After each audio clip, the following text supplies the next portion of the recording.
I knew you could do it. And not just because of your blessing. You have a strength all your own, and it's seen us through many a trial. With the Warden defeated, I believe our work here is done. It's time we're going together, needless to say, to the bitter end, fate of two worlds, etc., etc. Now then, I suggest we hurry back to the Crystarium.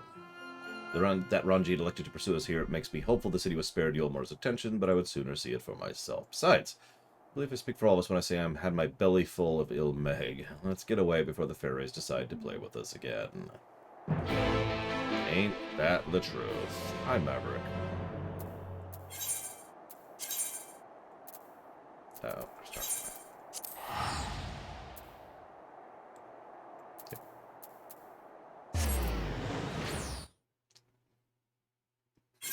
at some point, I need to give a speech.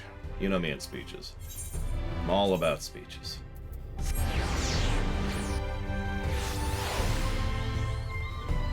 It's all about how Ranjit sucks, single player only sucks, and it's just nothing about WoW. It's just the whole speech is actually about WoW.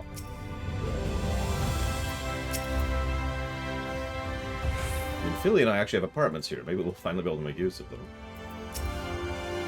I see nothing out of the ordinary. City appeareth unchanged.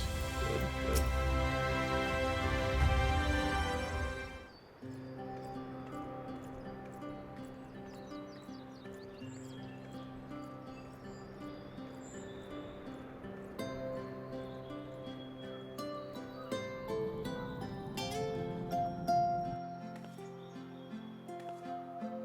All seems well at the Crystarium. Yes. Yulmar was plainly more concerned with finding us. How flattering.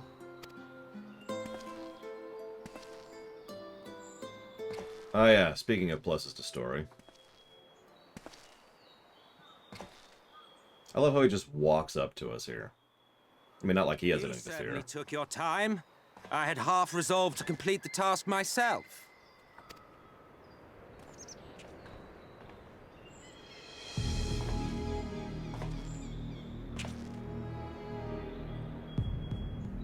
And you are... Were one to study the annals of Garlean history, one would find yonder visage on many a page. Though by rights its youth should long since have faded. Well, well, we have a historian in our midst. That spares me a lengthy explanation. I am Solus Sos Galvus, founding father of the Garlean Empire, and under various guises, the architect of myriad other imperially inclined nations. As for my true identity,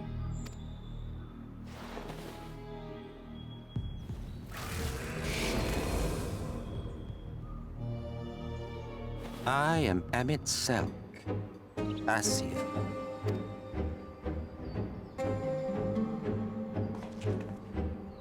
Gaius spoke of you.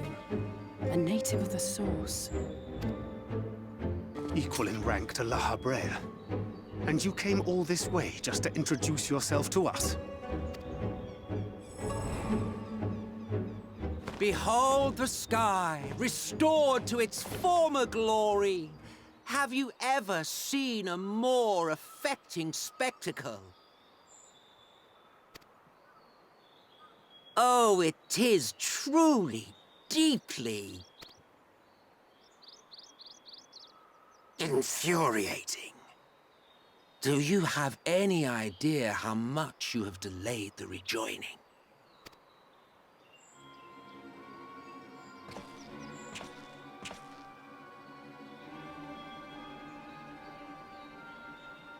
Following the flood, the First had been listing ever further towards the light, towards stasis. The end was in sight. Enter man and his indomitable spirit. He would haul the world back from the brink. And adding his lumpen weight to the power of growth, he duly tipped the scales, if only by a fraction. Yet a fraction was enough to spoil the perfect imbalance needed to bring about a rejoining. Had mankind continued to live in idleness under Vorthri's rule, all the conditions would have been met.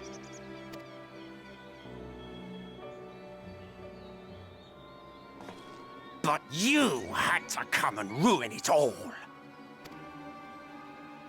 Thanks to your meddling, light supremacy is in doubt, and our painstakingly laid plans are in tatters! Well, I should begin by thanking you for confirming Urianger's theories on the inner workings of the Calamity. He will be most pleased.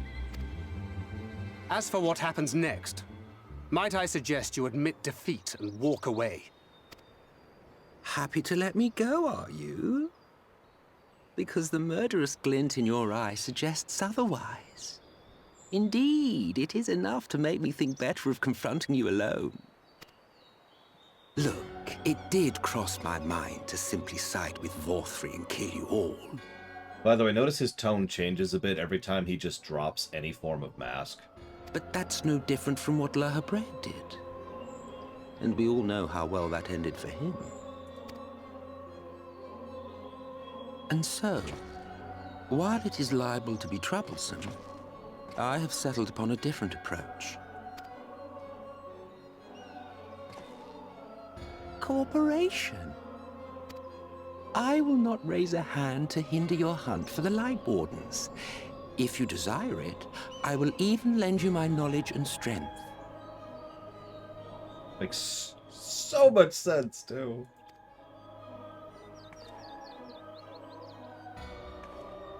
Since time immemorial, you and yours have labored to rejoin the 13 shards, at the cost of countless lives. Do you expect us to believe that your objective has suddenly changed?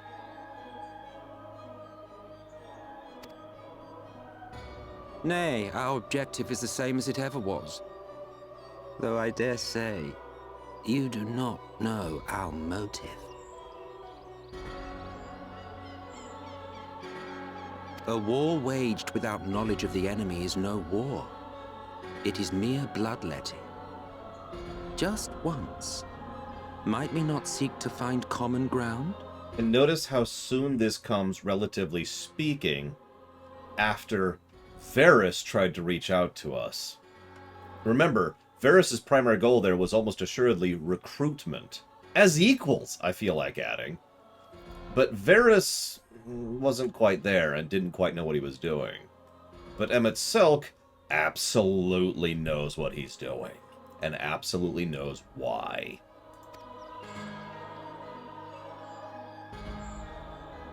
For good or ill, I am immortal.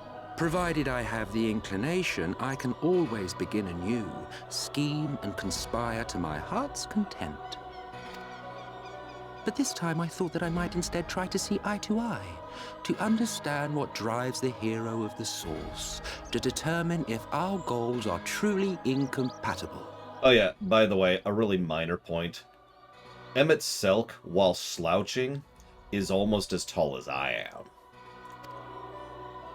So come, shed your preconceptions.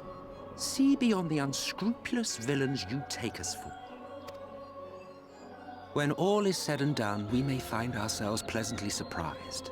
The proud discoverers of a path of cooperation rather than opposition. Think of it.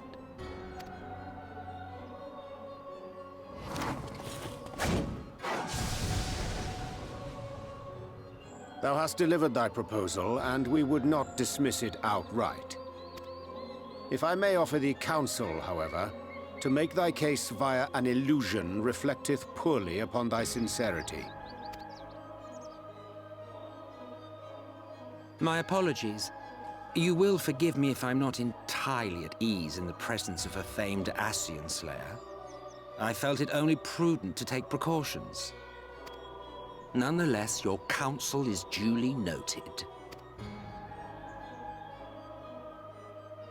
I take my leave, friends. Rest assured, we shall meet again soon.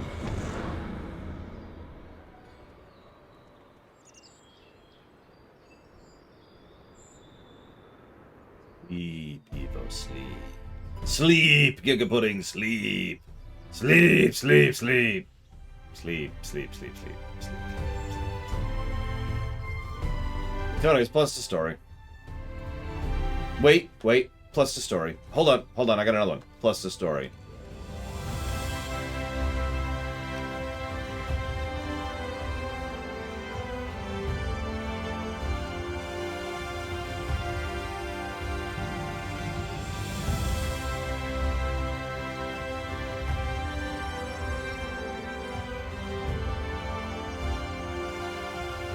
Yep, we've got gameplay negative, and we've got Emmett story plus.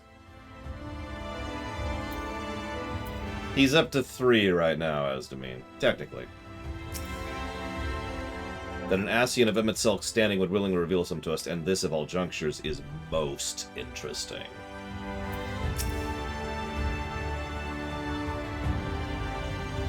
Finding common ground with an Ascian, my entire being rebels at the very notion.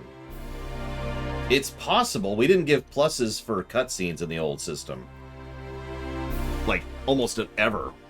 And yeah, we didn't even have the 3 pluses per category concept back in the old system. And Emmett Selk still got 3 pluses to story. Now, Savacom, she gets even more than 3 pluses, but that's just duh. He appears to be gone. Yeah, no, he's not. So that was an Ascian. Thinker told me about them. Yeah. Operation. He can't be serious, can he?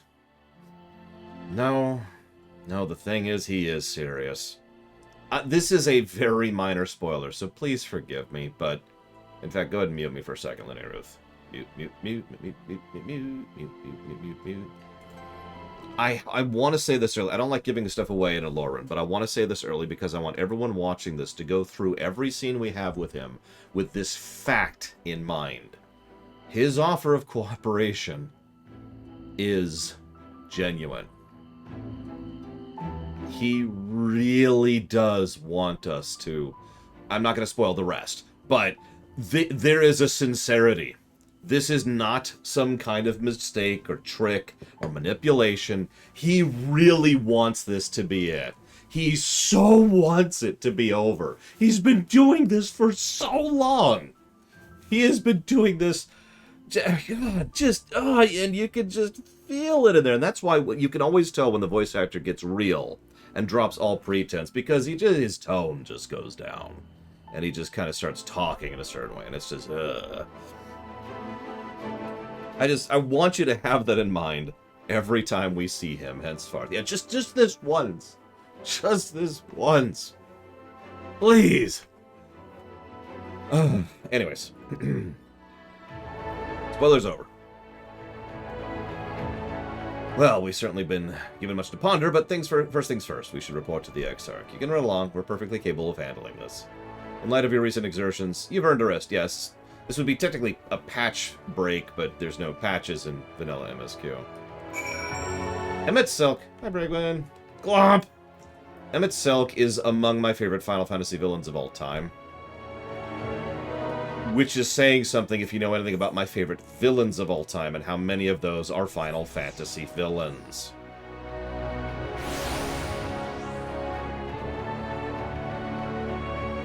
I don't think I could put him before Kefka. But I would at least put him up there with Kefka. Make of that what you will. Thank you, Savacom.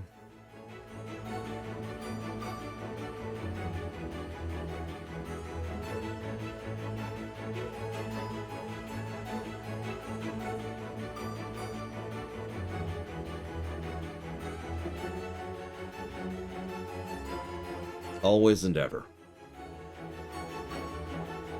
Much appreciate. Thank you. Yeah, it's actually funny. Kefka and Emmett Selk are almost opposites. Did you notice that? Kefka's biggest problem is he can't feel, and he can't care, and it bothers him. And he's constantly trying to improve that situation and failing at it, which drives him to more and more and more and more extremes. To and including, effectively, suicide. Emmett Selk cares so much. So much. He's just... And that's... Emmett Selk is the problem with being an idealist. I keep telling you, that's the theme of this expansion. Idealism.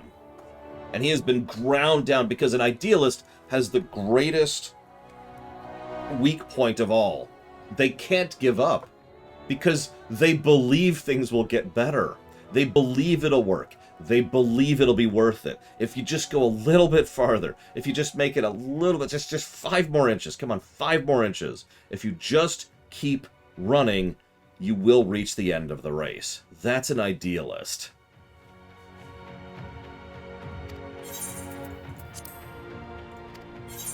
And so, he keeps running.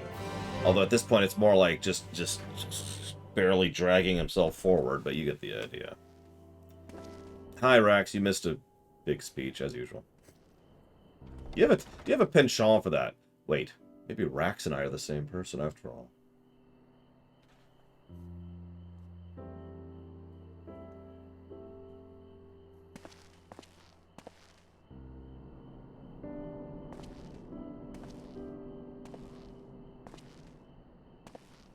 Food.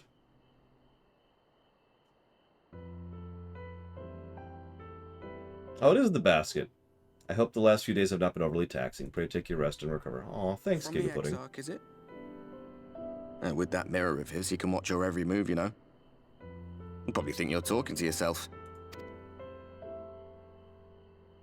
And still, he's keeping you well fed.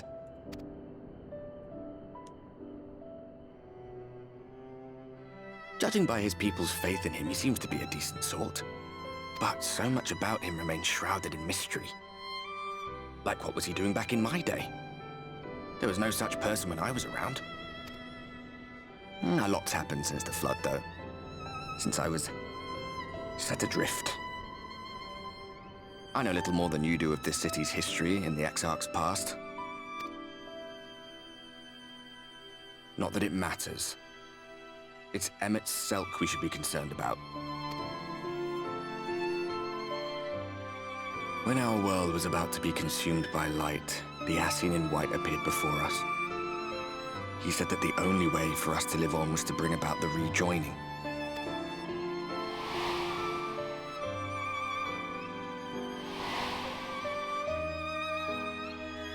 Desperate as we were, we heeded his words, not realizing that the flood was of the Ascian's own making. I can't answer the Ardbert question now, because I don't like to spoil things that we're not at yet. Yeah, because lore run. So forgive me for actually deliberately not answering the question. All I'll say right now is that he's multiple positive territory. They cannot be trusted. None of them. But Emmett Selk had one thing right. One should not fight blindly. That's what we did. And it cost us everything we held dear. Tell me about Seto.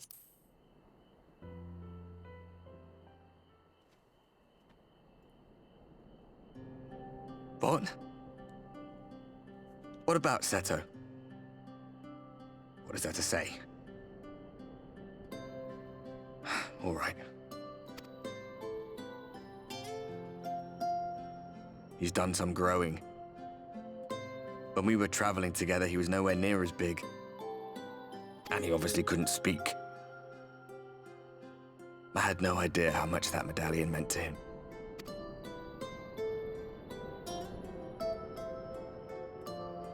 What about you, anyway?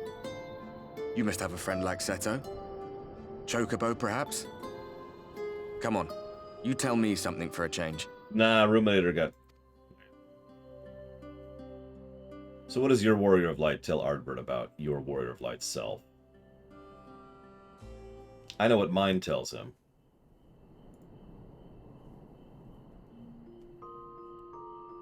It's my undying love for, Yzael. There we go.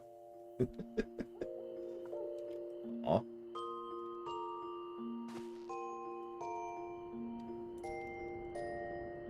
That's what I thought.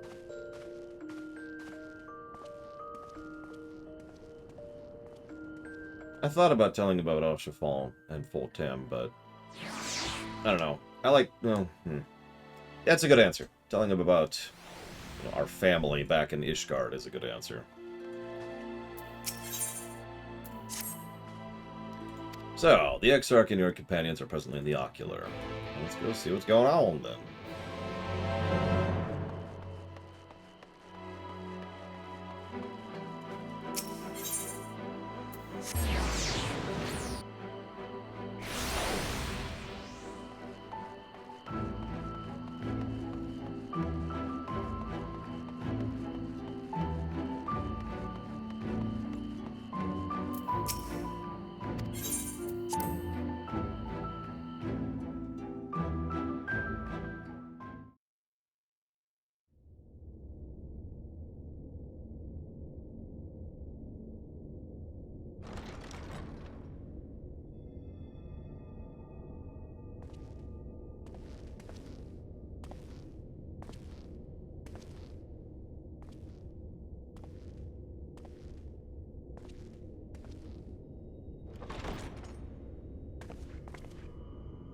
Ah, there you are. You're just in time to welcome our guest.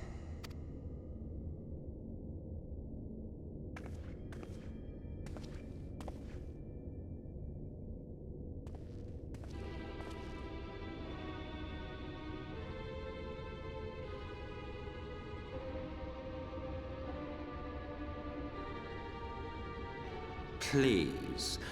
Did I not explicitly tell you that we would be meeting again soon? Lest you forget, I made you a promise. I have no intention of meddling with your mission. I come only to observe. Your Exarch friend in particular has piqued my curiosity. Summoning you all like that. Most impressive.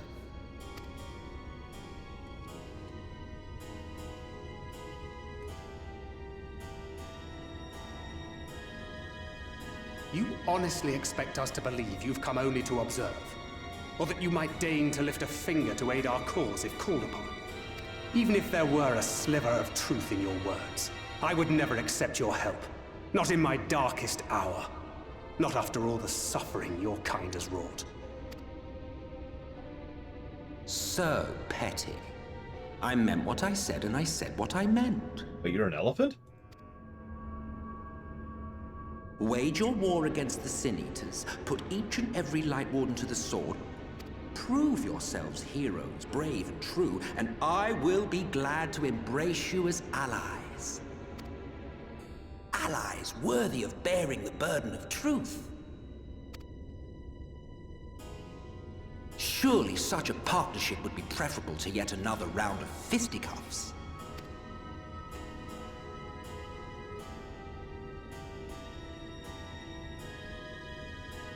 And thus did the olive branch wither and die. Pity. Well, let no man say I did not try, futile as it was. Though I suspect you will seek me out when you grow tired of making the same mistakes. Difficult decisions lie ahead of you. Decisions best made with the benefit of knowledge to which only the Eternal are privy.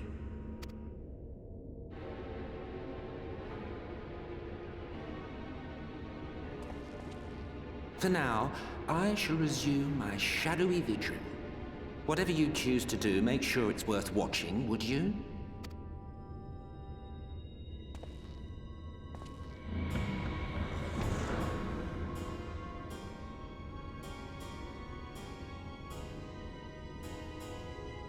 What was that all about? You not paying attention? A vain attempt to make us doubt our chosen course, most like. As if we'd believe a word that passed his lips. Unless you think there is some truth in what he says. There is unfortunately a great deal of truth in what he just said.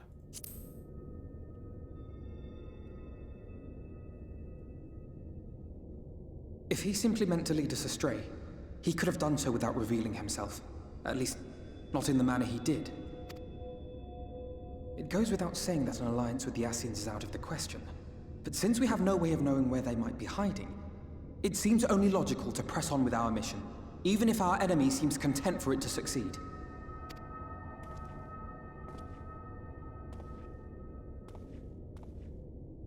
Then let us discuss the Sin Eaters. I would begin by thanking you all for your efforts thus far. In striking down the Light Wardens of Lakeland and Ilmeg, you have accomplished more in your short time here than all of our forces managed in the last century. That may be, but the Wardens of Calusia, Amareng, and Raktika remain. Indeed, and their precise whereabouts are as yet unknown. Which is why I propose we divide our forces and conduct a systematic survey of each region. Once we have found our quarry, we may then determine how best to proceed. I'll take Amareng in that case. I know the lie of the land well enough. If there are no objections, I will make for Calusia. I have connections there both in and around Yulmore that may prove useful. Then I would ask that you journey to Raktika. There you will find Y'shtola, With her assistance, I doubt the Warden will evade your grasp for long. Is Y'shtola the conjurer you and Urianger used to talk about? That's right. Though we haven't spoken much since she left for the forest. I fear I may be to blame for that. I had every intention of relaying the news of your arrival, but she is disinclined to speak with me. You have visited her, have you not? Might I trouble you to...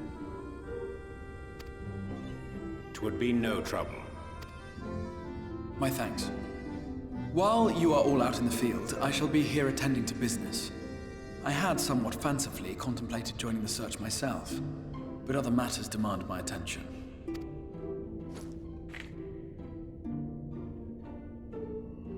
What's that? A missive from Lord Vorthry.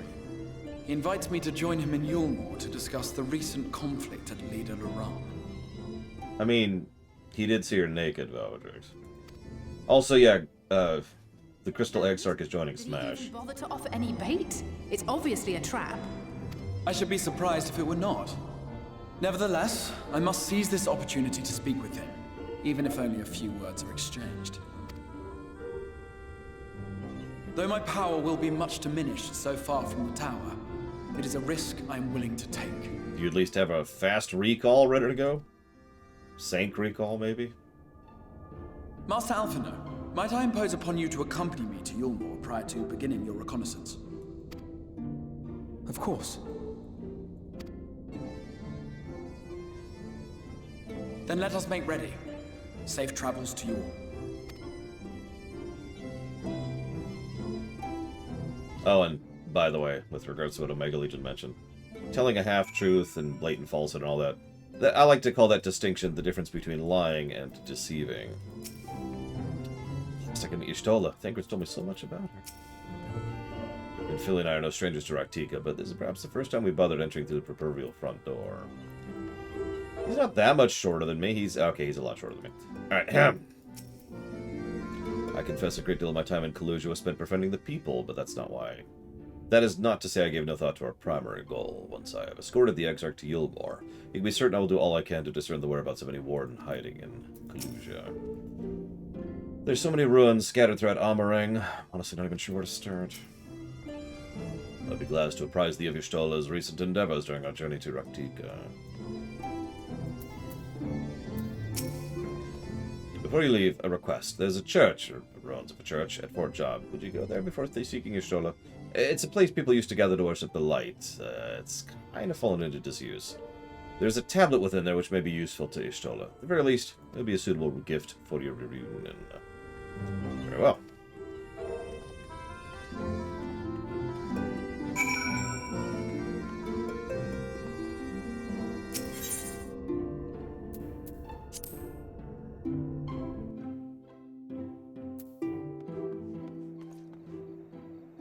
Uh-oh, it's an escaped retainer. Kill it! Get back to work, you filthy slave! What political justification does Vothry have to call the Exarch to Yulmore? He's Vothry. Now, that sounds like a joke, but I mention it to emphasize how not the political... Yeah, his name was actually escaped. How not the political environment is here in this setting. So I'm going to go over that very briefly. I don't want to waste too much time here. Even in most post-apocalypses or post-post-apocalypses, there's a political infrastructure, since politics is really just the social interaction between people, right? But here, there's actually almost an absence of politics. Have you noticed that? And I kind of mention that because, at least in part, it's due to what's been happening in Yulmore over the last 20 years since Vothry took power. Because they don't do politics. They don't need to do politics, so they kind of don't care about politics. Now, I know there are still political structures, but it's so threadbare. Tribal societies have more political infrastructure in interaction and legal code and function than these people do. So when I say his legal justification is he's Vothry, I'm not saying that as a joke. I'm not saying that to meme. That is the political infrastructure. Vothry, and then the community. the communal group here. Hi, Lunarith. Which is pretty much everything else. That's kind of it. Thancred and I have come across these ruined churches before. Wish I could have seen them before the flood. The windows were works of art, I'm told. Yeah, there's no need for international relations or trade ties or political disagreements or even military engagements, really. They dispatched their army to go grab her and to enact his will, and that's kind of it, you know? I just mention it because I know this is going to sound like a strange thing, but it's another reason why this setting, this particular planet, excuse me, is so messed up. Now I know what you're thinking. Lore! Less politics is a good thing. No, it's not. It really isn't. I know that politics is a dirty word, and for very good reason. But a society in which that they have degenerated to the point where there's this little political infrastructure is bad. It's either bad because there aren't groups of people sufficient to have it, you know, a true tribal post-apocalypse kind of a situation, or it's because of something like frickin' Vothry, which is bad.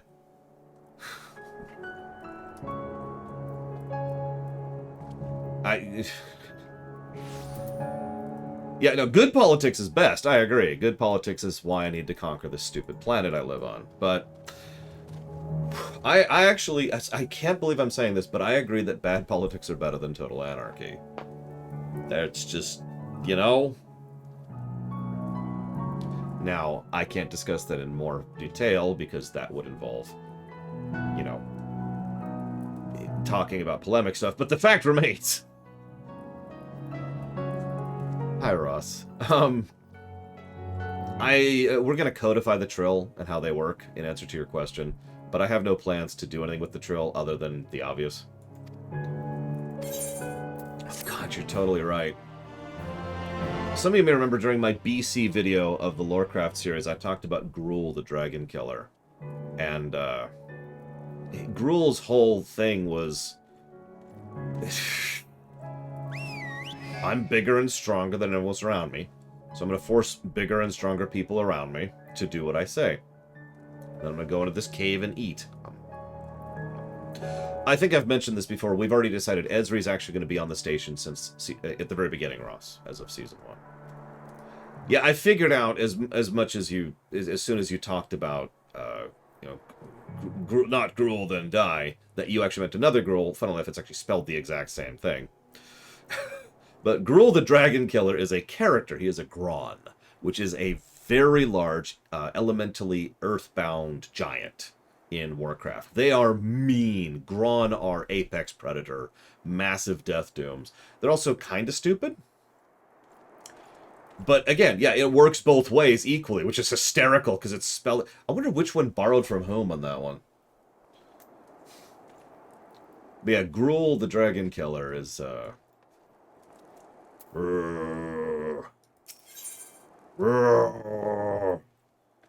Suffer. The height of Lakeland's prosperity, these sites served not as man's final bastion, but a testament to his ingenuity and architectural prowess. The Church of the First Light was responsible for many such marvels, building majestic chapels at every corner of the realm. Alas, the flood and its inexorable tides would drown nigh every one, and did all but put an end to the religion as a whole. For the creatures which then did rise from the fulgent deluge, were seen as agents of divine punishment, sent to devour sin and sinner both. Hence came the name Sin Eater. The people were lost, seemingly forsaken by their god, who didn't exist. Yet where there is light, there has been shade. 'Twas in the dark they sought solace. The most devout of the shadow migrated to the Raktika Greatwood. Well, we'll get there in a minute. Yeah, Gron don't need to be smart. That's not a thing. I actually have talked about that, too, in the Lorecraft series, in the Orgrimmar episode, specifically. The Gron and the Ogron and the Magaron don't actually need to be smart, because they're strong. That's not a dig. They have sentience and sapience. They have brains, but they don't develop them, because they don't need to. There is no evolutionary survivalist imperative at a cultural or long-term perspective for them to develop, so they don't. The reason the orcs developed was they were at the bottom of the food chain, so the orcs became smart. because it was the only option for survival.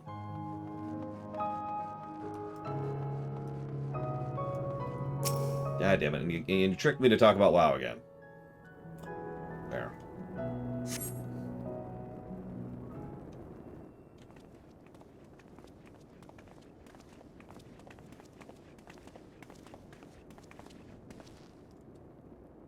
This is the church we seek. Surprisingly intact. What little is left of churches I've seen until now has only borne the scars of decades of misuse. Its subterranean construction hath done much to protect the hall from ravages of time. Yet the reason for its remarkable preservation may be deduced from its decoration. As faith in the light did wane, so rose reverence for the dark, and so did followers want for places of worship. To be plain, the standards which do adorn these halls do not belong to those who built them, but those who worship the dark, the Knights Blessed, who subsequently migrated to Raktika. 'Twas beneath shaded boughs of the Raktika Greatwood that they finally found sanctuary. Often, many times, did Yulmore make spurious overtures of friendship unto them, but they are no fools. Burning Crusade, Alex. The Exarch knoweth full well that Y'shtola in her seclusion doth labor to learn all she may of the blessed of their past. 'Tis why he sent us here, I now see. The tablet of which he spoke, no doubt, provideth a glimpse into the history that she so yearneth to comprehend. Let's friggin' find it! Yeah, I'm with Thancred.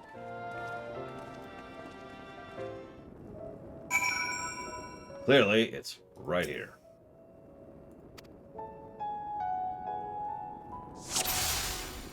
In that case, the name Gruul is, and possibly even the concept of the Grawn, is most likely inspired by Ravnica.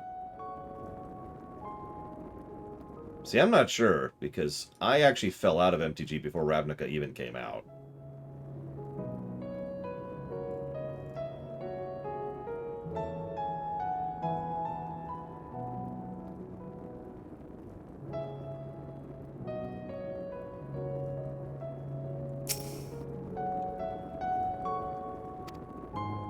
Yeah, Burning Crusade was 07.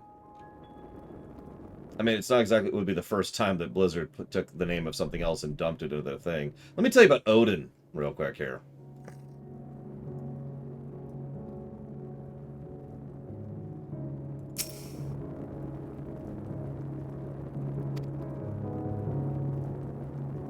Actually, yeah, Kamigawa was actually the expansion where I fell out of WoW.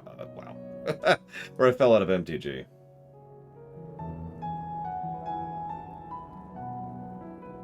Just pixel hunting at this point, because I got nothing.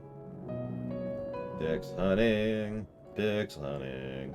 That's just very hunch, isn't it? Okay. Pixel hunting. Pixel hunting. Pixel hunting. Oh, there it was.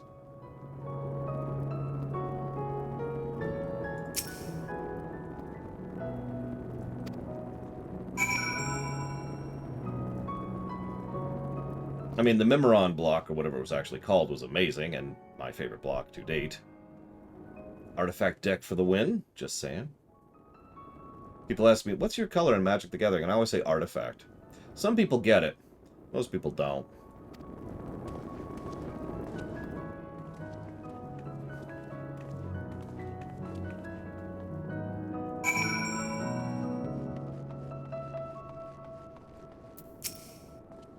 Not escapeth thine eye, 'twould seem. This is indeed the tablet we seek. Curious, these engravings predate the Knights Blessed. If I'm not mistaken, they are written in the script of the ancient empire of Ronka, whose capital once stood in the midst of what is now Raktika.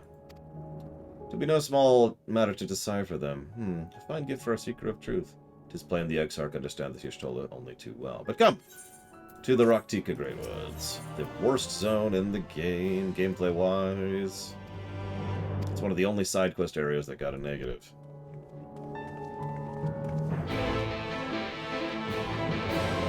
That's not a joke. I'm not memeing. The Raktika Greatwood has several issues with the construction of the layout of the overworld. Which, this is a good time as any to give my big speech. You ready for it? I think one of the reasons Shadowbringers is as good as it is because they started designing it as a video game.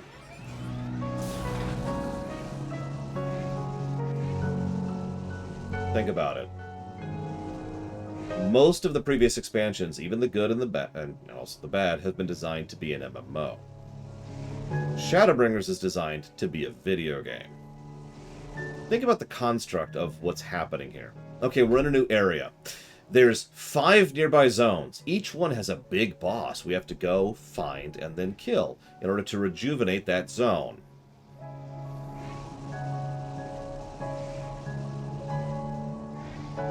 Think about the construct of the plot, for lack of a better way to put it. The mission structure, if you will. Think about how the bosses are designed. You already know all the mechanics. You yourself said this, Linear. In fact, it's literally right here in my chat log. The bosses are already designed to be... you already know pretty much all the mechanics, all of the telegraphs. They're all stuff that's been introduced many times before. They're just relayering them or rechanging them or changing up the order or whatever.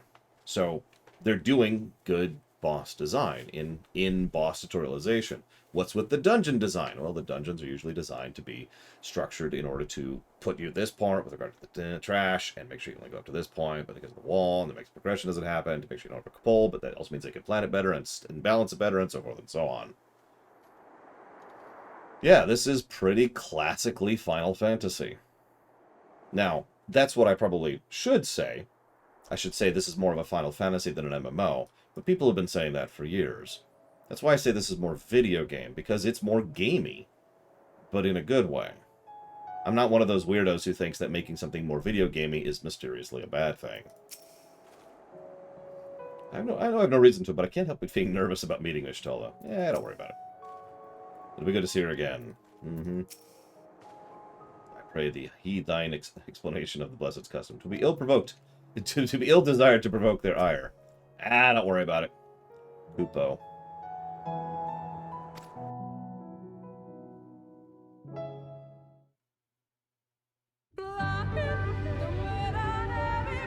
No matter how far he goes, man cannot resist looking back on the path he has walked. The untold stories and secrets of the past can be more alluring than the promise of tomorrow. And so he braves the forests of Raktika in search of mystery and wonder. Of Ronka, to which all seekers of hidden truths are inevitably drawn.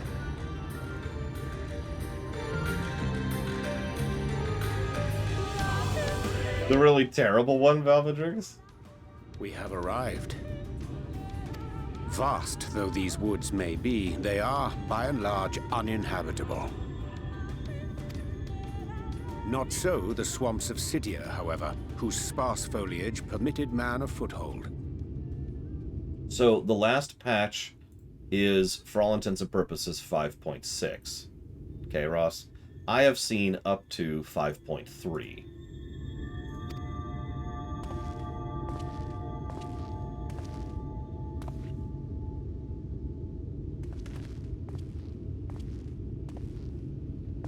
No lands must remain beyond our grasp. Go forth, conquer, rule! Forgive me. A sudden pang of nostalgia for those halcyon days. Exploring virgin territories, subjugating primitive peoples, all for the glory of Garlemald. If you've brought your ivory standard, I'll be happy to tell you where to stick it. Can we not simply take a moment to enjoy the view together? Or would you rather I spied on you from the shadows? Much more of this, and I may very well begin to regret my show of good faith.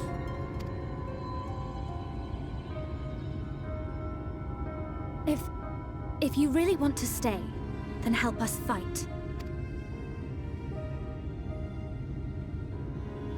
No, I think not. I am an observer, nothing more. I like to think he considered that for a second, just because it'd throw him a little bit.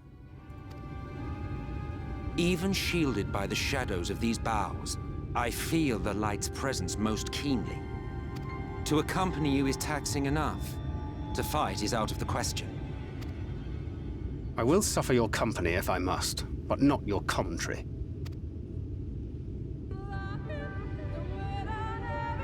I do like this song, by the way. It's probably my favorite overworld song of FF14. It's not my favorite song in Shadow. You know my favorite song in Shadow. You probably even know my second favorite song in Shadow. Tancred has told me of the Ascians and what they've done. If he isn't willing to help, is it wise to let him stay us? Well, it's not like we have a choice. He never opens his mouth again, it would be too soon. Tancred, I do appreciate your perspective, I really do, but you're an idiot. Oh yeah, Sands of Amber is like 18th. Oh, you mean for Overworlds. What would I put Sands of Amber? I'd probably put that at number 2, honestly. My number 1 is... Hang on. I'm gonna play you like 5 seconds of it. My favorite song is...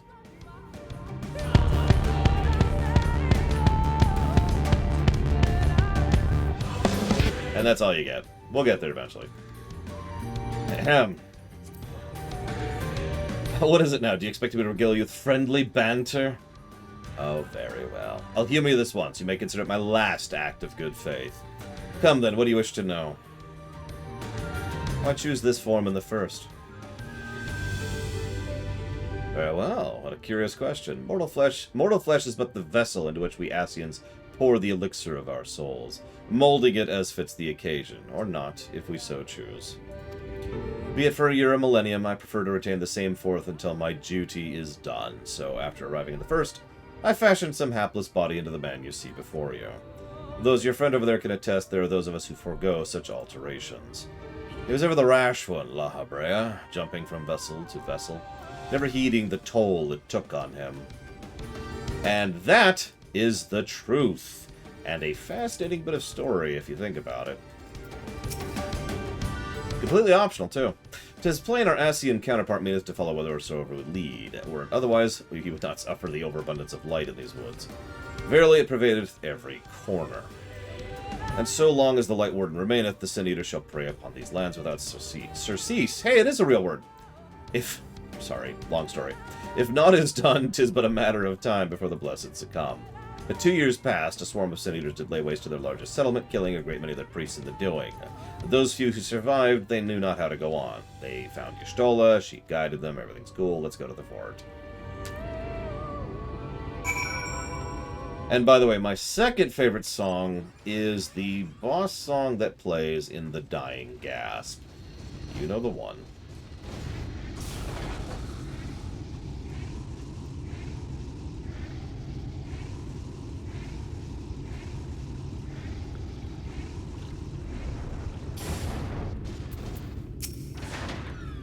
Orion just said they were building, but there's no one here. We both know how Urianger enjoys painting pictures with his words, but he did not exaggerate about this place. Seed of Sacrifice.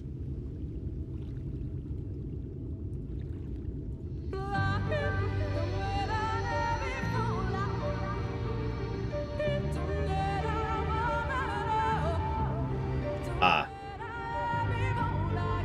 Gotcha.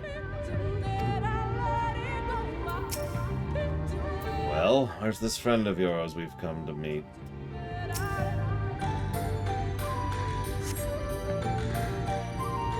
I don't remember that song. That's pathetic and terrible since I have such a good audio memory, but I don't remember it.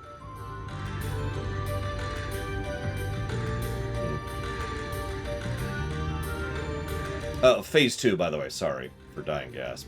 I see little sign of recent activity.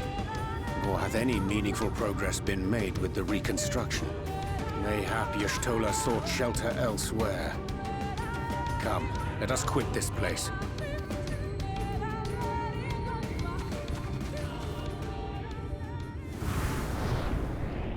Now! Surround them!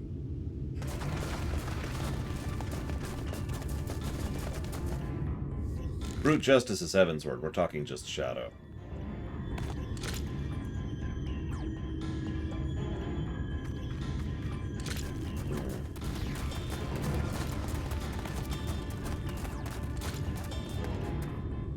These Sin Eaters, they're not like the others. We're not... There's a reason for that. Lower your weapons, please. We mean you no harm. How is it they could speak? It's a Sin Eater trick. They mean to kill us all.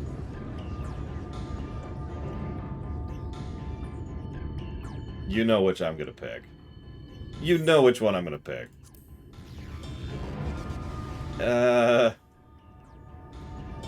Hoopo? That will seem a lot less amusing when we are forced to kill them. Can I go ahead and share something here really quick?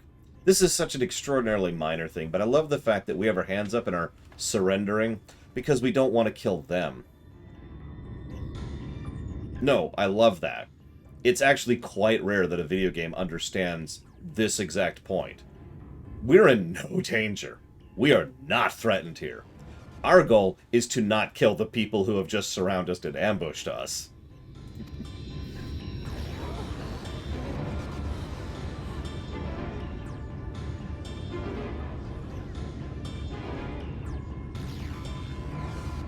Even Emmek's playing along. For the love of...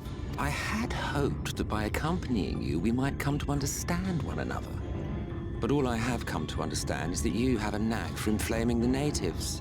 You've committed the cardinal sin of boring me. And so, I retire to the shade. Good luck.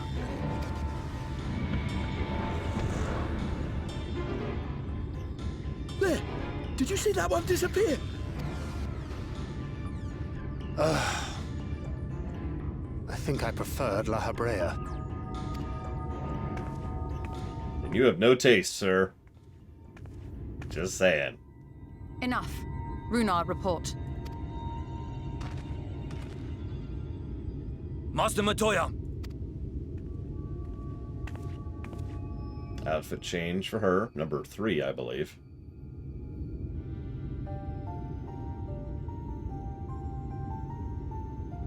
We apprehended them as you ordered, but are you certain these are Sin Eaters?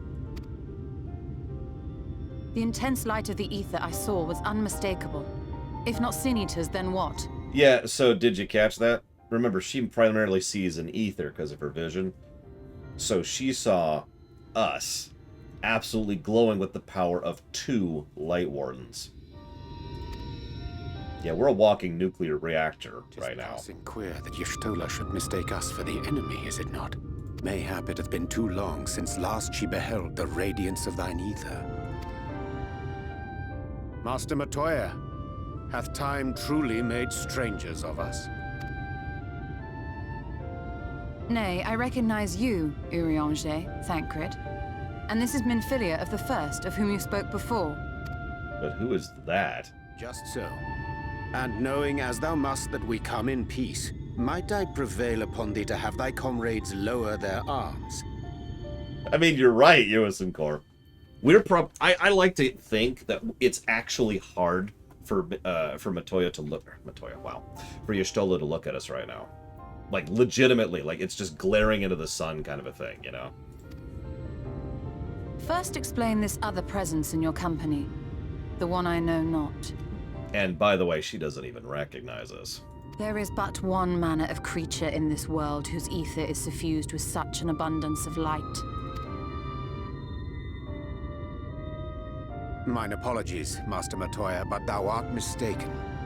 Before thee standeth our dearest comrade, the truest hero among us. Though he is but recently arrived here in the First, not one but 2 Light Wardens have already perished by his most puissant hand. Really minor note, but I'm just pointing it out because it's good dialogue construction. Do you notice Urianger doesn't call us the Warrior of Light or the Warrior of Darkness, even though she would probably know what at least one of those are, because we're still kind of keeping that whole thing on the mum, and he has a frickin' brain. It cannot be.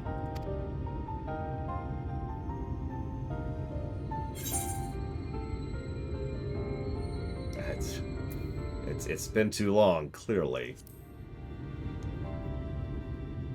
And they literally can't say our name.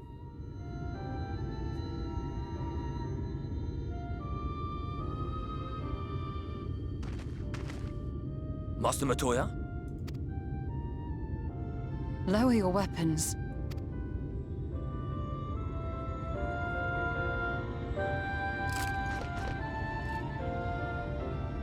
Forgive us this hostile welcome. Come. I would give you a proper introduction to Raktika and its people.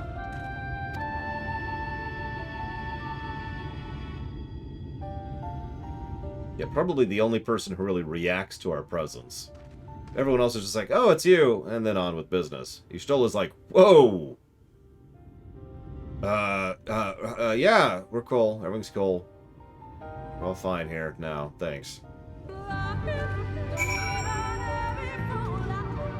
So, you remember how I keep talking about, when did we become a Star Destroyer? Well, obviously we're already a Star Destroyer. In fact, we're already a Super Star Destroyer. But there's a point coming up where I think we become something more than that, and I don't have a good analogy for it. We're still the Star Destroyer. Star Wars analogies still stand strong. But, like, to really stretch the analogy, I feel like there's a moment in Shadowbringers where we get our Thrawn. Where the Star Destroyer is now being fully, properly utilized, if that makes sense. And, well, I guess what I'm kind of asking is similar to the Star Destroyer question. When do you think it gets to that moment where we really know what we're doing and how we're doing? I know my answer to it, of course, and I will not share it now. I'll point it out when we get there. But I mention it because in relation to the Warrior of Balance comment that was said in chat. I didn't expect her to be so imposing in person. Nah, she's fine. He's a kitty cat. That did a lot better than I might have. No thanks to Emmett Selk. Nah, he's fine. She should imagine him a stranger. Yeah, hi, Y'shtola. Do you, recognize me? Maybe I shouldn't stand so close to you.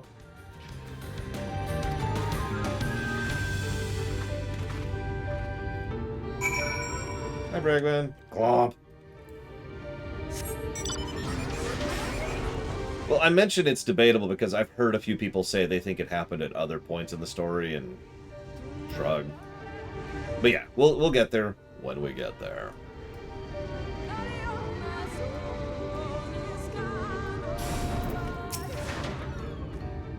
There you are. I was beginning to worry.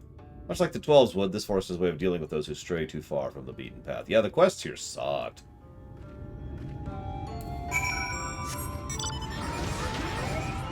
Yeah, just give her some sunglasses. Here, have my shades. I'll get my blue mage real quick. To make their home here and so swiftly would require no small amount of ingenuity. Most impressive feat, wouldst thou not agree? Have you ever seen such a tree? To think these are only the roots! I've seen some pretty big trees. Just saying. Finally, a place to rest. Ugh.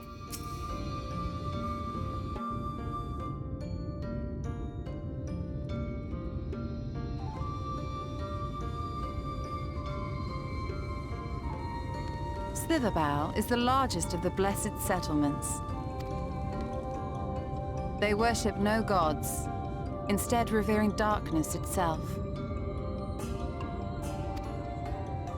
It is a curious kind of faith, but one which has granted them the strength to persevere in the wake of the flood.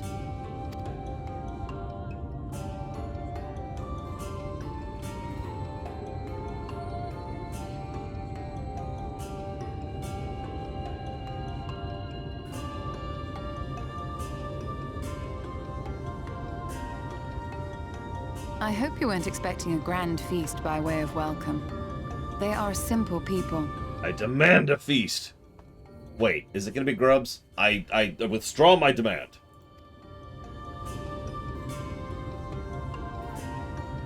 Now, I would hear of your travels away from prying ears. Come. Yeah, we go back to Amarang, next, I think? Or maybe it's next. I forget the order. I think it's next. Because, yeah, next leads to Mount Gould, doesn't it?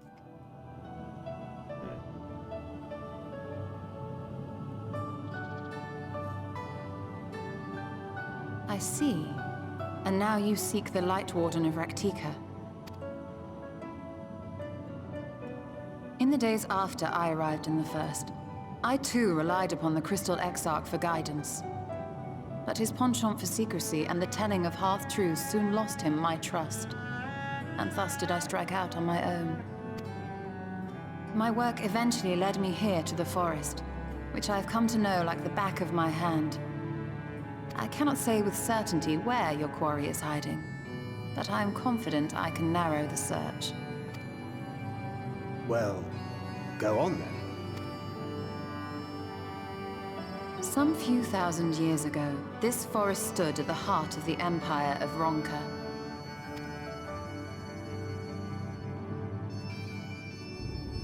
A great many relics of that civilization can still be found to the east in Ixmaya.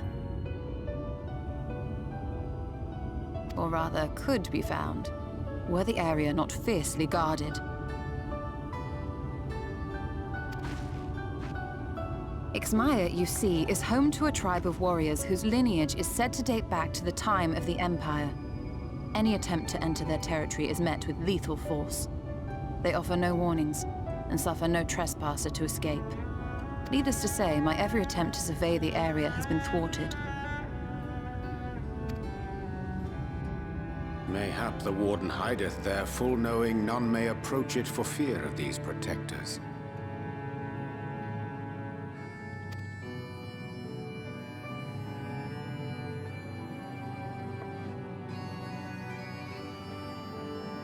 As for the tablet,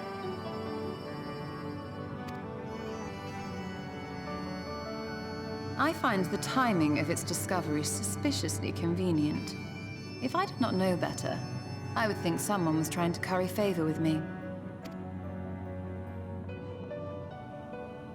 Regardless, it will take time to decipher these writings.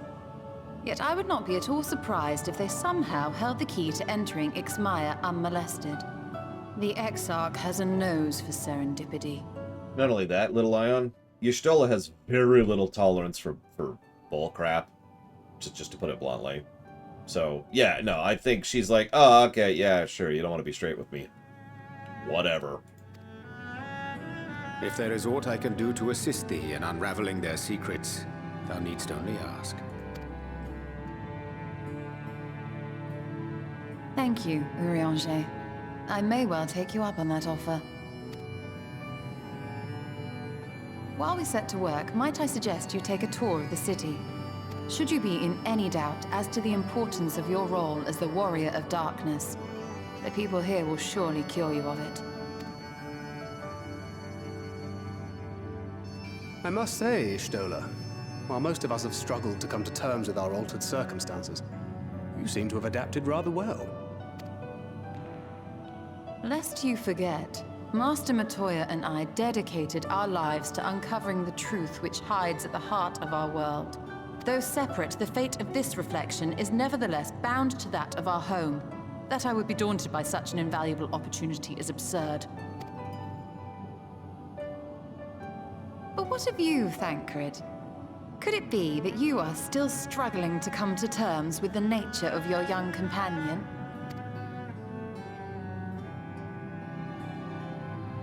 Okay, that was a low blow. My struggles are none of your concern. Quite why you would speak thus and in this company, I do not know.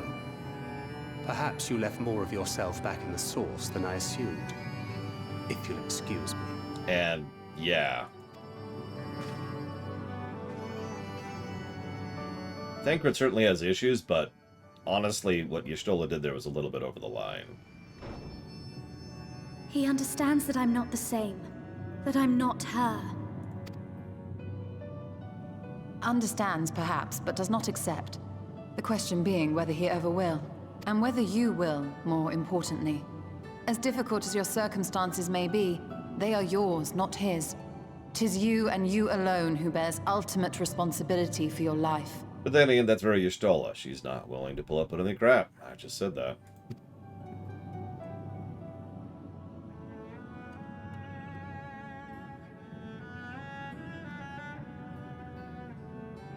But you need not make any hard choices now. Why not go and get some fresh air, clear your head?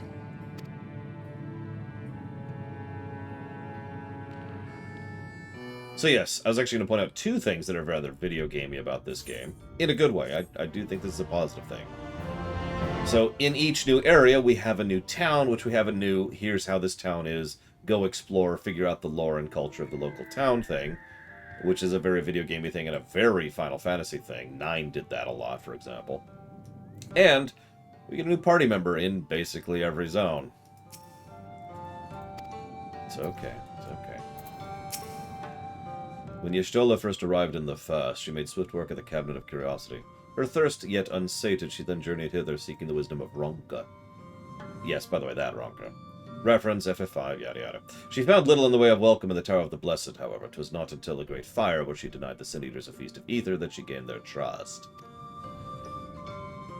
Since I have served as liaison twixt Slitherbow and the Crystarium, that she might be kept abreast of others' efforts. And while I agree with you, Alex, I should just go ahead and say that this is why Y'shtola is not a good leader. Let me share a little tip for you, and I mean this. This is not a joke or a meme. There's a nice little system that you should do when it comes to handling problems like what's going on with Thancred and Minfilia. This is especially true if you are a manager, leader, ruler, whatever. First, you go over in private, say, hey, what's going on?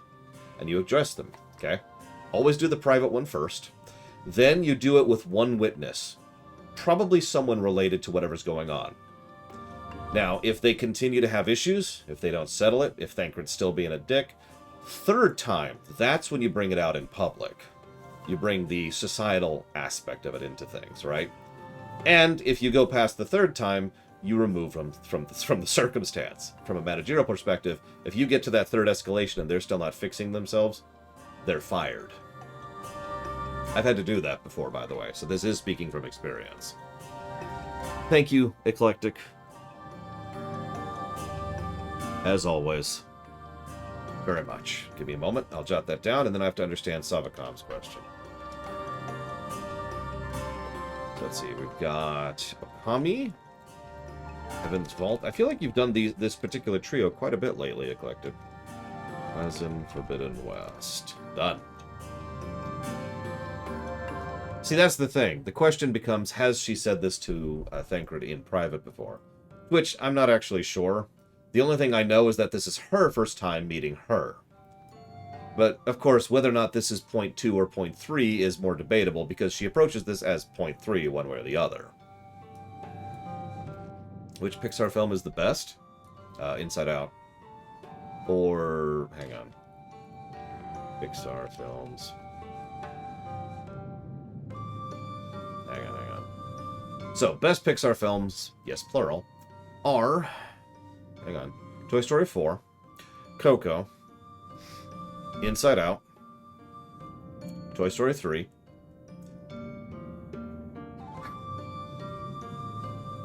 Incredibles, and I feel like there's... Oh, there it is, and WALL-E. I know I was missing one. There you go. Those are the best Pixar films. And if you've asked me to pick one, flip a coin.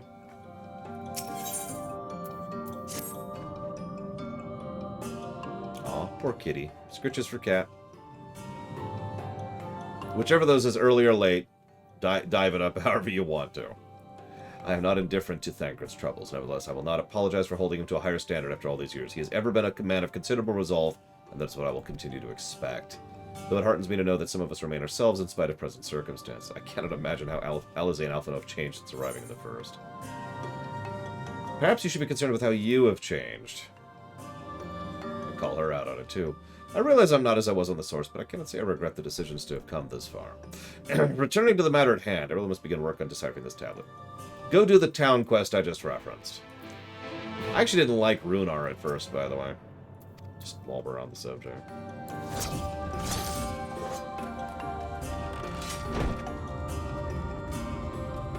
Incredibles is amazing, but Incredibles doesn't make me feel. It has no Pixar tears moment. And plenty other of those films are also really, really good films that also happen to make me feel. Of course, my actual favorite Pixar film is Zootopia, but, you know, let's not get into that. Oh yeah, she's much better of a commander than a leader. There's a reason I distinguish those two things so severely. So what's your name? From where do you hail? Yeah. Well... the Crystarium and this tablet may be helping here. Here, that's cool. Yeah, let me show you around. Yeah, that's the joke, Dream Whisperer. There's actually more to it than that. There's some sharing of development staff and animation software and techniques between Pixar and Disney by the time Zootopia came out. So it is partially a Disney film, and it is partially a Pixar film, and I'm not saying that facetiously. But, yeah, no, that's the joke. She means a great deal to the Night Blessed, doesn't she? Oh, yeah, we'd have all died in the great fire we saw in the cinematic earlier. The priest slain, our home in ruins, were at the mercy of Sin Eaters. She drove them back. She's awesome. She's so pretty. She's so pretty. The smile in her eyes when she speaks. Right, anyways. Please stop crushing on Y'shtola. You didn't hear it from me, right? I didn't hear nothing.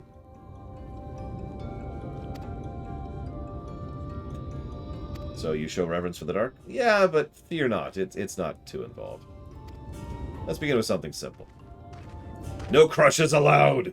We've entered the no romance zone. Except for the Chais. They can be together. That's cool. I mean, Runar is better than Magni in literally every way, including in bed.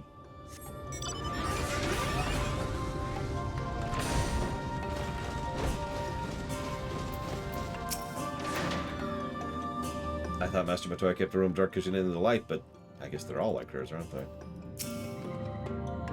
Should you see any of your people come to this chamber, they likely have returned from a journey beyond the borders of Raktika. We use the water stored here to cleanse ourselves of the light's impurity. A simple and perhaps peculiar custom, but one of our most important. Yeah, sure, I'll totally kneel and get rid of the light's impurity. Please don't think about how much light I have burning in me right now. Best leader of the Scions? Best leader of the Scions.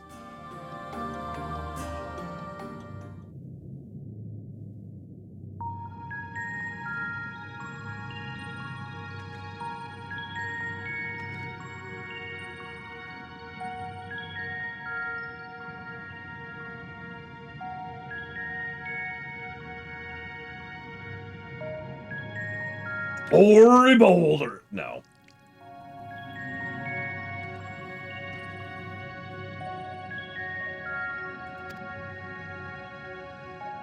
So I'm hesitating so long because none of the Scions are good leaders. Many of them start, or are starting, or working their way that way, but none of them are truly what I would call good leaders. And that's why I'm hesitating so long on that. Has the water been treated in some way? Only blessed by our priests. Their practice in arcane arts. It said their prayers imbue the water with faint, dark energy. I was going to go with us, but the problem is I cut myself off immediately because too much of that is headcanon. Or rather, perspective. My warrior of light. The dark aspect of the water should have no discernible effect, unless... My god, you are Sin Eaters! I jest. That is probably just the chill of the water. Alphino isn't even that great of a coordinator. He's a good mouthpiece, and he's actually a pretty good spy. Tataru is a much better coordinator. Lys is getting better at being a frontline commander. Raban, who isn't a Scion, but whatever, is a wonderful leader, but he's not part of this. Is there a handshake I need to learn? I don't want to offend anybody. Imori. Merely speak the words Alin Tutu. Tuta, excuse me. Dusty Tutu. Minfilia, of course, has no characterization. So she's nobody. Urianger has the wisdom to be able to navigate the waters of being a leader, but not the anything else.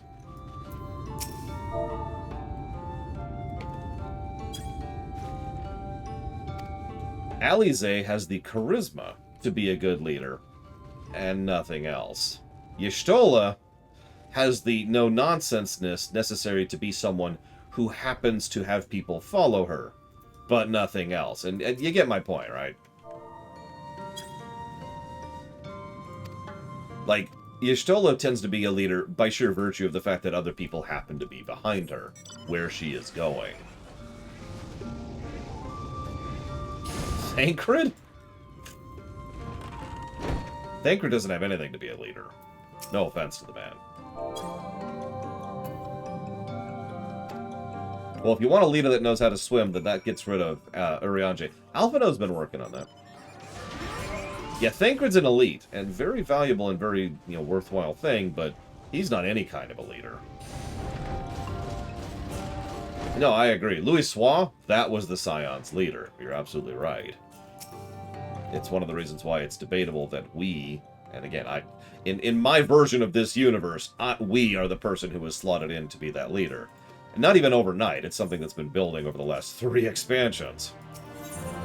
4 expansions, excuse me.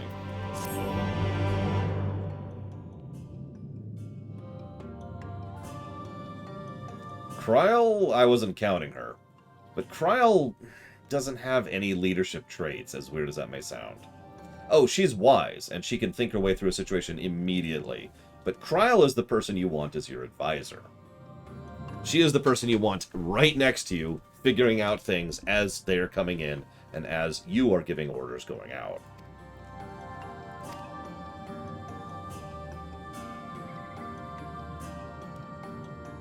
She also happens to be a healer, which makes her another good reason to be right next to you. Yeah, sure, I got your back, whatever.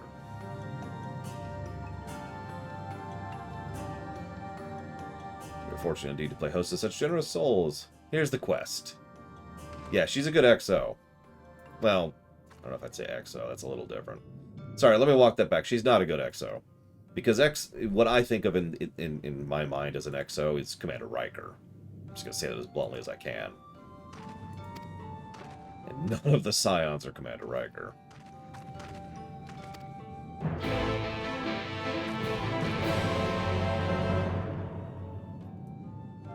Well, alright, let's do this. Alright.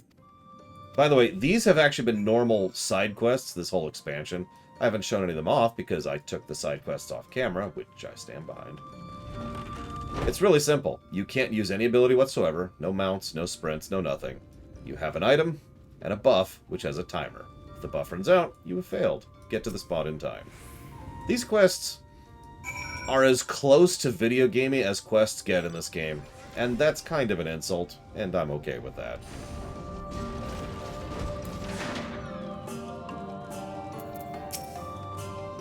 Is there enough water? Yeah, I got it. Only half? Oh, I'll refill it for you. Really? Oh, okay.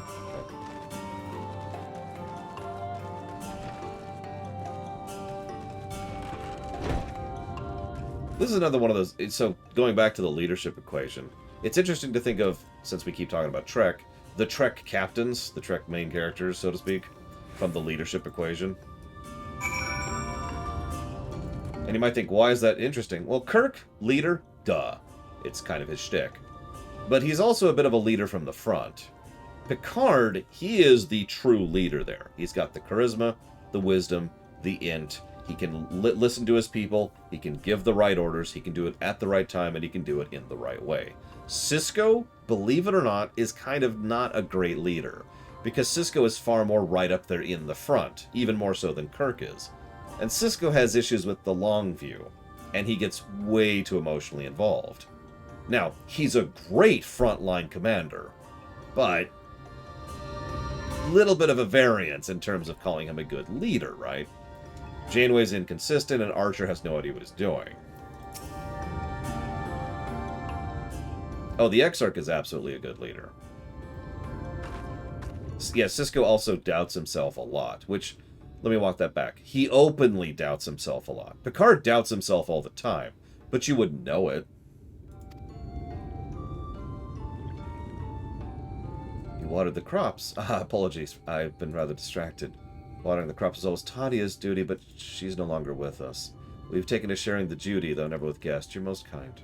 Is there anything else we can do? We can plant something. You like? No need. The plot is small, but it provides us enough to survive. We ask for no more. And yeah, Vothri... Vothri is the opposite of a leader in almost every way. He doesn't have the wisdom, the intellect, the charisma. He doesn't have the certainty. He doesn't know how to listen to people. He doesn't know how to give the right orders, when to give the right orders, or the process of what the right orders are to give. He's terrible.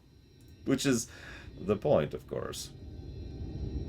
It's funny, because if you put Vothri immediately opposed to Crystal Exarch, you start to see the contrast between the two characters. Do you know of our history? Kind of. I mean, yes, I know your history, but whatever. What began as an occasional gathering of survivors grew into community and eventually sat out to the Greenwood. Yep, you read your history, but there's a history told, there's one that's lived. There's so many in those times, the first of the Knights Blessed lost everything. Homes, loved ones, all they held dear. To make it worse, none could say what became of the souls of those lost to the flood when the bodies were reborn as sin eaters. People were without answers, without hope, their gods having drowned along with everything else. I lean in. It seemed that nothing was beyond the reach of the light. But soon they realized that where there's light there must be darkness, and then they found a new faith. So we pray for the passage of the wayward souls into the blessed black abyss. For the return of the night, we must someday look in the kingdom of heaven with our own eyes. We remain in these woods for the selfsame reason our founders first chose them. We might lead lives of simplicity. You've played STO, right, Ross? Because there's your answer to that one. With so many seeking paradise in Yulmore, it's refreshing to find people who value a humbler existence. I wouldn't use Yulmore as a frickin' metric stick, I'm just saying. Anyways, it is not to hold fast to material things, but to hold those who went before us in our hearts, to keep the legacy that left us alive.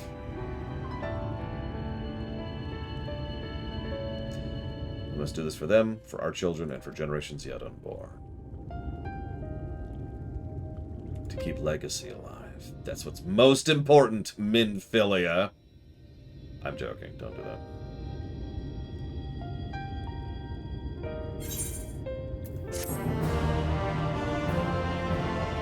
Anyways, I'm just going to spoil this for you, Ross. Garrick is actually one of the main heads of the civilian government of the Cardassian. I forget what they're called in STO's time. We interacted with him a few times. He's taken to his role quite well. Doesn't like it, though. Done tending the crops. Yep.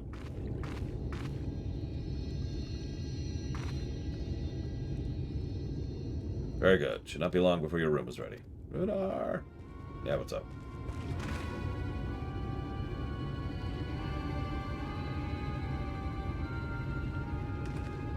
In the woods. Sin Eaters. Where? To the grove to the southwest. I'll go deal with it. I'll go deal with it. I'll go deal with it. I'll go deal with it. What of Tadia's Heartstone? It must be retrieved before the service. Of all the times for Sin Eaters to appear. Are you just going to leave them alone? Under normal circumstances, we would not hesitate in striking them, but if they have the touch, I will not risk them corrupting one of our own. What was that you said about a stone? In a few days past, Tadia, a child of the Knights Blessed, was slain by Sin Eaters. We succeeded in retrieving her body, but in our haste we failed to notice her necklace was gone.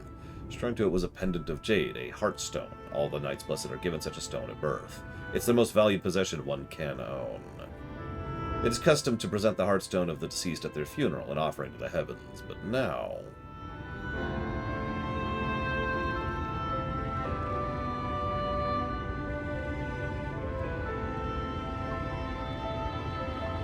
What if we could find it for you?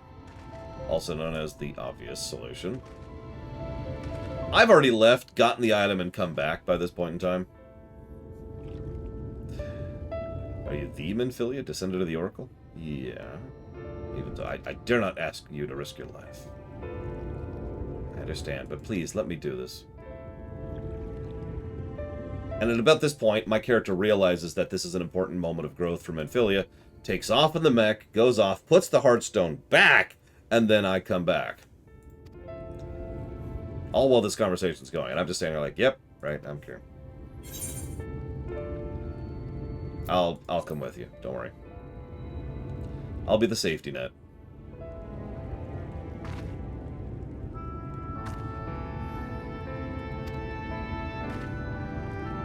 Those plans have technically already taken into account, Asdamine, but the long and the short of it is any future shows will be covered by the Streamination format going forwards, as they have already done. If you've been paying attention, the transition has already begun.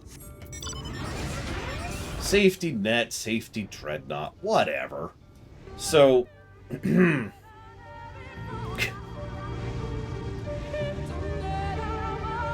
Ross asks, would Kirk openly doubt himself?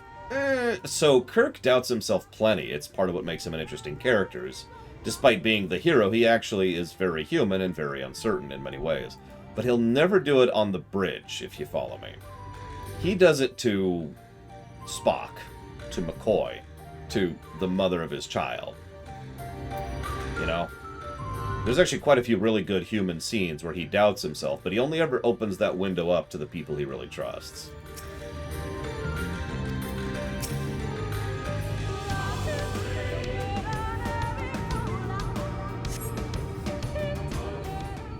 Yeah, exactly, Ross.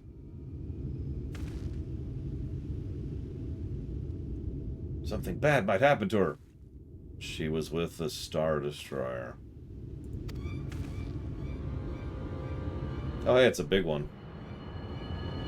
That was a boss. One of those was a boss.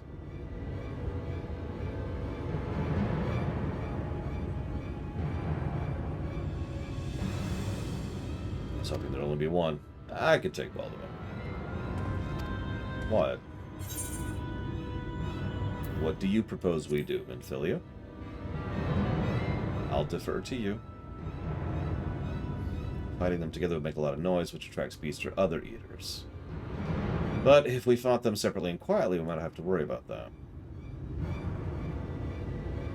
Alright, I'll draw one away. You handle the other. Good plan. Yeah, and I happen to be playing a Reaper right now, so I'm pretty much going to be dumping a whole lot of darkness into their face.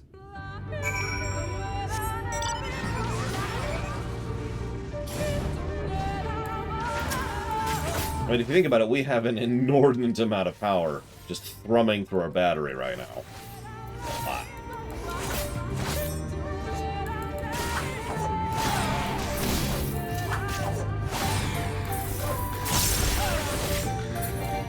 Oh, it's dead. Damn it! Didn't even get to start my rotation. I have no idea, Trihexia. Probably the same reason most companies are. How you doing, Minfilia? It's done, though I fear I was a bit careless. I'll do better next time, I promise. Ah, you did good. Good job. Don't overexert yourself. Do I need to carry you? I can carry you if you want me to. Alright.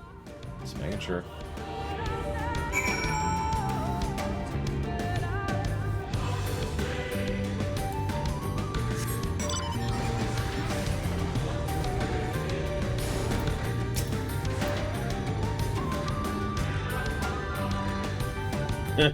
Ironic, isn't it, Castro? Yeah, if only our battery was good at conversion, we'd be sad, wouldn't we?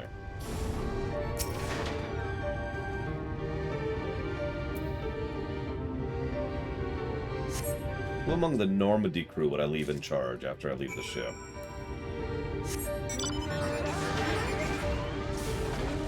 The only leader of the Normandy crew is Rex. And he leaves the Normandy crew.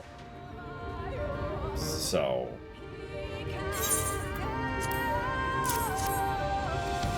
You know, Thancred said you were a man of many talents. I think I'm beginning to understand what he meant. You're level 80 everything, aren't you? Yeah. I have a lot of... Okay, so what you just said is, I have much to learn if I'm to be even half the hero you are, or the hero she was. Hey. Minfilia, listen to me for just a sec, okay? You are 700 times the character that she was, okay? I have not... I have actually read the books, Asdamine. I didn't like them, though I didn't retain them, so I don't know who that is, sorry. In Dragon Age? Well, the leader is obviously Koratif, who gave us a sub. Thank you very, very much, as always. And if you know what you want to put that towards, do please let me know. You know what, that's fair. You're 700 times plus 1. Or plus 1, or... Plus 1 times 700. There we go. Listen, you're amazing, okay? Just take it. Live it. Accept it. Or I'll kill everything. What? Ignore that last part. Listen, I don't want to kill the whole world. But I can. So let's just all accept that you're cool. You can proceed with service as planned. These blessed gems not only serve to protect us, but guide us in the sea thereafter. Woo.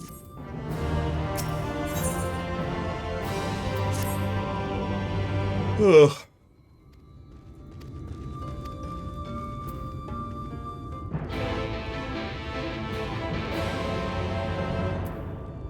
I have her down, right?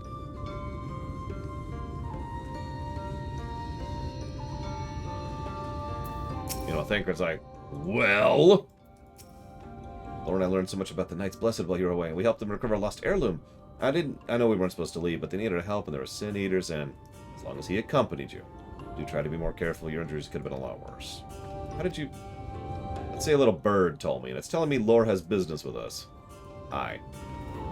Something the matter? Well, you know, they've asked us to attend the service. Yeah, sure. Thancred does have a good perception stat, I'll give him that. It's one of the reasons he's a good spy.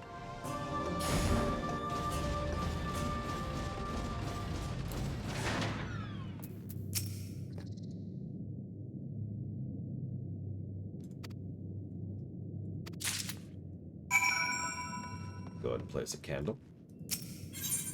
Couple of lost people in this room. Or more accurately, a couple of lost people remembered in this room.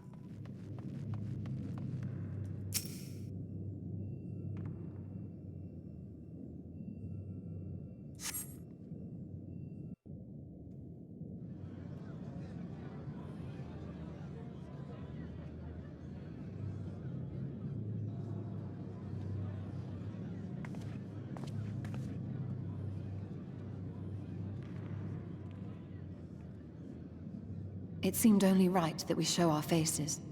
May we join you?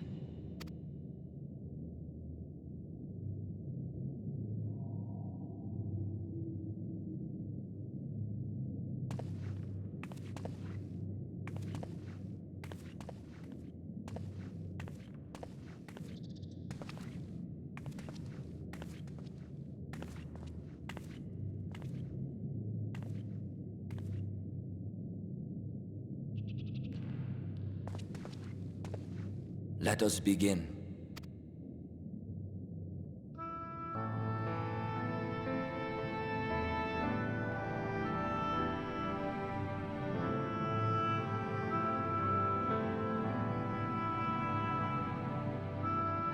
I thank you all for coming to pay respects to our fallen daughter of the night.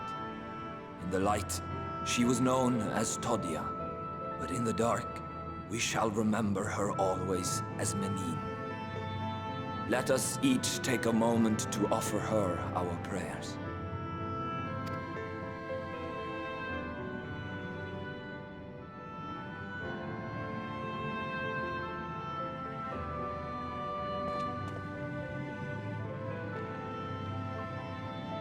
We entrust her now to the night's sweet embrace.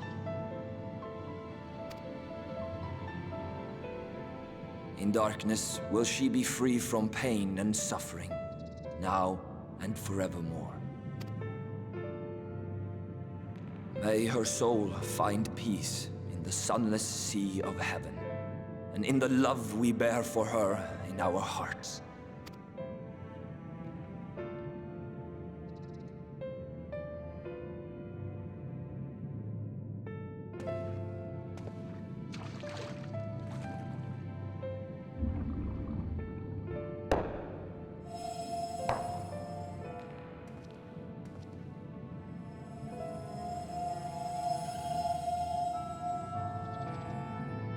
That vessel represents the night sky, the sunless sea of heaven.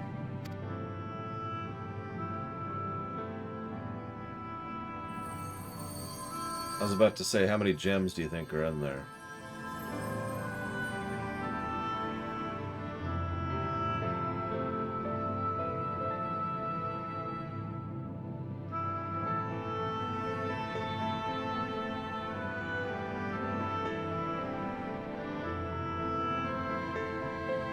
Call upon you now, O bringer of shadow, to lead this gentle soul unto the sea. we call upon you, O warrior of darkness, to deliver her unto paradise everlasting.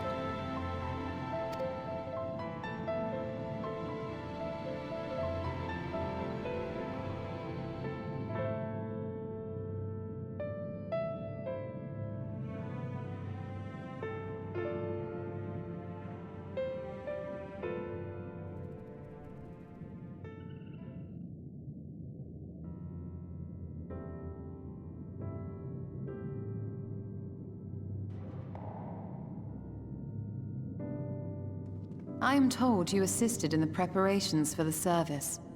On behalf of the Blessed, you have my sincerest thanks.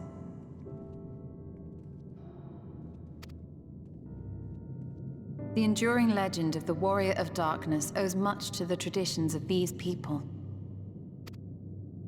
And none were more ardent in their faith than Todia. She would have been greatly moved by your presence.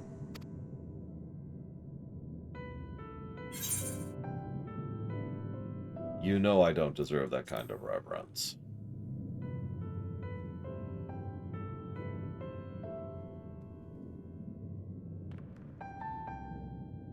You might not deliver her to the heavens, but if you could deliver the night sky to her people, the real night sky, it would be the next best thing. Their prayers would finally be answered. They could gaze up at the firmament and see their ancestors in every twinkle of the stars. We cannot allow their hopes and dreams to drown in the light. We have to bring back the dark. If we don't, who will?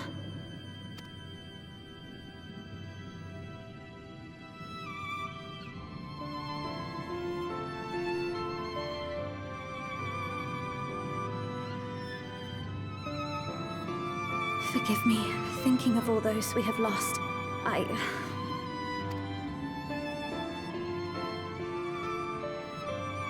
No, it's all right. We will bring back the dark. That just means you're having... Oh.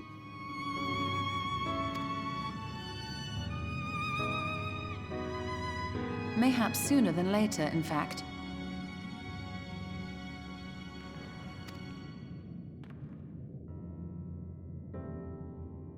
Urianger and I finished deciphering the tablet, and its contents were most illuminating. Let us reconvene in my chambers. We have much to discuss.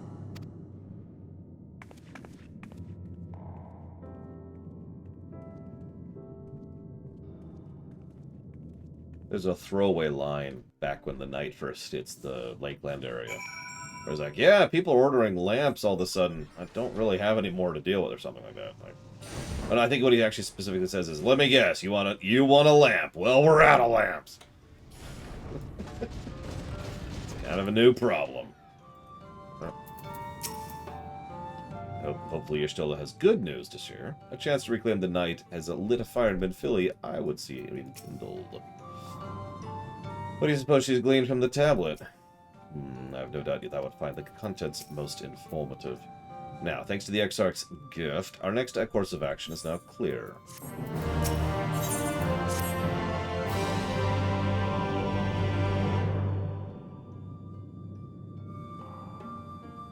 Let me begin by explaining the origins of the tablet. During the Big Bang, I originally believed it might detail the history of the Church of the First Light. Much to my surprise, it dates back to the end of the Ronkan Empire and was likely written under the direction of the reigning ruler. It was a time of strife and unceasing war with neighboring territories. With each passing day, they yielded more and more territory to their enemies, because I can't read. In their desperation, petitions for aid were sent out to allies. This was one such petition. Do you think this will help us get into Ixchma? Yes. For etched in this is a method by which one may prove themselves an ally of the Ronkan Empire. Provided we are able to decipher said instructions, we may entreat the ruins' protectors to grant us safe passage. The problem is, I lack the resources to decipher them in their entirety. We have but one recourse. There exists a stone monument inscribed with ancient Ronkan text and translations in a more modern dialect which came into use after the fall of the Empire. I am confident it will suit your purposes. Where can we find that? Here. The good news ends there, however, for it is in possession of a rather radical faction of Dark Worshippers, the Children of the Everlasting Dark. We must infiltrate their encampment. I have no intention of taking longer than necessary, but it will require time. So you need to assist me. Okay. Before you even ask, the answer is no. If we're to remain unseen, our group must be as small as possible. Alright. It won't be long. If anything happens, you keep her safe. I'm pretty sure she's better in a fight than Urianger in several ways, but let's not get into that. Like, Urianger's a good healer, but like, you know... Anyways. Take care, Laura. For my part, I shall make all principal preparations that Y'shtola may begin translating upon her return. That's a good idea.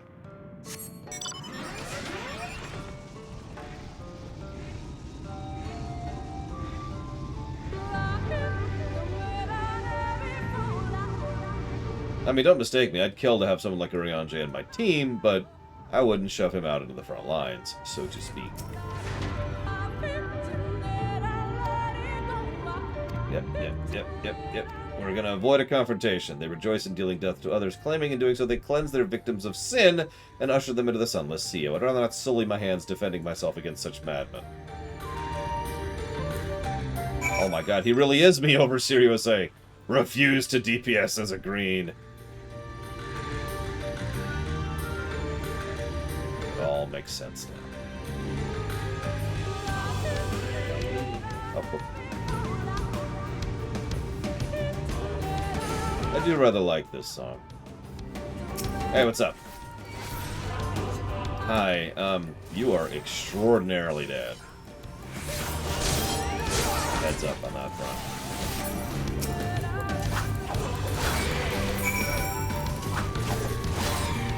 You're dead too. It's funny how much death is going around here.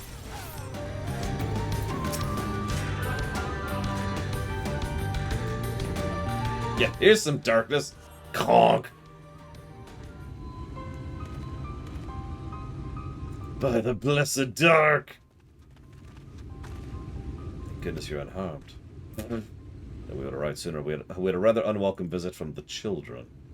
You're an acquaintance of Master Matoya. My apologies. The children have been acting strange of late, so I thought to take a closer look. I was careless. Strange? What have you seen? At first, there seemed to be nothing out of the ordinary. Gathering of ingredients for poisons, like you do. But then venomous spiders. They've been breeding them in greater numbers, as if they're preparing for something. Any ideas as to what? It could be anything. If it's the end of the Blessed, nothing will be too violent or cruel for them. But perhaps we can use their present preoccupation with spiders to our advantage. Yeah, I agree. Let's get in here with a flamethrower, or 2 or 7, and set them loose on the camp. What a mischievous plan. I like it. With a bit of smoke, we can subdue a few colonies before we secure the hives.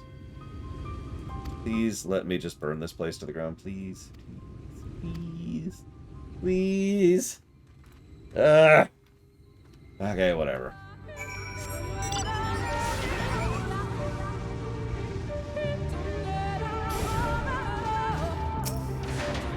And I'll get the smoke bombs and not burn the spider nest to the ground.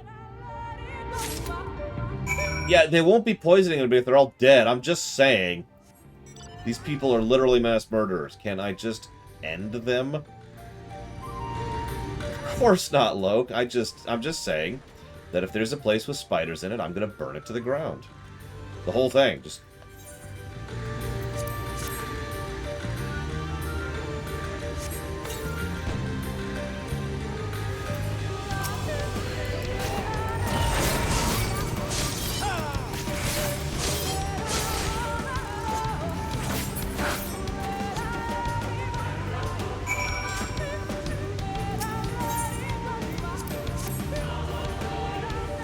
They don't call me a star hugger.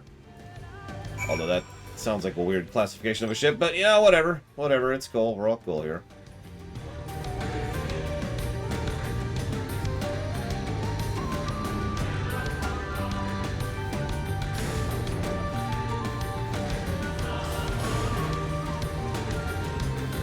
I actually don't have any issues with Daddy Longlegs. They get to live. Just this once. If all the spiders are bears, then you know what? Problem solved. Down there.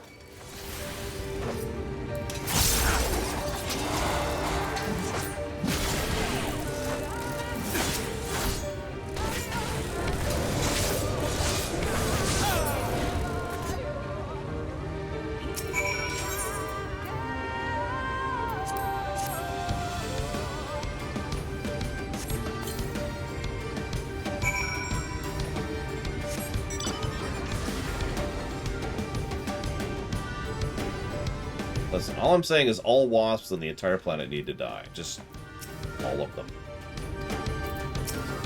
Some spiders can live, but all wasps must die.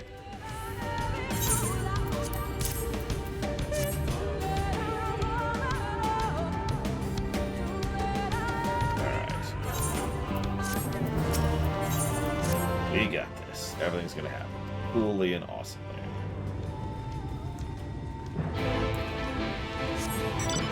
I guess I should be answering questions here. What do we got? What do we got? Death, drinking, cataclysm. Saving that one. Disco had a question. Is Disco there? I don't think Disco's there. Who's here? Let's see. Mr. Red isn't there because Mr. Red hates me. He's doing a solo instance. Canada Bangs asked a question. They're not there. Tell you what, Alex. You can join my unholy crusade of conquering the world if you help me wipe out all the mosquitoes and ticks. Ticks are actually the worst, by the way. I'm not joking. Ticks are the worst. They're at the bottom. They're the floor. Wasps and mosquitoes are bad, but ticks are the worst.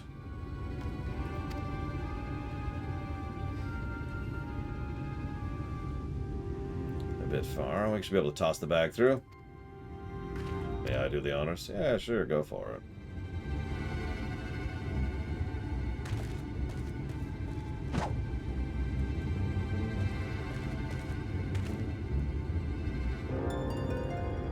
Kid Viper had a good question.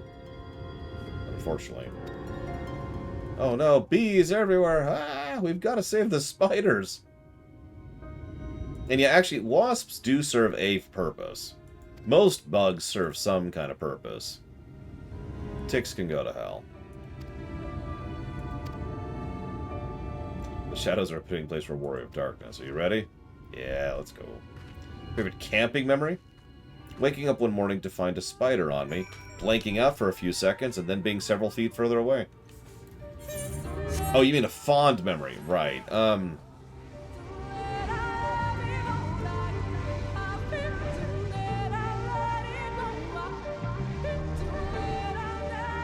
gonna ignore all the spider stuff, just ignoring it. There we go. All cool here. Yeah, I don't have a lot of positive memories of camping. I used to do it a lot. This is going to sound like a weird statement, but I'd actually be much more in favor of camping if bugs didn't exist. Like, I've said this before, if you could just have, like, if you could say, holodeck, generate forest, remove the insects, then I'd probably enjoy camping quite a bit. Probably my favorite camping memory is a really boring, simple, stupid one. I was out with my mom. And I can even tell you the spot we were at. This is quite a while ago. I was rather young. And we had gotten some fish, and I actually caught a fish. It was the first fish I ever caught. And we actually grilled it up that night on the little communal grill and ate it for dinner. And that was kind of awesome. We just sat around the fire because the sun set and ate the fish that I caught.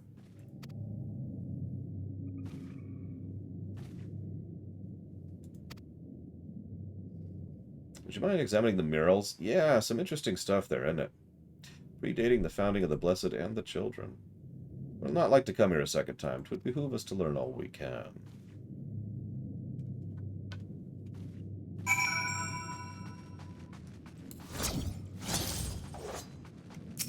What could these see? So let's see. We've got a whole bunch of people. Okay. The Ronkins, got it. A ruler is there, attended by subjects. Okay. There's Yustola.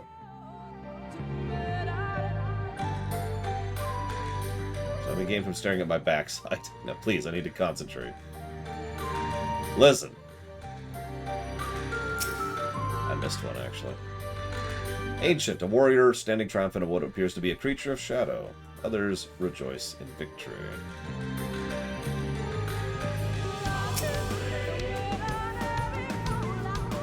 A knight shielding himself and their comrades from an approaching darkness. The central figure is considerably faded.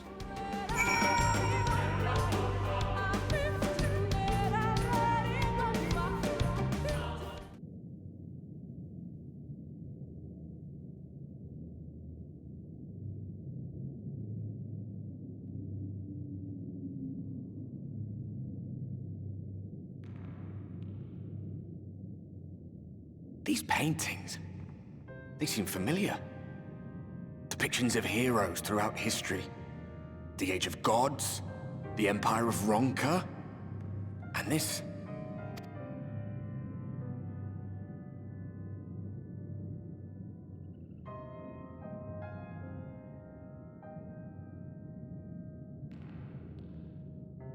There was a man, a researcher who pored over these pieces. He offered us work when we needed it, slaying beasts, delivering provisions. A funny old bugger he was, but he had a good heart.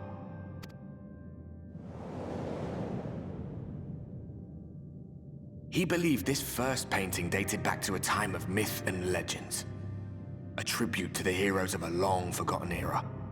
The story went that it was rediscovered by an explorer from Ronka, who was so struck by its majesty that a second painting was commissioned, commemorating the heroes of their day. "One day you will all be here too," he said. "Heroes immortalized forever. Maybe I'll paint you myself?" I had a good laugh at that. We were only trying to make our way after all. Being heroes couldn't have been further from our minds. But it seems he actually went and did it. Before or after the flood, I wonder. Yeah, if you pay attention, you recognize several of them there. That's the healer in the lower left. There's the archer lady in the far right. The mage dude right next to her. Rather faded, isn't it, compared to the others? Or did someone try to scrape it off the wall? Well, maybe the man himself once he came to his senses.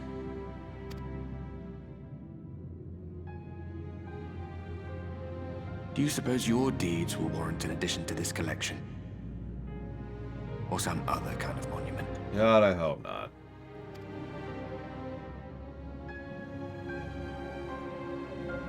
There you are. I have everything I need. Let us quit this place.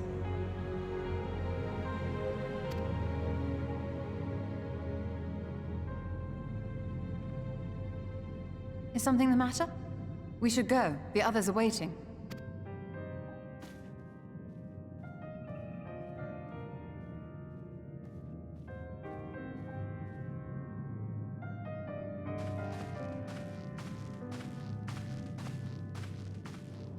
This is a really minor point that doesn't matter. But I like to think that Y'shtola literally has difficulty understanding us at this point.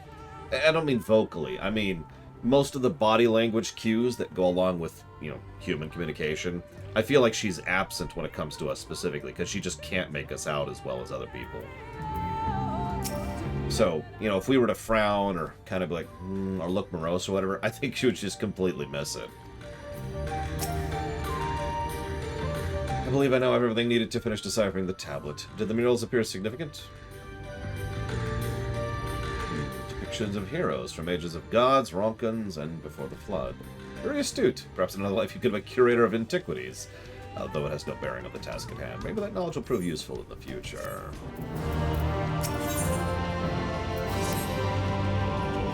Let us hurry to Slitherbow. The others are waiting. After you've returned, the two of you should take a rest. As soon as I discover anything of import, he'll be the first to know.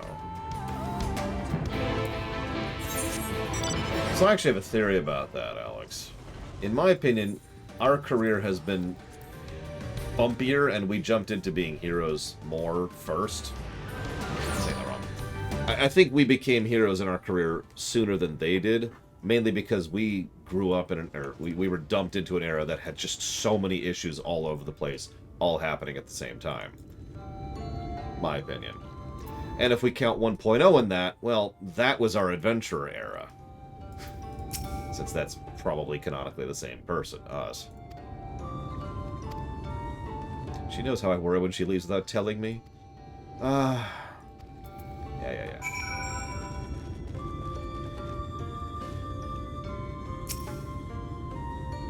That's not quite what I meant, Pyro. I meant that I feel that she has trouble seeing us because we're a giant, blinding disco ball of light. Because of the sheer amount of light ether we have in us right now.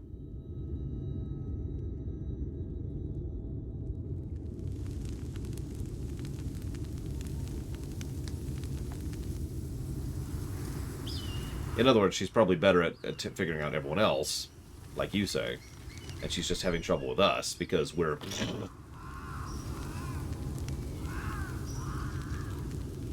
Strange. The others on patrol should have returned by now. Our food will be overcooked if we wait any longer. We will just have to start without them. Would you call Master Matoya and the others?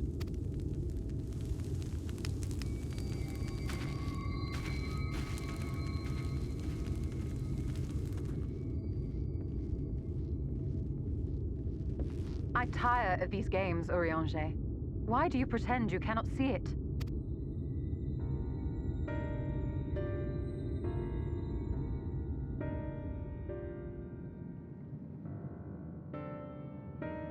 The blessing may spare him the fate of becoming a Light Warden.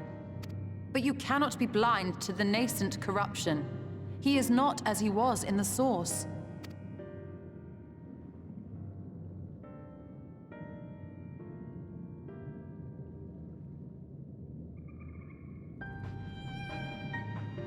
Though I have no proof, I fear that the light which poured forth from the Wardens was not negated at all.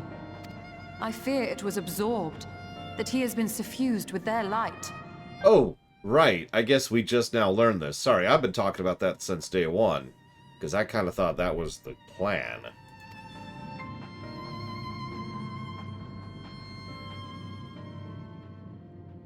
Though I have given thought to this possibility, I dare not speak until more is known.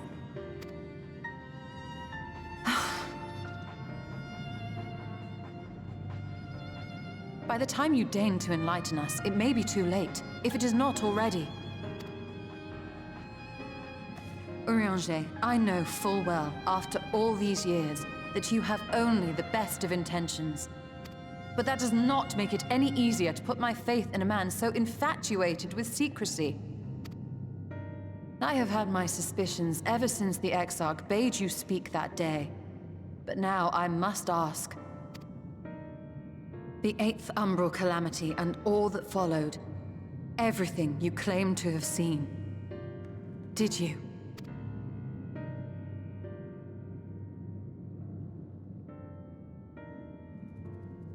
Help! Someone help! God damn it! The Ilmorans have come for us!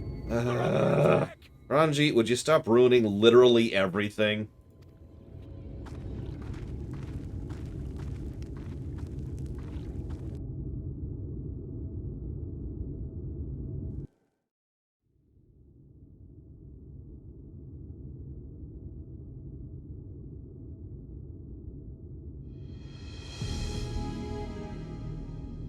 Oh yeah, Vothri's in this game. Hi, Vothri.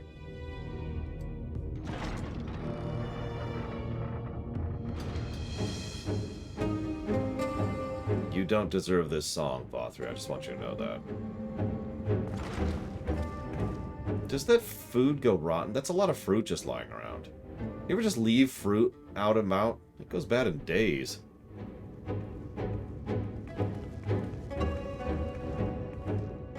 Lord Vothri, how good it is to see you.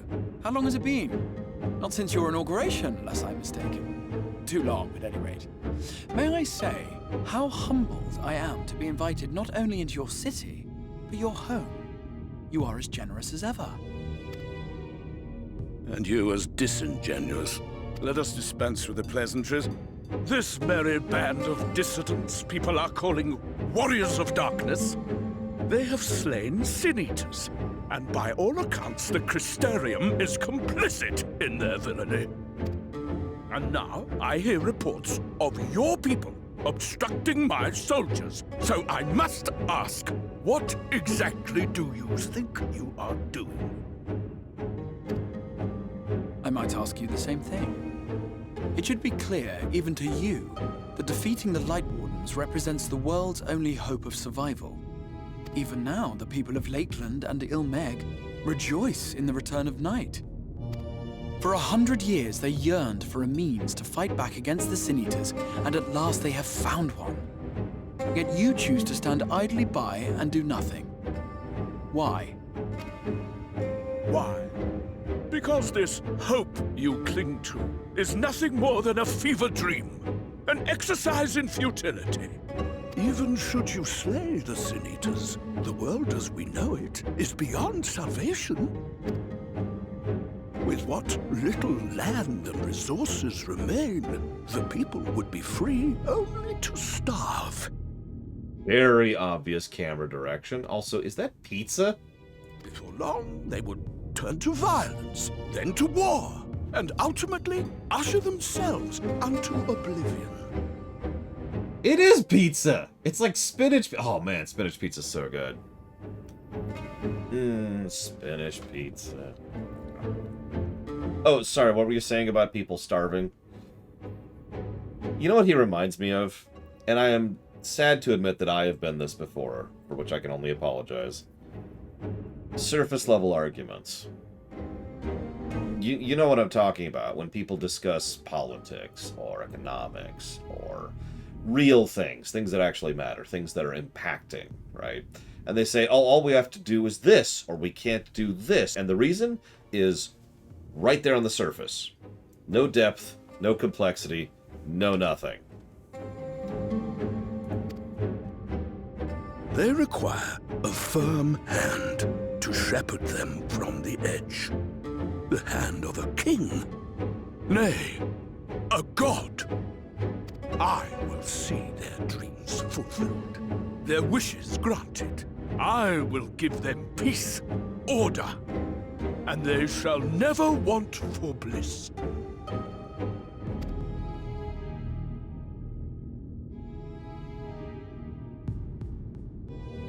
Men are fickle creatures who entertain vague ideals without the faintest notion what they cost. But a little fear can go a long way towards helping them realize what it is they truly need. I mean, I'm sorry, this is like listening to a 3-year-old try to discuss in-depth psychological politics, which I guess it actually kind of is listening to a 3-year-old discussing in-depth psychological politics, so never mind. Sanctuary. And they shall find none in this world save that which I afford them. Is that Mount Gould behind him there? That is why the Sin Eaters exist. To unite the world under my dominion. That's another interesting concept. It could be argued that Vothri is correct, because the only hope for this world is us, and let's be honest, we're a hell of a wild card. Like, we shouldn't be something you should count on. Here's the thing, though. It could still be argued that he's wrong, because if you were given the choice, and I mean this sincerely, if you were given the choice to while away the rest of your days in Langor, just you know, playing the rest of your days away under his rule, or dying, which would you pick? No judgment. Fit to grace the 8th Umbral era. What was that? A minor epiphany, nothing more.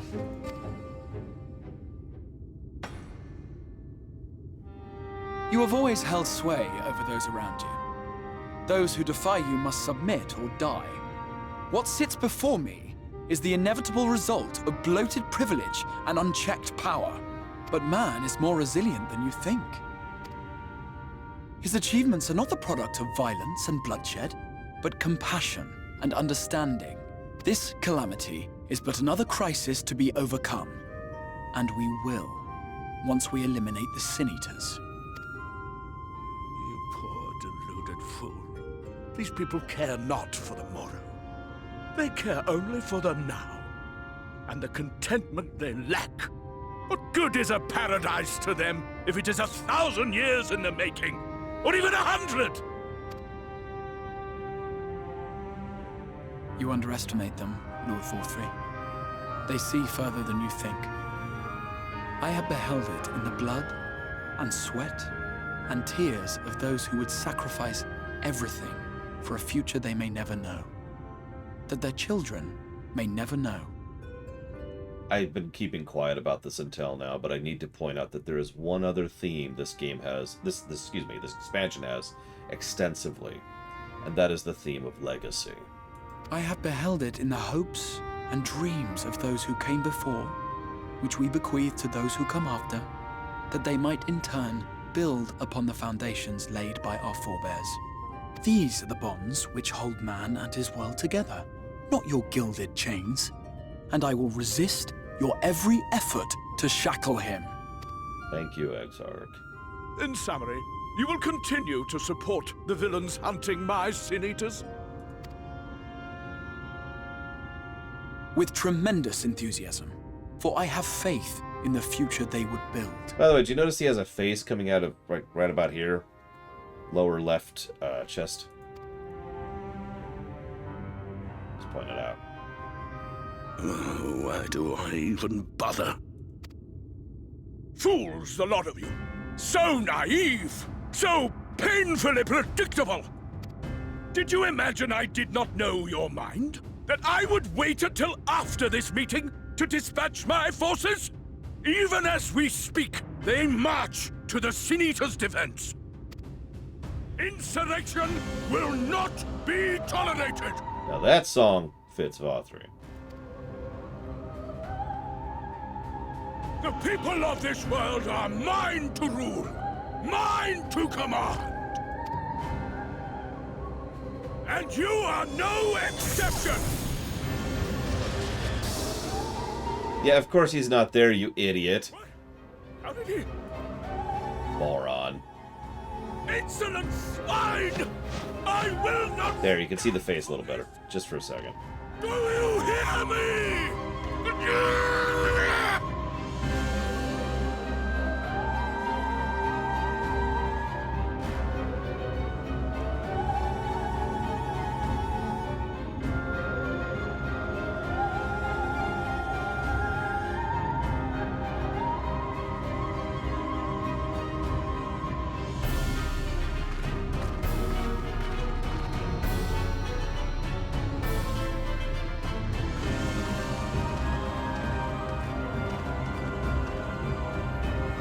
You speak for the Knights Blessed?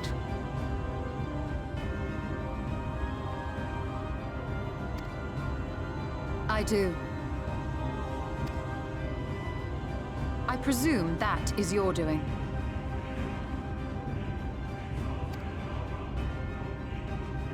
If you have come to parley, I must insist that you first return him to us. You're in no position to make demands.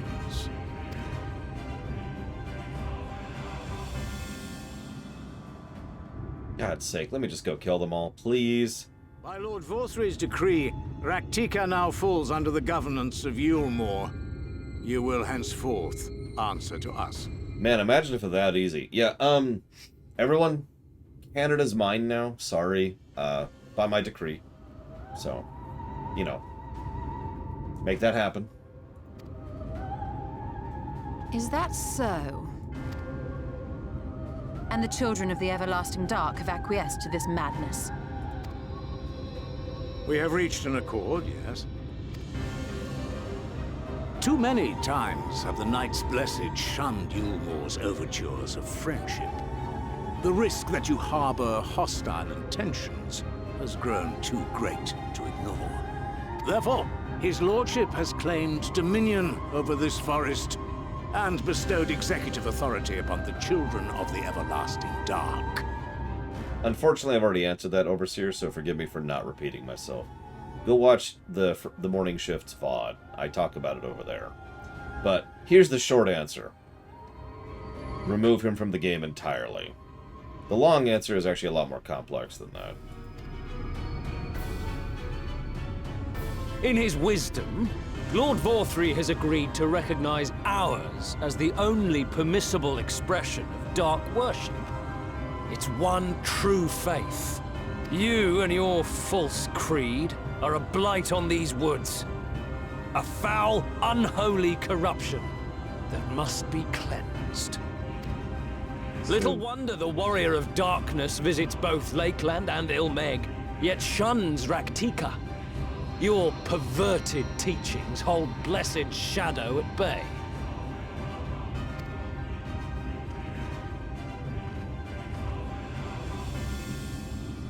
You have accepted the yoke of Yulmore to spite us, then? Fools. Darkness will never return to these skies while they hold sway. Those of you minded to obey his lordship are to make for Woven Oath with all haste. We will leave you, but you may have time to prepare. Woven Oath? Are you suggesting we abandon our fate to join those zealots? What has your faith afforded you thus far? Nothing! We will guide you along the righteous path. Yeah, that reminds me. What has your faith afforded you thus far? Oh, right. Nothing. Bunch of bees. And should we refuse? Anyone found here upon our return will be considered a traitor to Yulmore, and dealt with as such.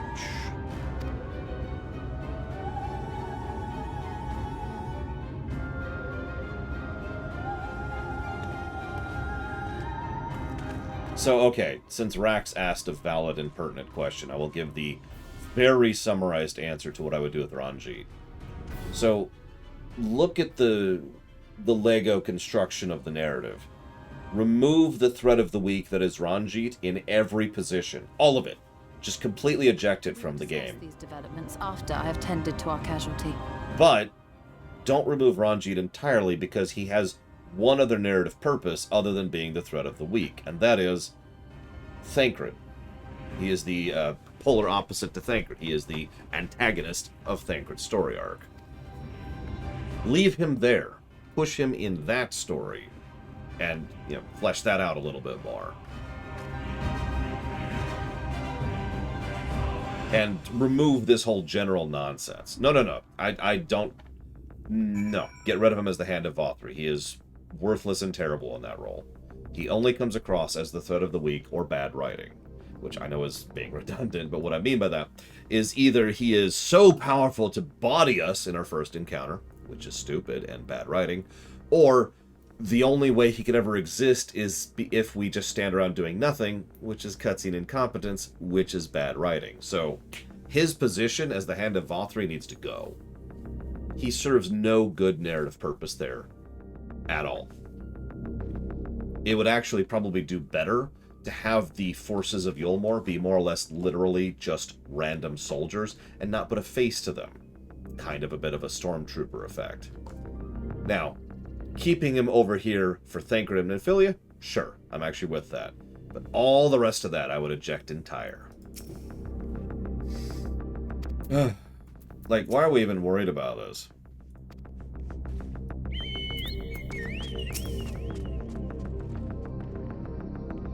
I know, there's a lot of cutscene incompetence in this game. It's pretty rampant, to be completely blunt. Oh yeah, speaking of which, cutscene incompetence for everything that just happened.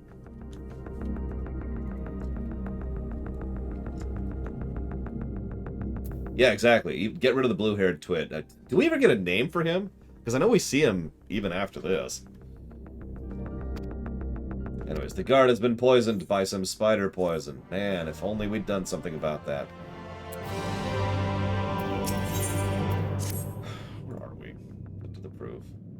2, 3, 4, 5, 6, 7, 8. God, we're still 8 quests from Katana Ravel. We might not hit it today.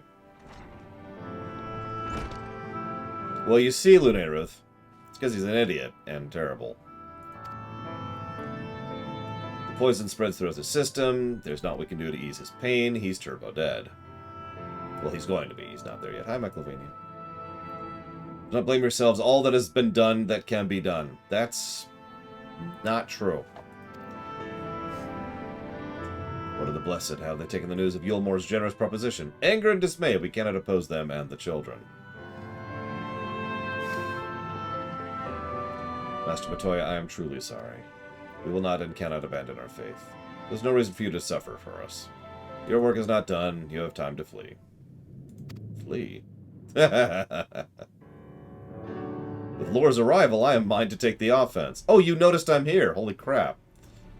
The darkness over Raktika, I would have no cause to remain. So in other words, we need to go ahead and figure out the tablet thing. Let's frickin' go then. Damn. Someone else suggested this, and good lord, I wish I'd thought of this earlier, but the idea of having the Yulmorian army attack where we are not is such a good idea. Rather than having them constantly hounding us where we are, which doesn't work for all the reasons I've been discussing for the last 2 days, instead, have them attack where we aren't, which would work for a lot of reasons, because that's how you fight a Star Destroyer. Have them be over there, over there, over there, and we're like, shoot. Well, we can't leave. We have to actually go and deal with the Light Warden. That's why we're here. We're the only one who can deal with the Light Warden, so everybody else has to go deal with the Ilmorians. And if you eject Rajit and his stupid overpoweredness, then you don't even have to worry about that side of things, but it is still a problem, a real problem that requires actual difficulty and sacrifice to deal with. Yeah, some Scorched Earth attacks. I'm surprised they've been so tame so far. Scorched Earth tactics used to be normal when it comes to this kind of warfare. So have them try to poison water wells, have them try to burn villages as they're going in order to try and say, this is what you get for opposing Ilmor and Lord Valthry. And we're over here like, well, we can't do anything about this because we're kind of busy. We've got a Light Warden to deal with.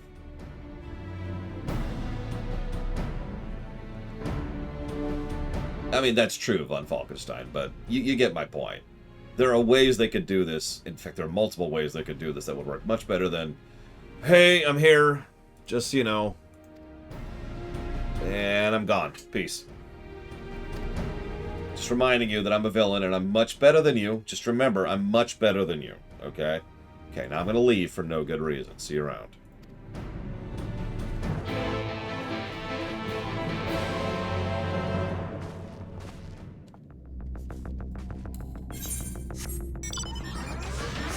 Oh.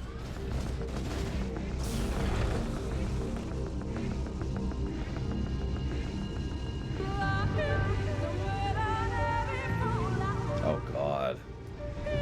Have the Voth... So, hang on. We could go much darker with this. So let's say that the Crystarium forces end up successfully resisting the Yulmorian forces. It's difficult, it's costly, it takes time, but they manage it. People rise up, people pull costly victories, they hold the line while we go deal with the Light Wardens. Cool, and then Vothri starts sending Sin Eaters after the Crystarium forces. And after the civilians.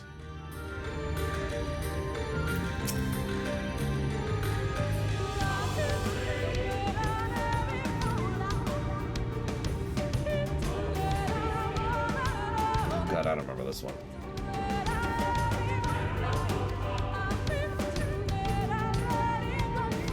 Okay, so Snake, Oppo, Wolf.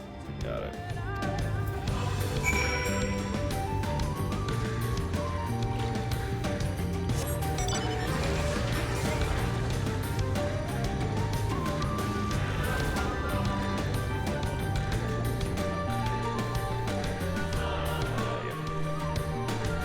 Thankfully, I remember how to get down here because I was doing side questing earlier. Unfortunately, it's not where I thought it was. Is it over here?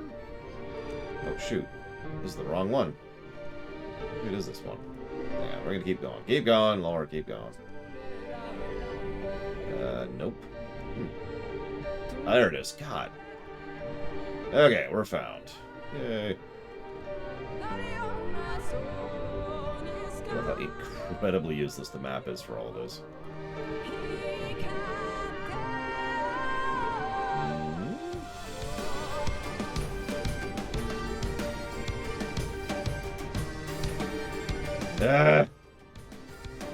Decided I hate the entire universe. Oh yeah, second negative for Ranji, just while we're here.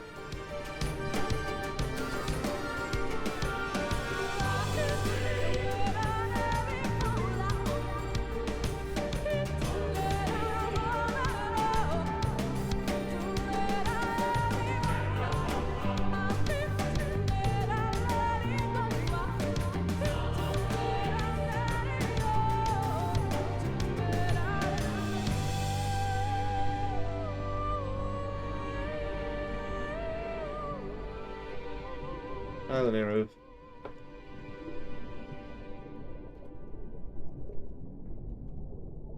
I do not like cornbread, no, but thank you for asking.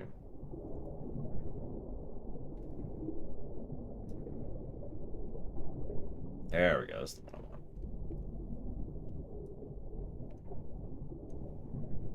I want. Okay. So... here. You know what's funny, by the way? With my own restructuring of Ranjit, I wouldn't even interact with him, or I wouldn't have him on camera yet. I would have him mentioned a few times, probably by Menphilia, possibly by Thancred, but he wouldn't even be on camera yet, because he has no reason to be yet. We're not there yet in the story.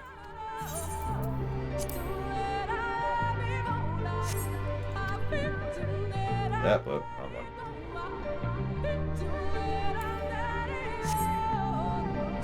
You can tell I'm paying attention. I wasn't even reading. That's on me. I was thinking about other things. Come on, game.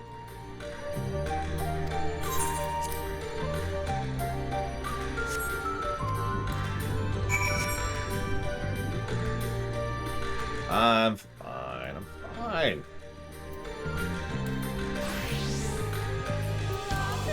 Why can't I heal myself? Why can't I heal myself? Why can't I heal myself? Why can't I cast underwater?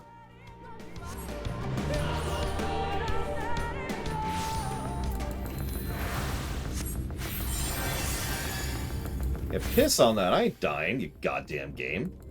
Screw you.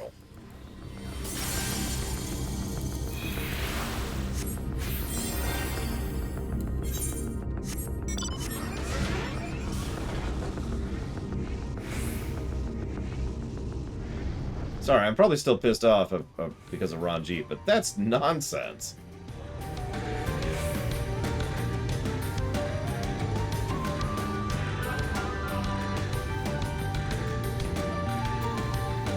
I was back to being a Reaper for a second.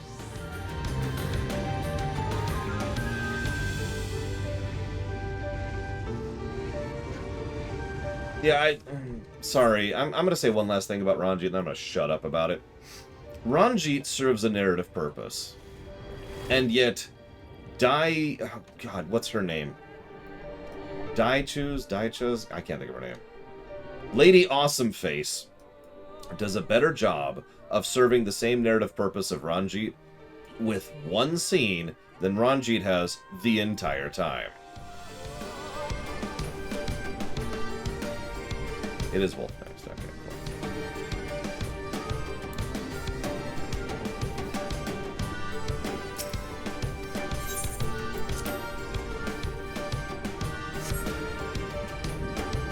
Now, I'm not talking about the Thancred thing. He serves as a good parallel, parallel and opposite to Thancred. He does. But he hasn't yet. Every scene he's been in so far, narratively, other than the Threat of the Weak, which is a flawed concept to begin with, is an automatic negative, the only thing he's actually served so far is being more attempt to try and show the idea of, oh, we've given up, and life is meaningless, and Vothri is awesome, with absolutely nothing done to actually earn it, and frankly, in a way that I can only refer to as badly written. There we go. Now we go to this one. Yay. First place I went to. Okay. Are we done here? I'll leave.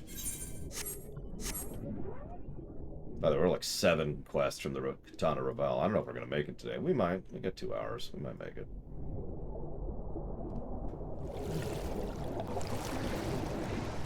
I don't remember that dungeon particularly well, if I'm being honest.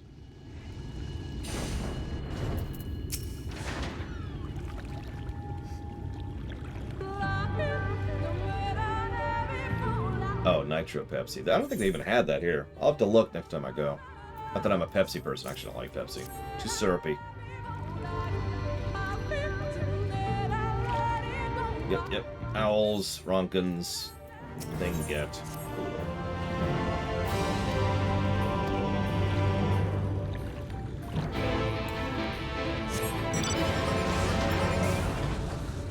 We don't even have, yeah, we haven't even encountered these people yet. It just occurred to me. Well, I hope you enjoyed the extensive, in-depth look at the Knights Blessed and the crazy cultist people, who I'm going to start calling the crazy cultist people, because that's what they are. In a moment here, we're going to meet a third faction in this frickin' wood. I hate this goddamn forest. So glad to see you're safe. Everyone's ready to go if you are. Thanks. We've done what we can. Cloud Deck is... Yes, that's the last weapon raid. That is correct. That you found a seal is bittersweet proof of aid, blah, blah, blah, blah, blah. Yep, cool. Nobody ever came to help the Ronkins. So we're totally going to go fight the Light Warden right now. Wink, wink. Tell by the desperately tense me. Hello. Tense music.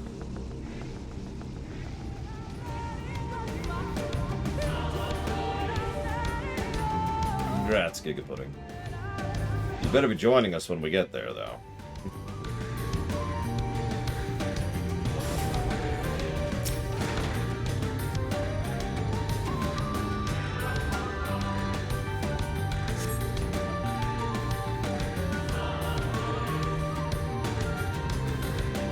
So now another group of people we don't actually want to kill.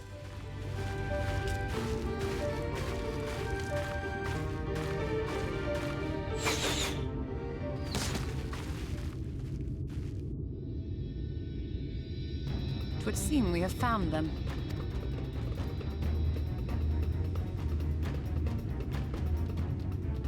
You trespass upon sacred ground! Begone!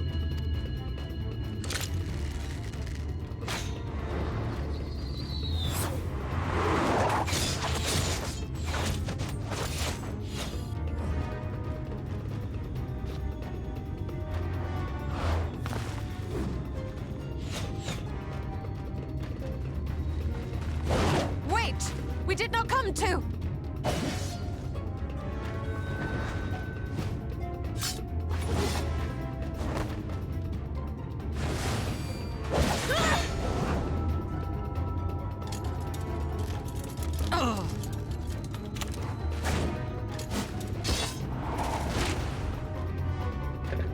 Sorry. Cards! Frickin' astrologians. Stop! We mean you no harm! Why are we just standing doing nothing this whole time? By the way. Sister, is that... We are allies of the Empire of Ronka. As is customary, we come bearing the seal of the Emperor.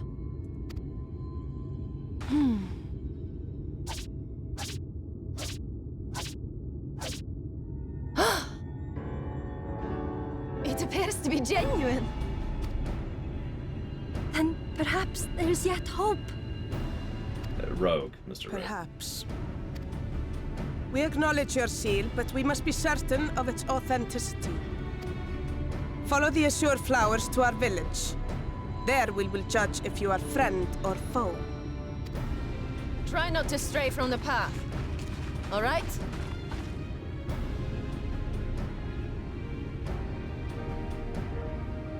Follow the flowers. Would it kill them to escort us? But if it affords us an opportunity to investigate Ixmaya, fine. Yeah, we are on a bit of a time crunch here. I really would rather not kill all of these Vieira. I would make so many people unhappy who want to roll as one.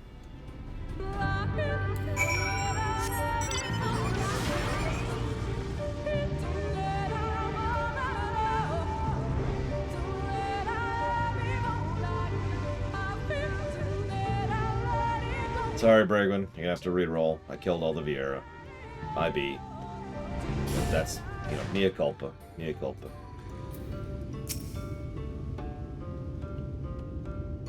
Sorry, Rai. You're gonna have to re-roll. Sorry. Sorry.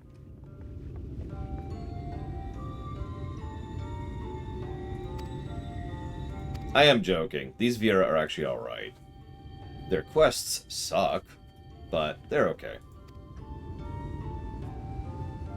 The seal is genuine. Wow, that's quick. Yeah, half the player base just Thanos is out of existence. For 3,000 years we've waited for this moment, and now you're here. I bid you welcome, allies of Ronka. I am the chieftainess. I am her younger sister. I am Simon. A pleasure. We were beginning to lose faith. I beg your pardon. These are troubled times. Though I can but imagine what compelled you to venture into our woods. You must be tired. Come, take your ease. I'll show you around the village. Okay.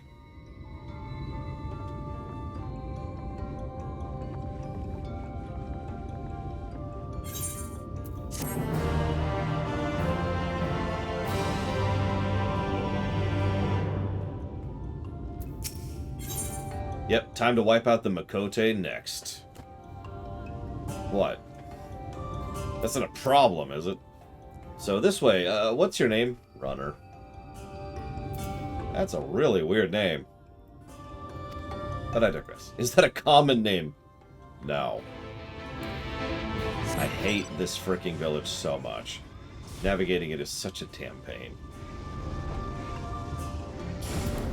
Gameplay-wise. Story-wise, it's cool, you know. But gameplay-wise, bleh. You would hear the tale of our people. Speak with Almet. I apologize for the hostile greeting. It's a miracle our arrows did not find their mark. They call themselves V's, right? Not a terribly diverse people from what I see. For a moment I was worried they wouldn't accept the seal. We're fine. For 3,000 years did they wait. Incredible. No dawdling. Once we've learned all we can of the Warden, we should be on our way.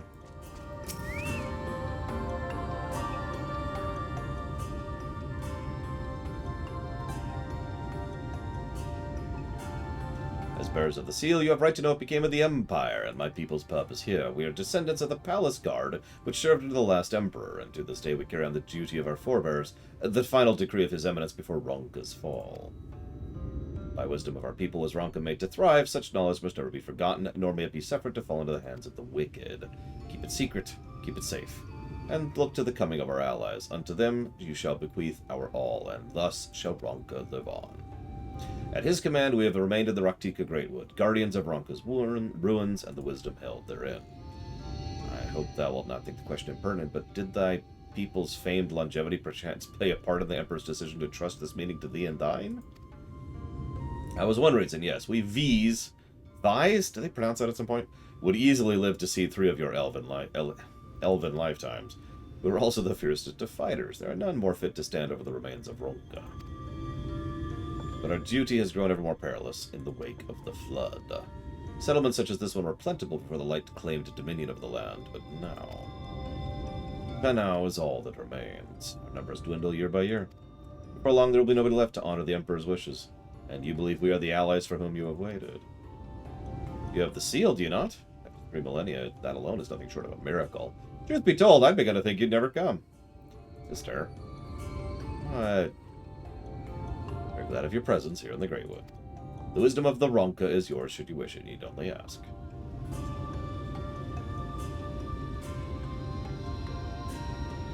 Data doesn't appear in STO.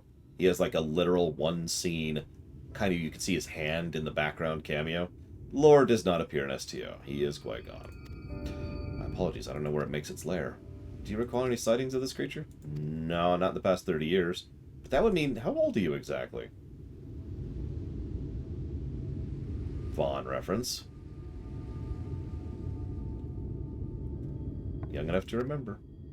With age comes knowledge. There may be yet one among us who has yet seen or heard of this abomination. Go speak to the other V's, learn about the town, and do the usual thing. Well, they couldn't get Brett Spiner because he's a dick, and also, there's issues related to that. Jesus. It's Giga Pudding! Run! Run! Run! Oh, okay, we're safe. I've never seen the Light Ward. Okay. Cool. Which is, I love culture and all. You got nothing else. Let's go. What do we got here?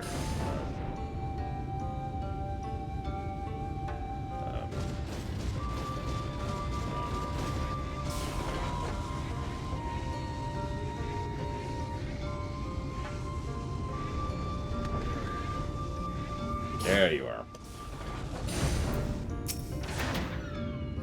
It's not my intention to pry, but your voice carries far. I know it. Well, not what it is you would ask me. Unfortunately, the answer is no. There's no light warden here. Brent Spiner's always been a dick. That's nothing new. He's... Okay, I say he's a dick. I suppose I should use more clear terminology. He's a preening asshole.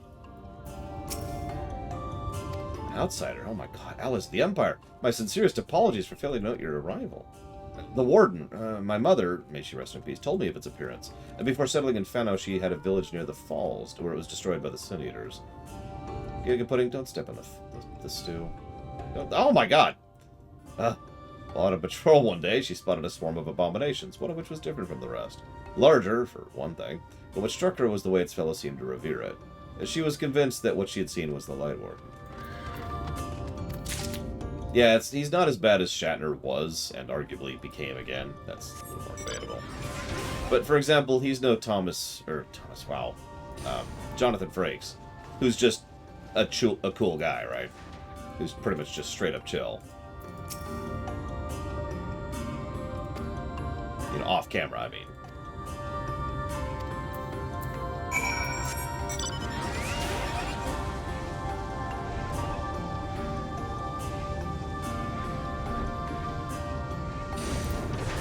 So,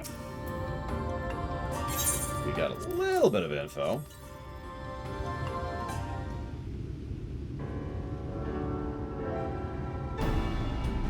Explain. We're at the falls. Why wasn't I told of this?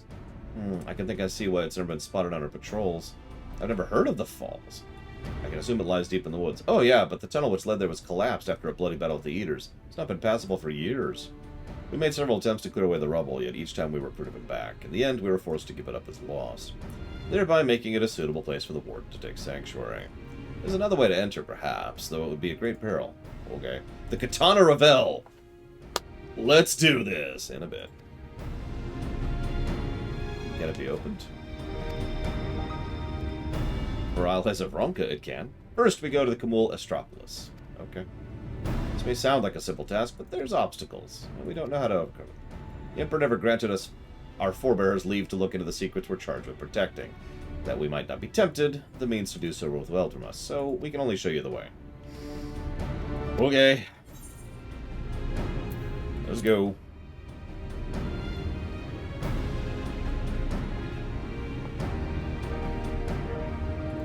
Oh, that's pretty cool, Rex.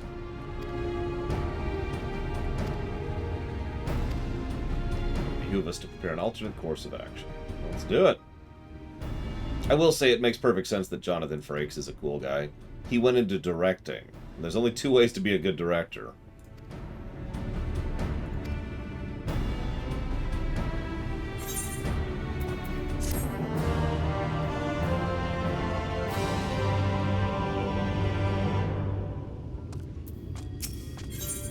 Oh, hang on.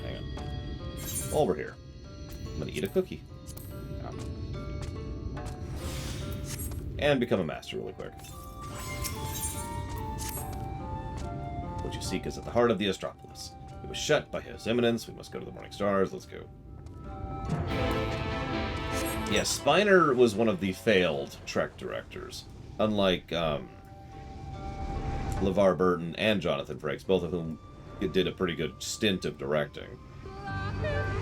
LeVar moved into producing, and Frakes stayed a director and was damn good at it.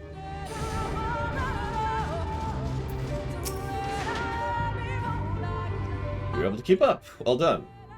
Ahead lie the Morning Stars. There's a great pyramid. There's a magic there. We gotta open it.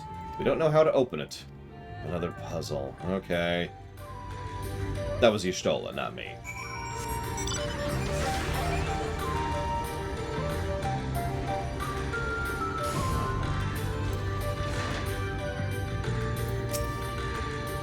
I must confess, there are times when I wonder what lies in these ruins, but I would never defy the will of the Emperor. He's been dead for a long time. It's another puzzle, but for a blessing it appears similar to the ones we found at the lake. Statues are all depictions of divine beasts. Alright, well, let's do the correct order, which was Snake, Oppo, Wolf. Well, Frakes was hungry for it, too. I don't know if you've seen my TNG ruminations, but Frakes actually spent literally years, like, doing the work on his own time to get himself to the point where he could... he understood what directing was. Camera work, lighting work, working with the actors, pulling performances, etc. Like, he did that all in his spare time. That was something he really cared about. And generally speaking, when someone's really hungry for a role, they tend to grab it. I'm pretty sure I talk about that in The Offspring, specifically, of the TNG Ruminations. I mean, I talk about it several times, but The Offspring is where it really comes up, because that was the first episode he directed. That would be Season 3, I'm pretty sure. I don't know the episode number by heart, sorry.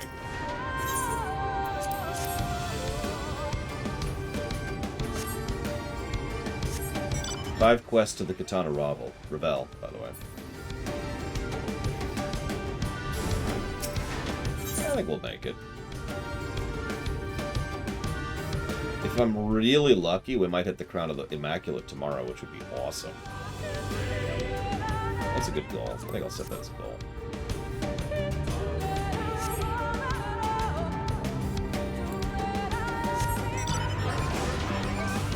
I agree with that, Rax. There's a reason several good directors have come from good actors.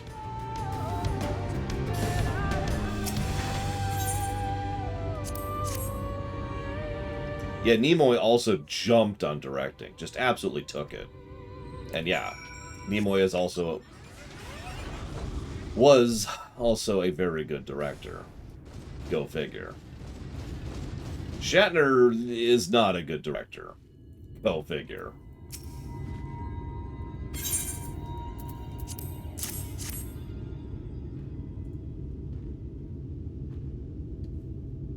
Well done. A moment while I decipher what you've done.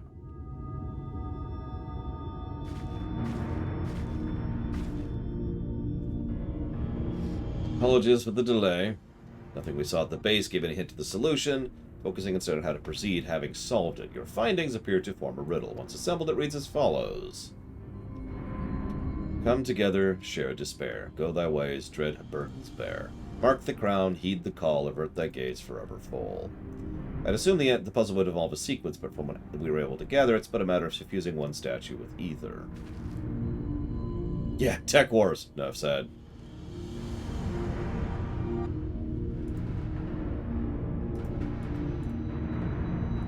The question being, which one? Have you any thoughts?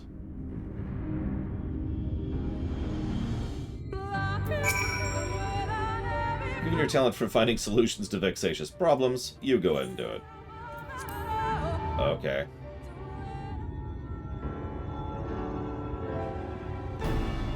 After you selected a statue, I will immediately... sorry. Right, what I was doing.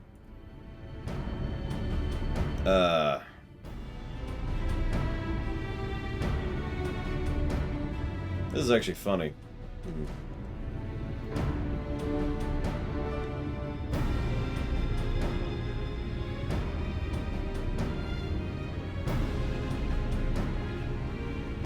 Owl it is.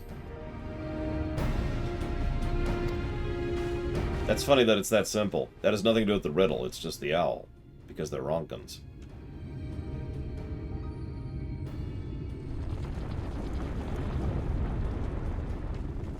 I hate misdirection riddles. Excuse me, I'm yawning a bunch today. Sorry, yesterday was a Thursday, it's oh my god. I need to tell people about our... You need to watch the VOD of yesterday's D&D session. If you don't want to, I'll just summarize it. So we had to kill some evil demonic fungus which is weak to sunlight, and we have a sword that generates sunlight. How do we deal with that? No problem. We'll take our divine dog, willingly polymorph him into a flesh mirror, which then magnifies the light of the sun so we can glare it over the entire demonic infestation and kind of burn it all out.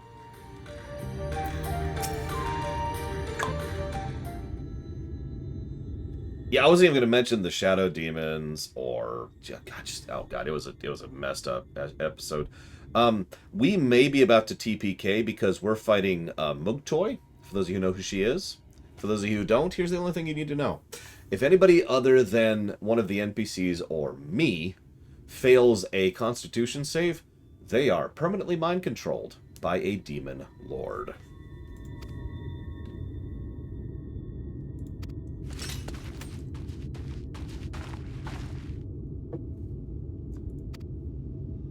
I'm immune, if you're wondering. So is the NPC. Yulmorian soldiers! Oh, for God's sakes. One of the blessed. Nothing specific, but the Yulmorians had little interest in Slitherbone and its people. They're making all haste for the gate. Together with Thancred, they've engaged them at the border. Go assist them. They are not to get in here. Yeah, consider that a little bit of a tease for why you should watch the Thursday night streams, by the way. We even start them earlier now. Although that's more for Guido's health's sake, but still. So anyways, Yulmor is stupid.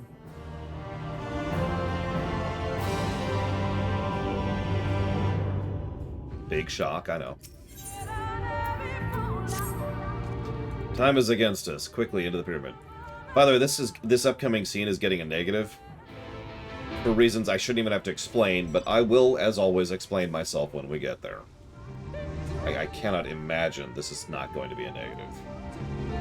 So I host it, but it is on Guido's channel. That's GWYDO.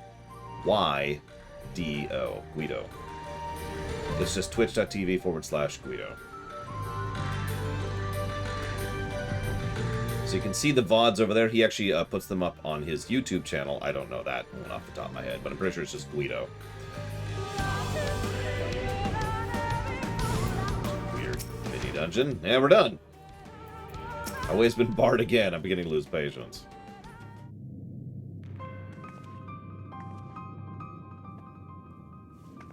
Thank you, Von Falkenstein. The switch should open these doors, but in the confessional of the two apostles, the elder, why is it not open? Magic appears to be flowing through the walls, but it's being obstructed as it approaches the door. These pedestals bears an owl, blah, blah, blah, blah.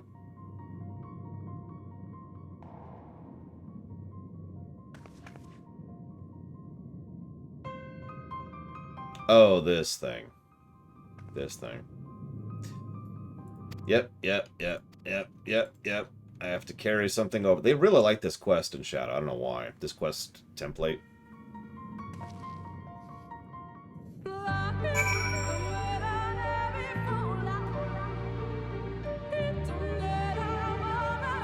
Oh, wow, Alex. That's a fun one. Yeah, no, the campaign's been pretty legit so far. Third has been proving why he's one of the best GMs I've ever seen. And that's not a joke. I'd say he's actually, in all sincerity, probably the second best GM I've ever seen in tabletop. Ever. I actually can't remember the name of the guy who's in the number 1 slot. I'm in the number 3 slot, and Matthew Mercer's number 4.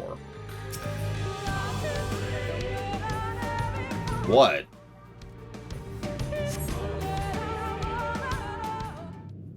No, I can't think of his name. He's bald. He works at Wizards of the Coast. He is an extraordinarily good GM in every way. He thinks about the gameplay side of things, not just the roleplay side of things. Like, he's a really, really, really good GM. Very good at planning, very good at adapting, tells some great stories. I can't think of his name. It's gonna bother me now. One moment.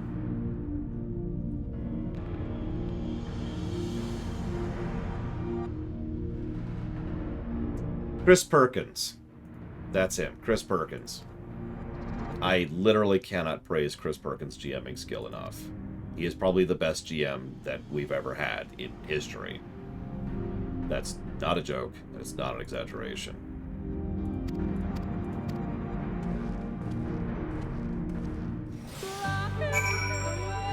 Unfortunately, most people have only ever seen his comedic stuff, but he's pretty good at that too, so hey, go figure. I would like to think I'm not a good GM.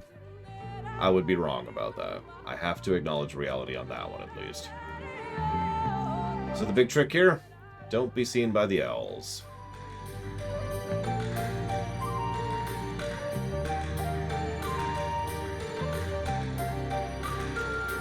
we have any questions for everybody who's here? No, we don't.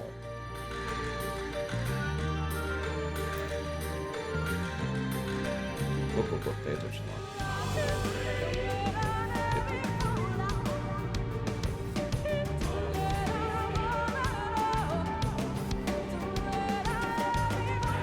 I'm not stealing from nobody. Yet. Also, these weren't the elves, these are the Ronkins. I mean, I've had a lot of bad GMs before. In fact, one of the worst GMs I've ever seen is Gary, one of my best friends. That's not bashing. He will admit that, too. Have I told you the kobold story?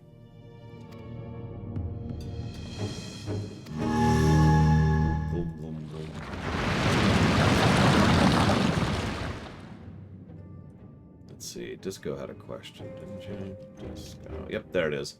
Ah, is it confirmed that Heidelin picks when the echoes occur, or is that just a common joke of fist shaking? To my knowledge, that's not confirmed or denied, as of where I'm at in the story. So I have no idea. We were just one step from Katana Revolt. No, I got like 4 more quests.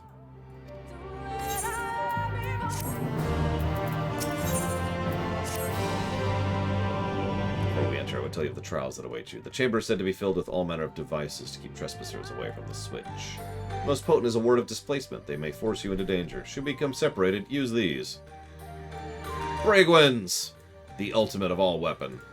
Whisper Weeds is actually what it is. FF4 reference. We're walking. Hey! Solo-only instance. Not as many of these in Shadow, for once. I enjoy GM more than playing. The only reason that the extant campaigns haven't continued is time. I've been reallocating time towards streaming to get the queue smaller. So, you know, that's that. Yep, I see Sentinels.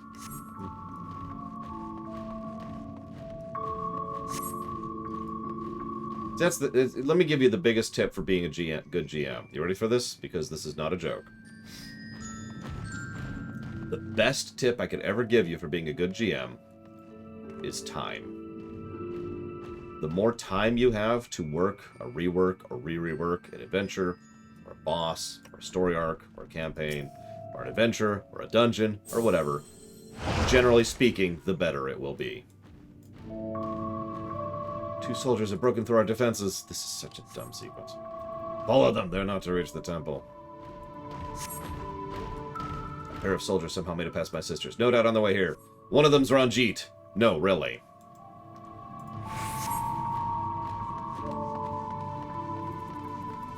If you have no idea what you're doing, well, then you need to learn. And learning takes... Wait for it. I mean, it takes experience. But what is experience if not time?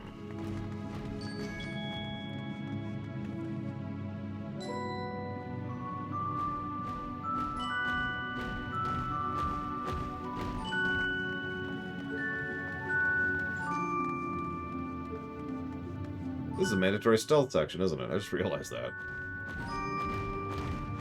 I would Giga Pudding. That is absolutely correct. Good way of putting that, Linnea. I like that. Yeah, binary fail state. Oh yeah, speaking of which, gameplay negative for this. Sorry. I like Shadow a lot, but this whole dungeon is a misstep. It's probably going to get that story negative, too. Oh no. I got this! Oh, they're literally invulnerable. Wow. They're literally invulnerable. Wow.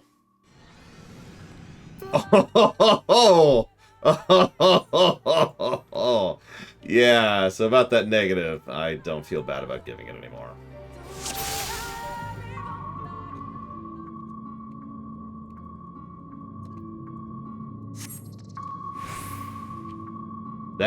That is 2 critical flaws of game design. No mid-mission checkpoint, binary fail state. Wow, I think that happened last time too, and I just forgot about it. Anyways. I'm not even going to complain about the fact that these things can just 3-shot us. Hello. so effortlessly. Not these ones, obviously, the later Away ones. with you. Can someone explain to me how I got spotted there? I'm just curious.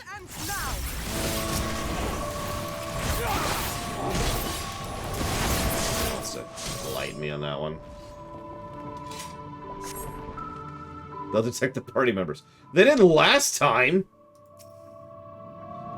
Whatever. I don't care at this point. I've already given this a negative. Moving on. I can't wait to give it a story negative. And then an everything negative. This is a great time for questions. Is there anybody here? I answered Disco's question. None of the people who asked questions are here right now. Oh, Alex asked one. If I had the time and the money, would I get back into MTG? No. So let me go ahead and give my opinion on MTG here. You ready for this? I'm told this opinion is not as unusual as it used to be. Magic the Gathering is a wonderful deck building experience, but I find no enjoyment. What? I'm sorry, what? You saw that, right?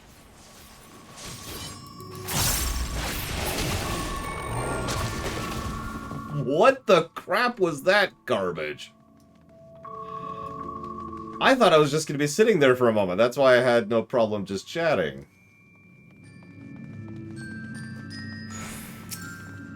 Magic the Gathering is fun to build decks. I love the build gameplay. I love the combos. I love the strategies. I love the setup. I love the themes. I love it. Playing MTG has never really been fun for me. There's nothing interesting in the actual endeavor. It has all of the problems with PvP. In addition to that, and I'm just going to say this as bluntly as I can, from a game design perspective, core MTG, emphasis core, is not well designed. 20 health in MTG. Think about that for a second.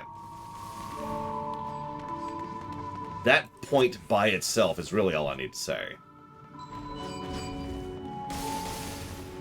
Now, there are ways to flesh that out.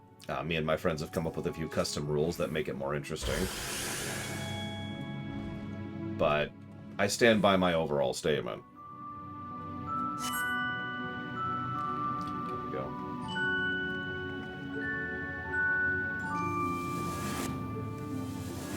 Ironically, I think MTG would be a lot more enjoyable if it was more like the WoW card game.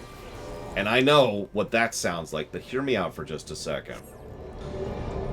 What the WoW card game does is it has raids.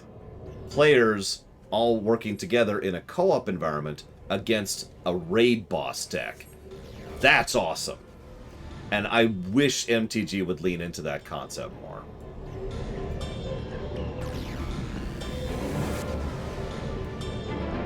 I don't know what Arch Enemy is, I'll admit that. So maybe they did finally do it. Maybe they finally decided that was a good idea. Which it is, by the way.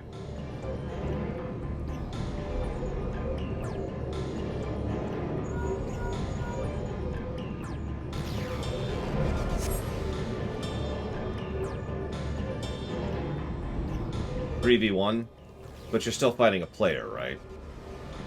Because that's still not as what I'm talking about, really.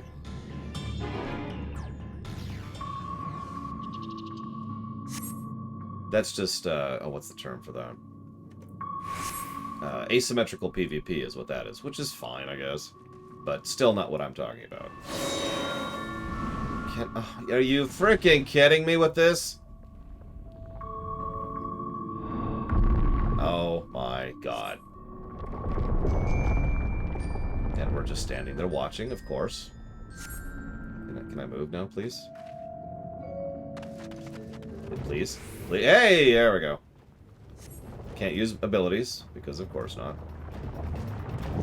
I don't trust the game at this point, so I'm gonna be way over here.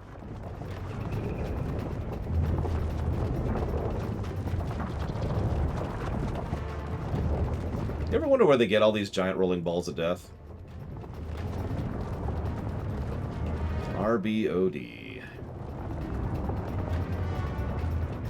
Asheron's Call actually had several dungeons dedicated entirely to the concept of RBODs.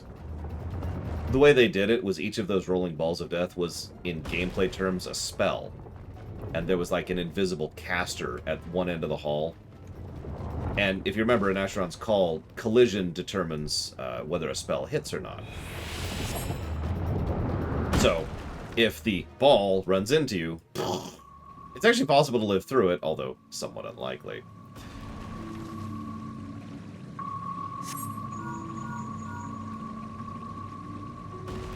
Sister, they've reached the temple. I fear they're too fast for us. He's just too good. He's so good. He's the best. And he's attractive, and he's got a giant dick. And he's just, he can cook things to perfection. And he's got luscious hair. And he never has, like, skin pimples. And he's just amazing. He's the best.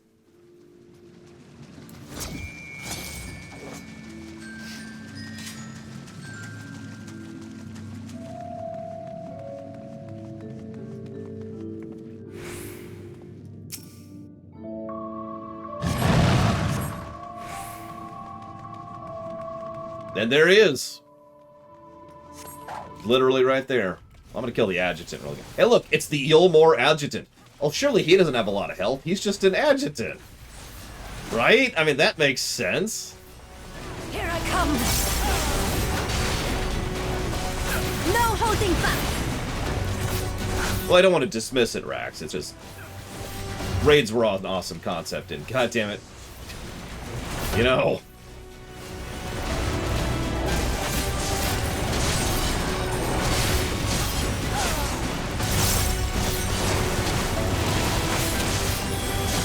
I've only taken off 30% of this guy's health after a full unload. On easy.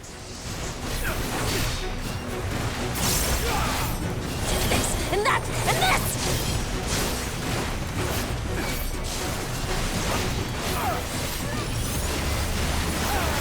I mean, that is the old-fashioned way of getting through a dungeon. Just break through the walls. The door can't be opened! Smash!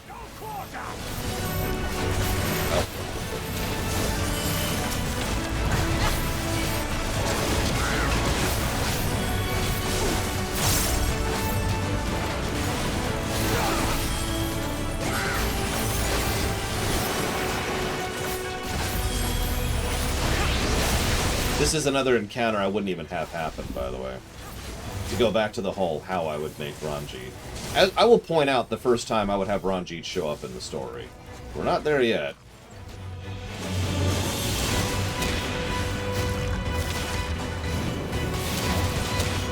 Oh, I guess I'm just supposed to go out there.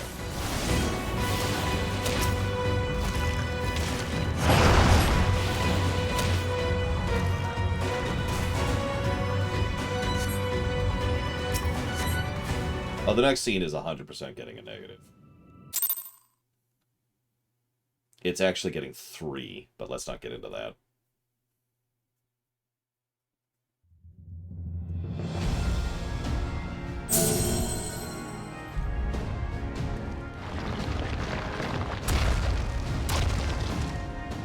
It seems to be working.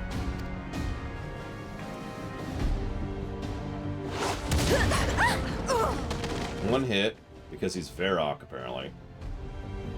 You know what? That says something. Varrock Sourfang, who is one of the biggest badasses Warcraft has ever seen, is not as overpowered as this asshole. Please think about that for a moment.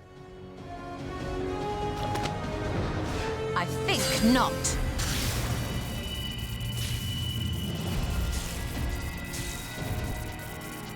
Meanwhile, he pulls a Xenos, because, you know, he's that good.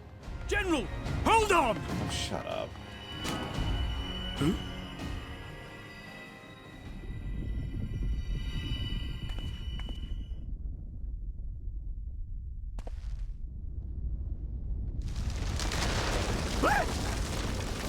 Oh, God. You ever get into stack arguments, USN Corp? Because I have. And I haven't been a judge. No, it's... Well, you'll see what I mean to me. I'll explain why this is 3 negatives later. Expertly done. Oh, I would kick him. I'd kick him right here. was I to know that that would happen? It looked like any other part of the floor. A, no it didn't. B, kick. These are your enemies. Kill them. These people are more or less literally worse than the Garleans. Might now be an opportune time to strike a bargain? Sure thing. I'm gonna toss this coin down that hole. If you go get it, I won't kill you. We poisoned a number of villagers in Slitherbough with a toxin brewed for us by the children. Oh my god, you monsters.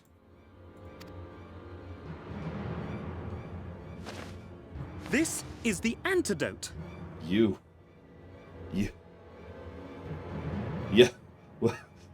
Great way to open negotiations. Yeah, we attacked the nearby civilian village. I dare say you know how potent their concoctions are, and the futility of trying to counteract their effects. Now, try anything here, and we're all likely to fall. Oh, I do, Zerani. Yeah, with children. Eventually someone will come to our rescue. Or yours. Promise us safe passage, and we'll give you the antidote. Do we have a deal? We do not negotiate with the enemy. The villagers' lives are forfeit, as is yours. You know what? Frankly, thank you, Ranjit. The only good thing you'll ever do.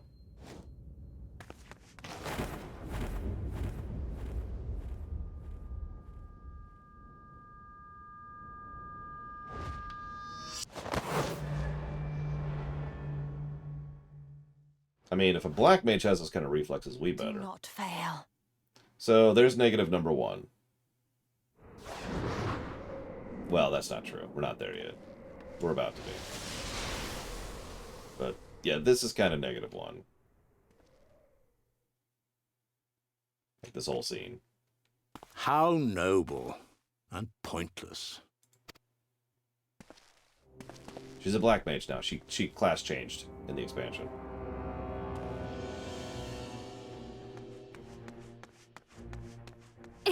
Is everyone all right? What in the... Urianger! At once! Okay, that is...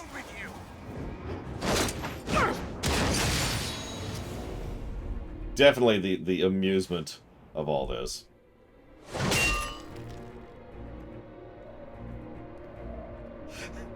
First time rescue's been shown in lore, to my knowledge.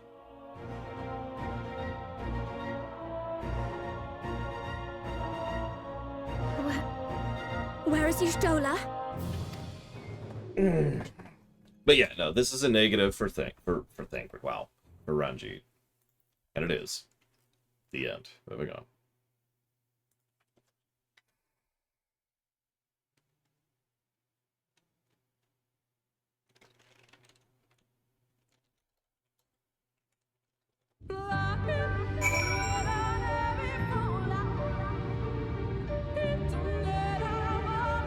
But that's the only negative I'm giving right now. You'll see what I mean. I have failed you. Words have failed to express my shame. I fell before the bad voice, before the bad writing. We should have tried to repel them. We were just so helpless before how incredible his giant dick was. Oh, Y'shtola, had we been but a few steps faster. Is that? Oh, that's his, okay. Thankfully, Ranjit's cohorts had the good sense to fall back. Who we met should be here soon with word from Fano. We should hold our position here until she arrives. We're pretty close to Ravel. Hang on, let me check here. What is this quest? This is the Aftermath. 1, 2, 3. We are 3 quests from Ravel.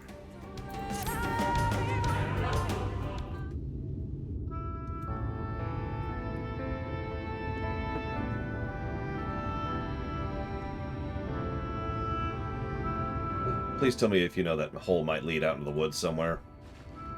Oh, we've never even been in there. I fear that as a little consequence, for we have tried to mark the depth of it and failed to fall from such a height. Yeah. You know what's funny is my monk is at the level where I can basically walk up and down walls at this point. And by basically, I mean literally, I could just treat a wall as a surface to walk on. They abandoned Slitherbow as well, though they yet remain the swamps near Lakeland. Unfortunately, a number of the Blessed were poisoned while fending off the soldiers. Well, good thing we got the antidote.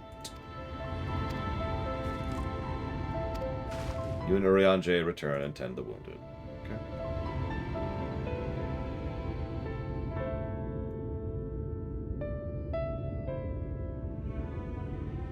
Oh, you mean for the quests, Rax? Yeah, no, if it's not obvious, I literally have the MSQ chain up there, and I've had it the whole time. It's a good way to keep track of time and where we're at and how long we are to things and so forth. I don't plan to do that at all in Endwalker. Hell, I don't plan to do that in 5.4. I don't even know what's coming up in terms of dungeons and raids. I'm sure there's at least one somewhere. Probably. I mean, I know there's Diamond, but I have no idea what happens in that. What are we in the sky? Anyways. It's okay. Diamond's kind of fresh in my mind, so I can talk about the mechanics when we get there.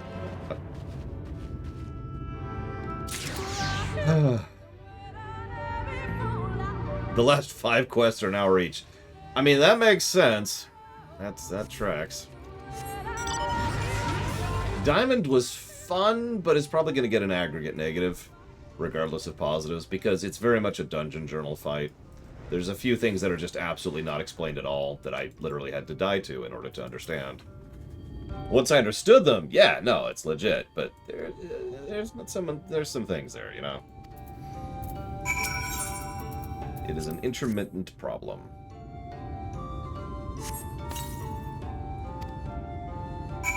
I mean, you can ask Rax, he was literally there. And lore went over the edge. And lore went over the edge. I actually fell off 3 times.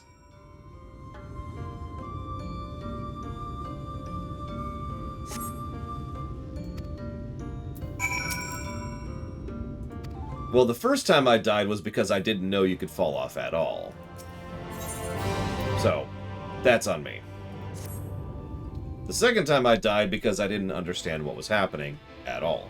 The third time I died because I didn't, I didn't think it was going to be that bad of a knockback, and I didn't have that button on my bar as that class. I do now, consequently.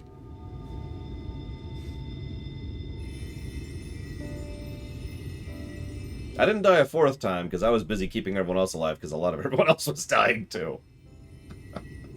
Not counting the wipes. And we wiped.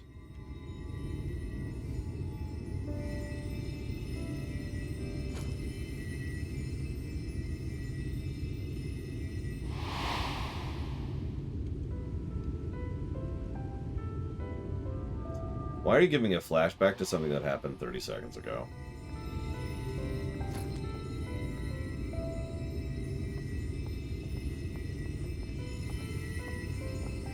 Runa, thank goodness.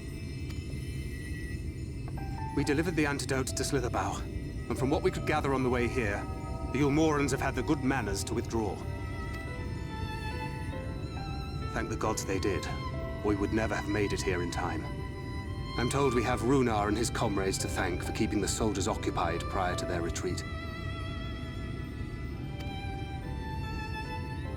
They were preparing to come for you and Y'shtola, it seems, when Runar rallied the villagers and pursued them out of Slitherbow.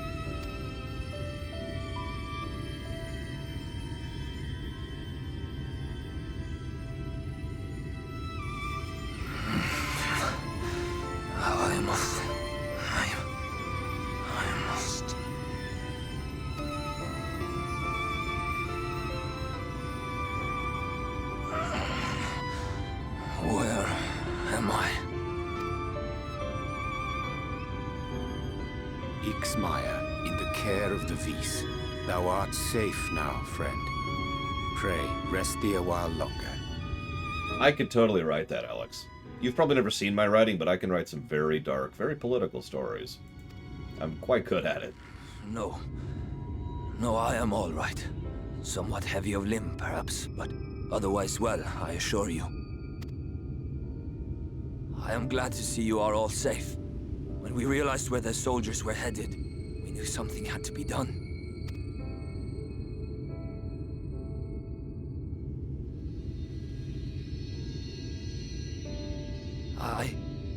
do not see Master Matoya. She was with you, yes? What happened to her? She is dead for no good reason.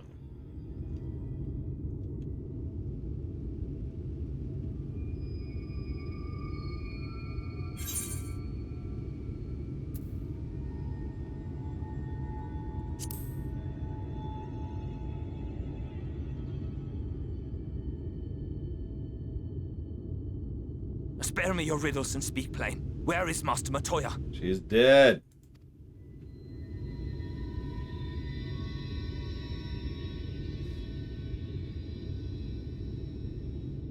So yeah, there's a story negative coming up, but I think it might also get a story positive. I'm gonna debate that. No. No, that cannot be.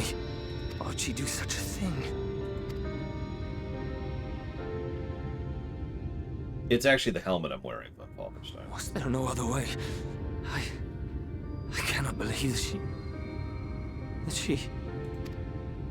Was there no other way? Oh, there were dozens. We must begin the search immediately. I will come with you. No, you won't. What are you waiting for? We must find her. She could be trapped, or hurt, or... She is alive. She is alive, damn you!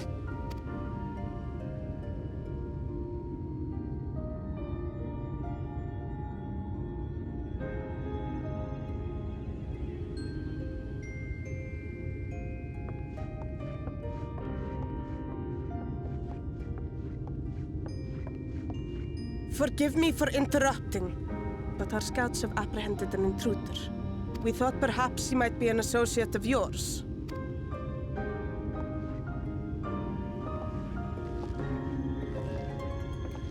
I love the idea that he let himself get captured, rather than just teleport up here like he absolutely could have. Oh, look who it is. Well, this is embarrassing. In my defense, they are surprisingly tenacious.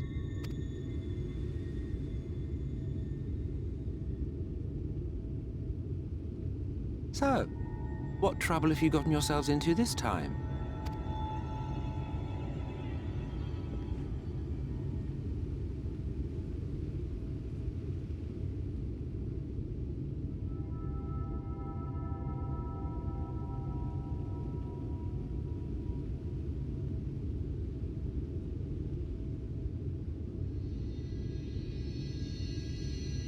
Well, well. What an intriguing turn of events. My condolences, by the way. It is never easy to lose the ones we love.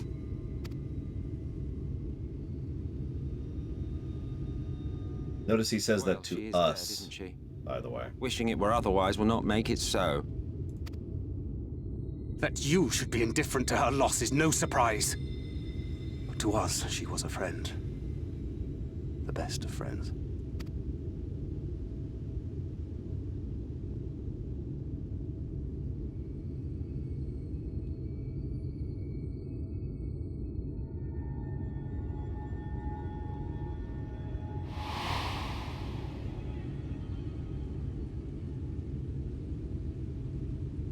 Remember this? This happened 40 seconds ago now. Sorry. You have something on your mind. What is it?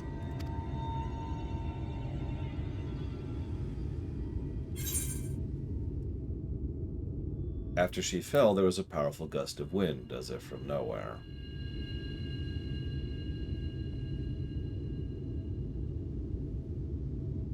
Pray recount to us again that which thou witnessed in the ruins, omitting not the slightest detail. Alright. Explain. Explain.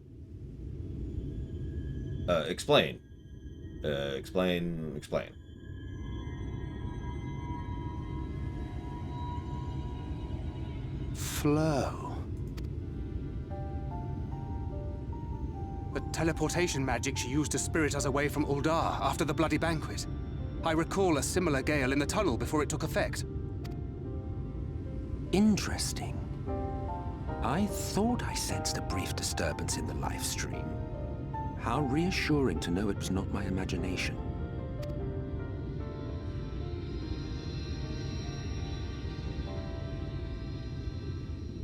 I felt it only once, I should mention, which would suggest she is still adrift on its currents. Then I fear she may yet be lost to us. For it was only by the grace of the elementals that she was plucked from that great ethereal river.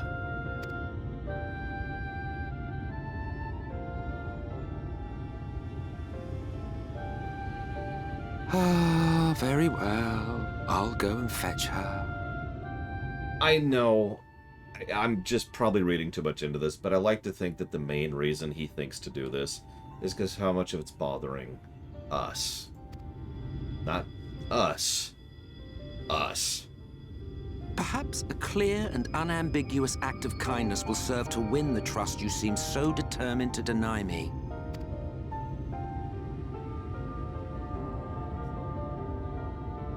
And he is a master of ether. I've said this before, and I feel like repeating this. This is probably the single most deadliest, dangerous, and powerful thing we have seen in the entire game. Right here.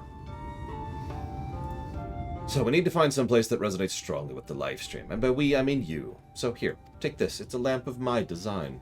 Keep it close. The brighter the glow, the stronger you are. Once you found the spot, just whistle. You know how to whistle, right?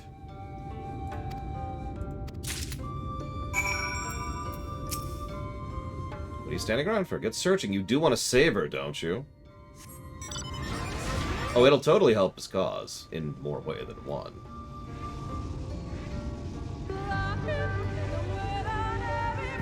Yeah, saying that he cares is a bit much, but at the same time, saying he doesn't care is also inaccurate. It's just kind of an interesting, fascinating circumstance. By the way, the next quest is the Katana Revel, so anybody wants to join for that, this is a good time to start mentioning it. Lune Ruth, where are you at?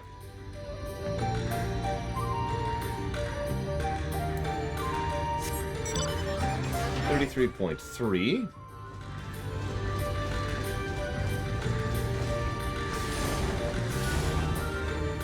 $20.7. I know how dumb this quest is. Moving on.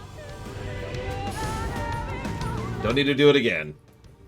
It's up here.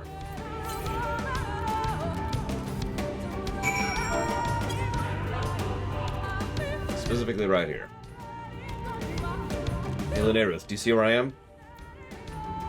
See that formation? And you see my coordinates? 33.1, 20.6 is actually where I am. This is where you want to be when you get to this quest, this point of the quest. I'm just going to save you some time, because this quest kind of sucks. Oh yeah. Emmett Silk is absolutely an idealist. No question.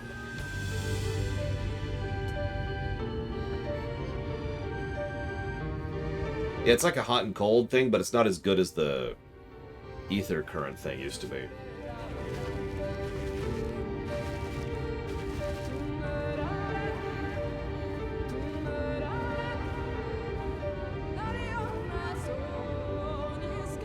Poison room. This place should serve Left, forward, left, right, I believe. Just follow the arrows. I need to concentrate. Basically, you need the arrow path that doesn't go to the purple portals, Lunerith.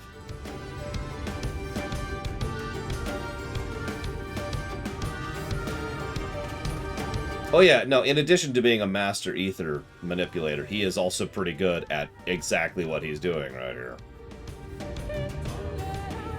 Give me a sec, Lunerith.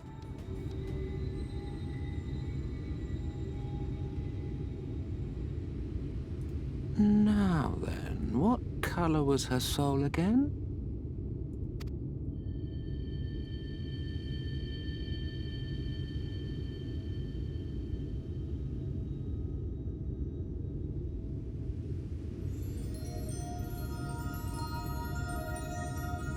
Ah, there you are. That's a good question, Rax. Which I'm going to ignore immediately. Bzz, there we go. We're good.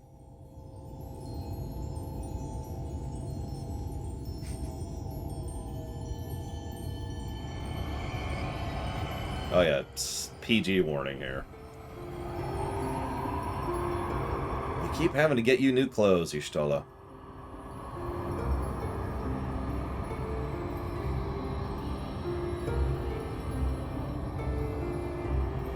Well, one would be a perfect replica, and the other would be Y'shtola, Alex. He's done it. He's brought her back. Well, you know.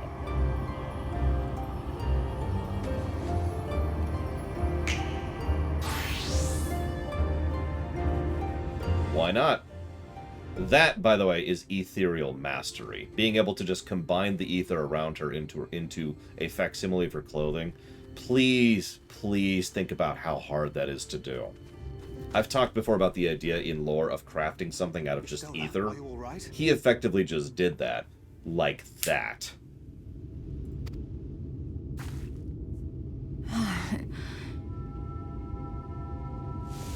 And yeah, he saw her just the one time.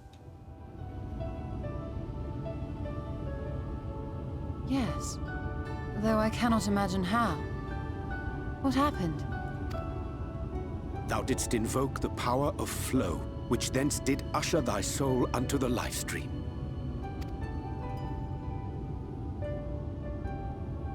I wanted to save the antidote, and after that...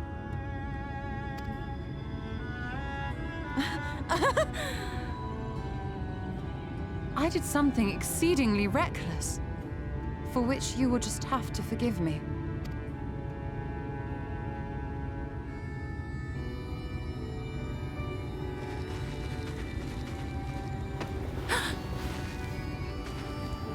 Master Matoya! Oh, thank the heavens you're all right. I had nearly given up hope.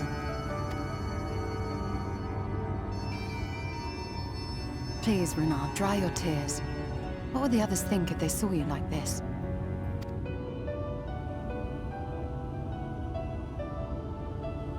Come now. Did you really think I would go gently into that dark night with so much left undone? So many mysteries left unsolved.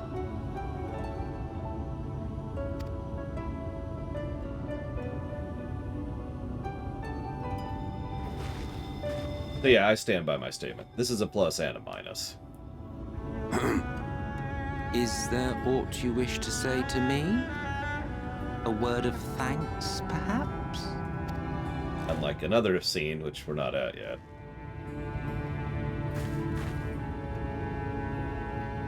Selk, the Ascian of whom I spoke. 'Twas he who plucked thee from the life stream. Oh, and if you're paying attention, the closest thing we've gotten to the level of... It's not really characterization, but it's kind of like exposition of power level. So the closest thing we've gotten to the exposition of the power level of what Selk is at is what he just did. It is extremely impressive what he just did. I cannot re-emphasize that enough. And that's just a sneak peek, too. I see. Thank you.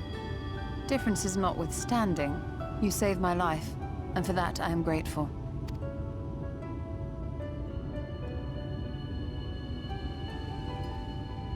But let us turn our attention to more important matters, such as the Katana Ravel.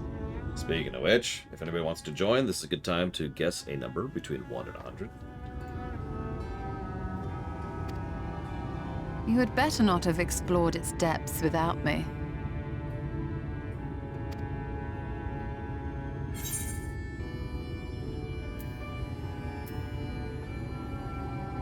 No, I was waiting for your return. Again, by the way.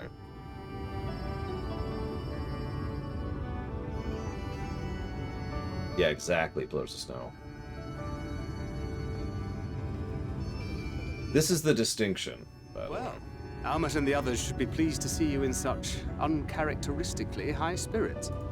Let us return to Fanoff then, and discuss the coming expedition.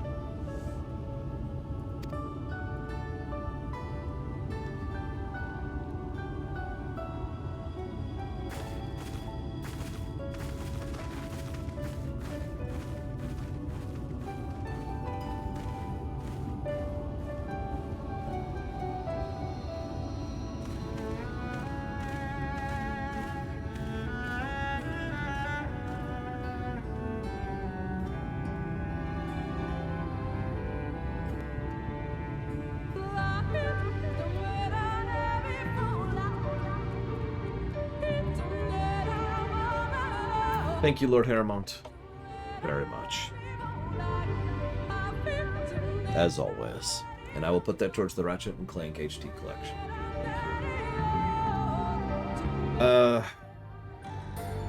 You haven't done a dungeon today, have you, Mr. You did the trial, but everyone was with us for the trial. Who wasn't there for the trial? Reggie didn't get to go in for that. And Maverick. Are either of them there? I don't see them. Yeah, that's true. Pillars of Snow didn't get to go. Of course, you weren't on. What a touching reunion. It fared but a tear to the eye. But as we both know, such tender moments are nothing if not momentary. Before long, they will remember their many differences and return to their squabbling. You're wrong. We're better than that.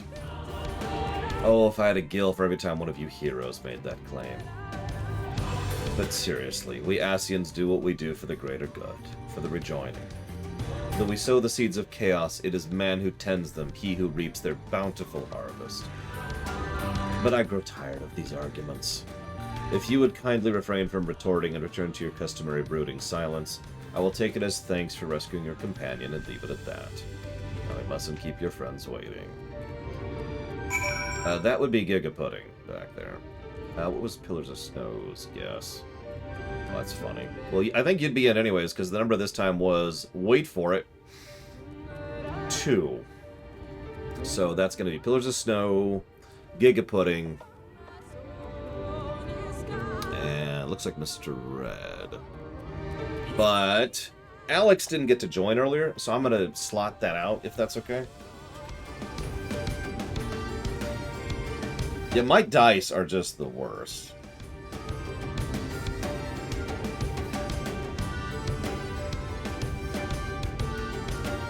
So yeah, just to kind of spread it out a little bit. Let's see, so that's Pillars, that's Giga, and Alex. Oh, there you are. It's right there.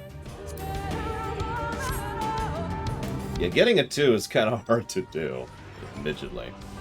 Giga is probably going to want to heal. I think that's all they've got. So, what do you got, Pillars of Snow? That isn't a healer. And Alex, I know you're terrible. I mean, amazeballs. Oh, that's a good point. Maverick, are you there? Because if you're there, I'll go ahead and swap you in for Alex and kind of spread it around a little bit. I told you I'm tired of these inane arguments. Shouldn't we get ready to slay the next Light Warden or something? I don't actually want to argue with you. I would love to discuss this with you, but the problem is what you're discussing is horrifying on so many levels. Ariane once told me that being immersed in the live stream can cause irreparable harm to the body.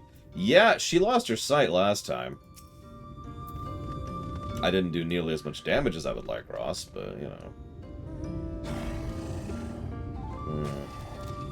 We're good then. In all of history, there are but few who have returned from misadventure in the ethereal sea possessed of mind and body both. To have done so twice, got 2 separate negatives.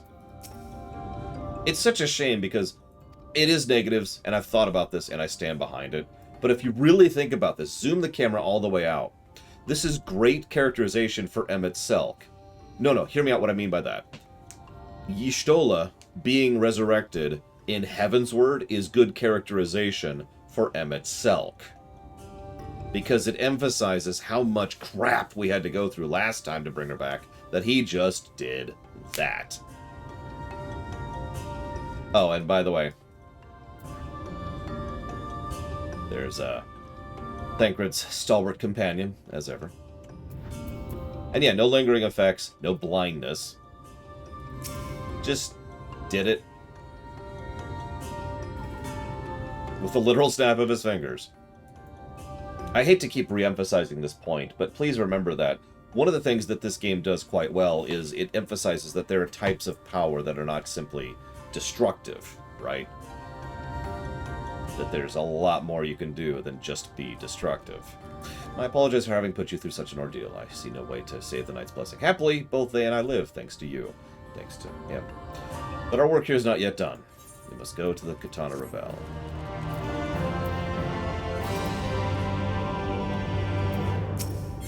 But anyways. Secretly, she's actually Xehanort now. So can I ask a favor of the people who didn't get the group with us? Do you mind hopping on to help Lunera through it? Because she's like a good 15-20 minutes behind us just in cutscenes, and I'd rather not wait. But I don't want her to go without, so if anybody wants to join her for the Revel, please do so. Thank you.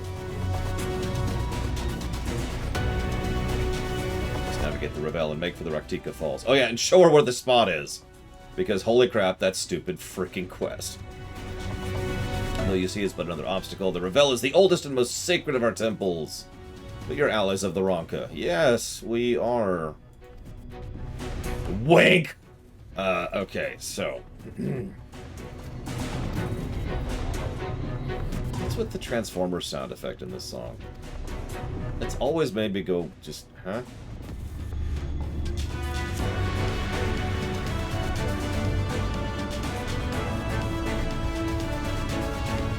I know you cannot be dissuaded, but please, promise me you'll return to safety. She's fine. She's fine!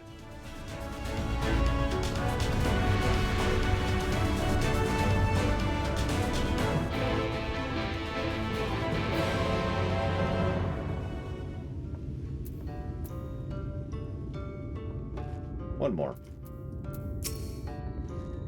Lest you doubt, I won't be helping you do battle with the Light Ward.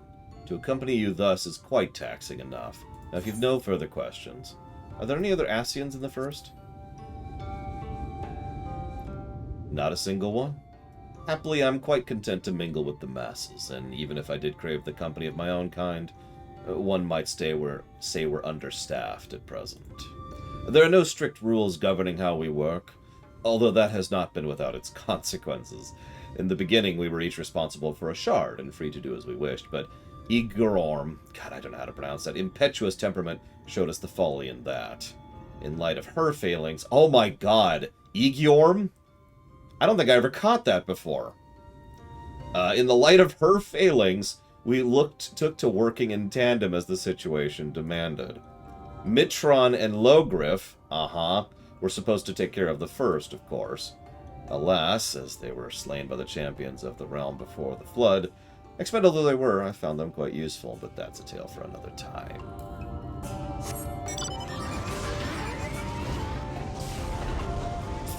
Yeah.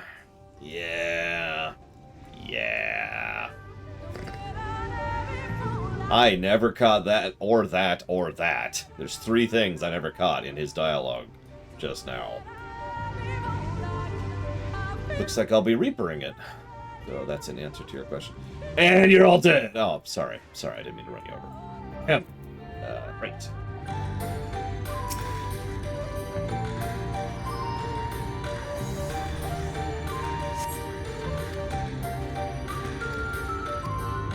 Dungeon time. Pretty check.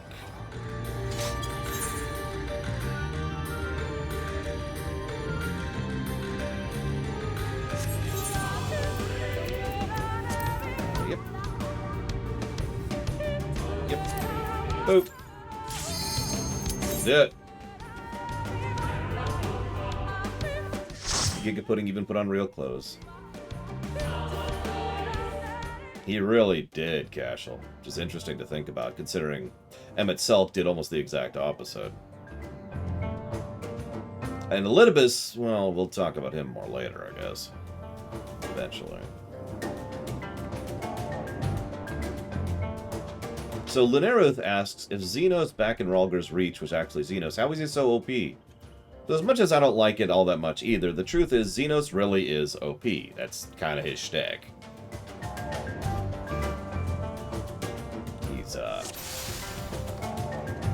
He has some of the best training in the world, and has been training himself to be a warrior for years.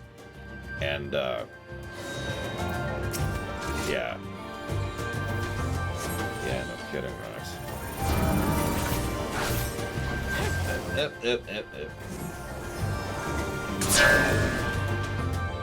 Well, Giga Pudding's dead. It's okay, I died to that the first time I came in here too, I'm almost positive.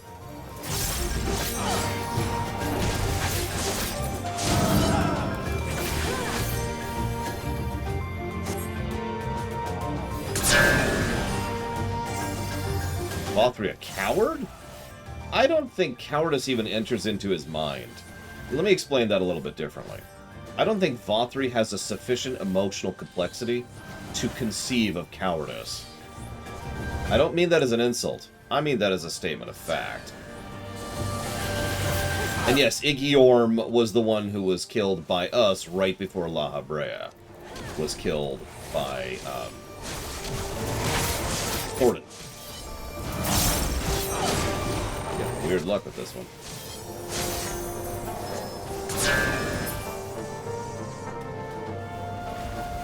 First trash encounter. Pretty neat, actually. Bit of environmental plus encounter design in one. I'm liking it. Video game series with the best vocal music. The one I'm playing right now. So, Gigapudding says, when do you think you'll get to the unknown territory in this run? Ah, as in when we'll get to 5.4? That's actually a good question. So one of the things we need to debate, this is actually a decent time to debate it, is at some point we need to decide when we're doing what, because the usual format doesn't fit the same way. So first of all, there's the problem with Bozja, which literally requires doing some off-camera grinding for stuff I haven't unlocked yet, which I could unlock, but I'd really rather not, and frankly, I don't think I have the time to anyways. So, we're probably not even going to touch Bozja, even for the first time, until we get to the point where we can do so in the MSQ, which will be after 5.4. So that's hiccup number one. The Eureka can go to hell. Hiccup number two is it has been impressed upon me that I might think about doing the Reaper quests and the Sage quests before starting 6.0. Before going out into Endwalker at all. Thoughts? Normal formatting, we wouldn't do it that way. But Endwalker's unique in its own way. Because we're going to be doing Endwalker differently no matter what, because Endwalker isn't all the way out yet. In fact, by all intents and purposes, the only thing that has been funded right now for Endwalker is the initial MSQ and nothing else. I have no idea, Rax. I am deferring to other people's expertise on this. The only quest I have done for Reaper or Sage is, you're a Reaper or Sage. Ba ba ba ba ba.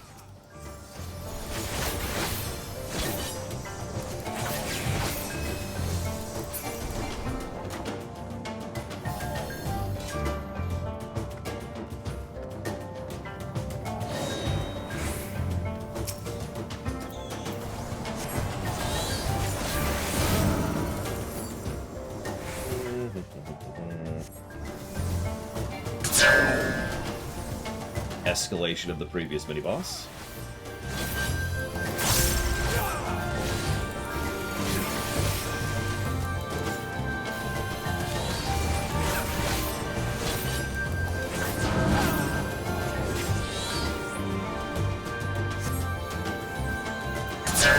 Okay. If I don't have to go to the new zones, then yeah, that sounds like a good idea. So, I kind of already hinted at the other question I have for everyone. So that would mean the only content we're doing... Oh, hang on. That isn't MSQ, 6.0, is the Reaper quests and the Sage quests. Is there... and the role quests, excuse me. I know we're doing the role quests. Is there anything else that could be recommended to be on that list?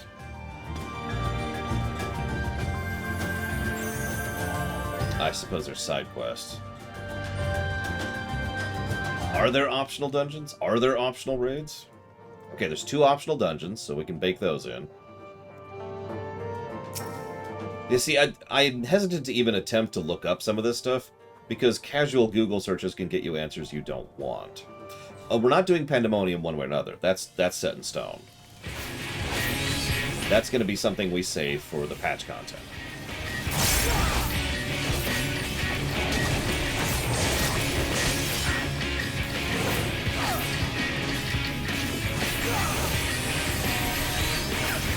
Okay, so let me just run through this. Everyone check me on this, okay? So we've got 6.0, Reaper quests, Sage quests, role quests, side quests, 2 optional dungeons. Is that everything?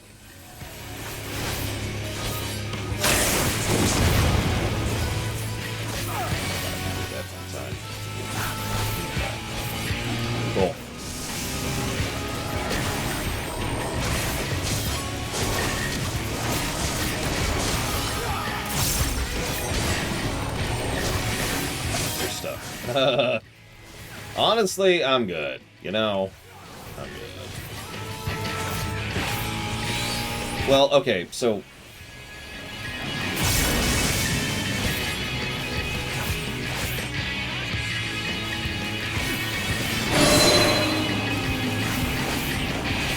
we're doing the crafter role quests, I think.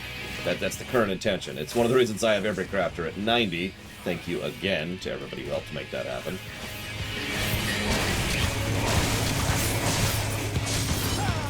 That's strange. Okay, that's the studio. Got it. Cool. Now remember, I'm walking in pretty blind, on purpose. It's a little hard to plan for a lore run that is brand new to you, but by golly, we're gonna make it happen! Alright, am I doing the crystalline mean? I haven't 100% decided yet, if I'm being completely honest, because I literally can't do all of it because it's not a part of New Game Plus. I will probably, what is most likely to happen is I'll probably do one crystalline mean quest. More or less just to kind of show off what the crystalline mean is, you know? Oh, by the way, sorry, let's talk about something here. I know, right, Blade Triple? What? What hit me? I literally looked away from the screen. Apparently I got hit by something there. Anyways. Doesn't matter. Did you notice... oh, the shoulder. I wasn't even looking. Did you notice that this is probably the first dungeon in the game that has actually done the trash tutorialize the boss fight mechanic concept that I love so much? Now, before you think I'm being too harsh, please remember that WoW didn't figure that out until Pandaria. Freaking bus. Ugh. Did someone get its license plate at least, Cashel?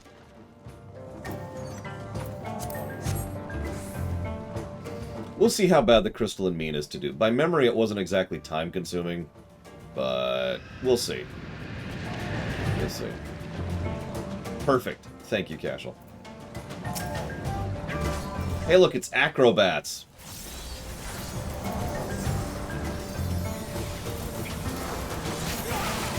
Didn't do my debuff once that whole fight. God, I'm a terrible Reaper.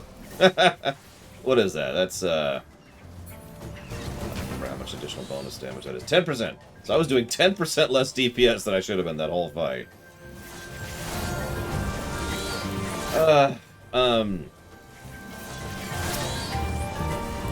Alright. Screw it. We'll commit to doing the mean. We're doing everything else anyways, right? We'll commit to doing the mean. And I'm told I need to do 2 side quests on camera, one of which I have written down. It's called Sandwiches and Pretzels. The other one I have no idea, because I don't know its name.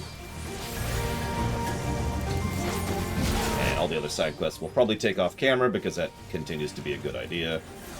The side quests honestly continue to suck. And they're kind of time-consuming, and it's really boring unless we have a topic. Oh yeah, that reminds me. Giga Pudding asked me a question. She says, are you terrible and horrible? Yes. Are you ugly? Yes. Are you gross, terrible, and awful? No. I'm not gross, terrible, or awful. Thank you to remember that, Giga Pudding. One of my girlfriends, this is a very long time ago, used to get upset at me that I was cleaner than her. Like, used to bother her.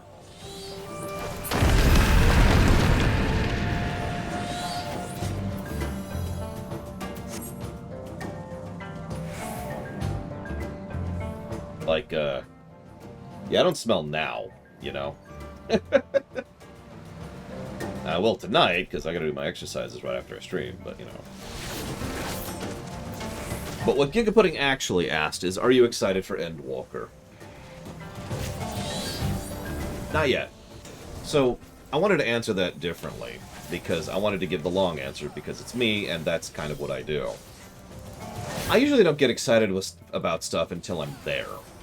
It's just a thing for me. And I know what you're thinking, but you're in Shadow. Yeah, but I'm not there. We got at least another day, maybe 2, probably 2. We'll probably be finished up the MSQ Tuesday. And then we've got all the extra stuff, and there is quite a bit, including a fairly large amount of stuff I'm going to have to do off-camera with regards to Boja once we get there to get that all lined up. So, possibly some mean stuff. And Eden will be part of that. Part of Nier will be part of that, and the weapons chain will be part of that. So my point is that we're not there. And thus, I am not excited for Endwalker yet, because I'm not there. And that's just the way my brain works. Ask me again when we're doing, I guess that would be patch 5.5, I think, is really the one where we're going to be, like, right there. That being said, I would be lying if I did not say that there is a thread in the back of my throat wondering where the story's going. Don't say anything. If you say anything, I swear to God, I'll ban your ass. But I am very curious where the story is going. Because the last I have left very much on a everything's kind of fine note, the end of 5.3. Am I excited for Sunday yet? No, I won't be excited for Sunday until tomorrow night, to be completely honest with you. So we're not there yet.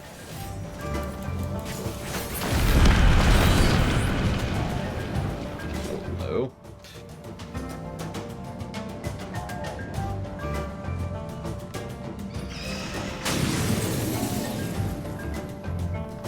Okay, Rex, I'll try to keep that in mind, and I will hope that people will help me to keep on top of that.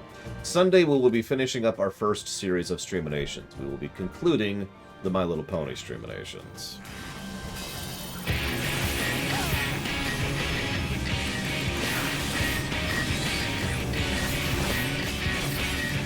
That'll be our first successful streaminations conclusion. And, finale of a show I really enjoy and have absolutely loved digging into and analyzing over the last however many years it's been at this point.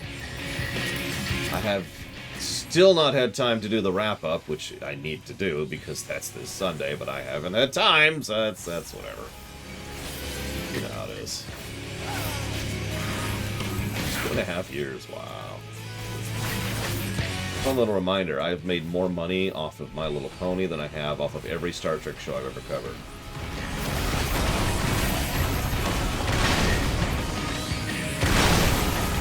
Doesn't really matter, it just amuses me to remind people of that. I love this mechanic, check it out. And there it goes. Well, the streaminations was always a good idea. And the streaminations will continue at some point in time. Exactly, Lord Aramon.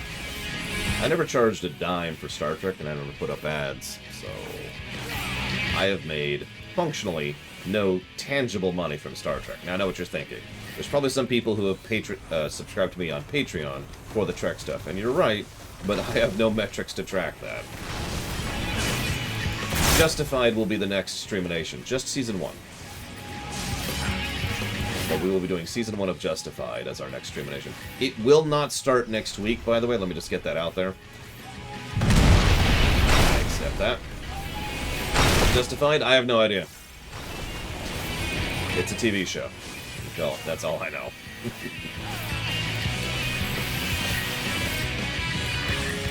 By the way, I do love this boss. It's a nice little boss. So it's another simple boss. A lot of these bosses are fun, but really only have one mechanic. One mechanic that matters. What were the chords? Oh, Jesus, I don't remember. Could someone please show Lene Ruth where to go? I know it's northeast-ish.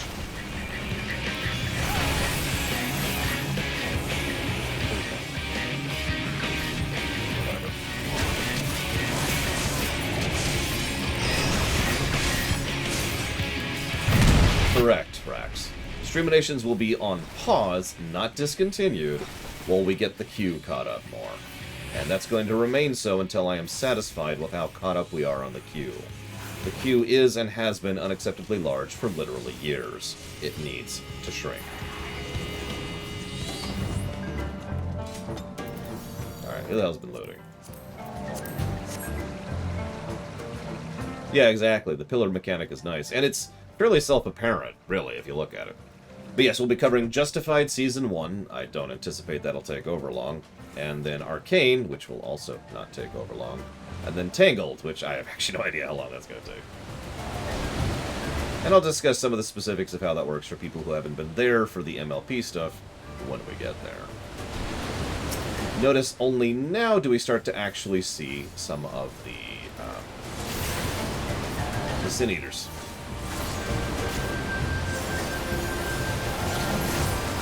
So yeah, a little bit over, that sounds like what? 9 months? Something like that?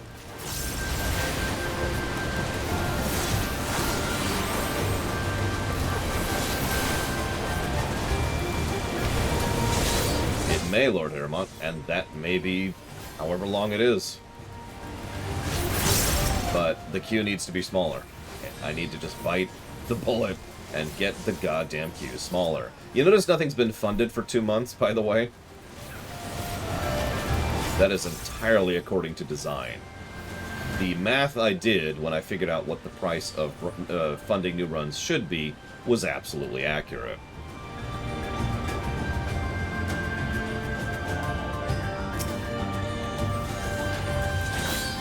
Like, my income hasn't gone down, but nothing has been funded. And frankly, I don't think anything is going to be funded anytime soon. In fact, here, I'll just pull up the website really quick. What's the closest thing to being funded right now?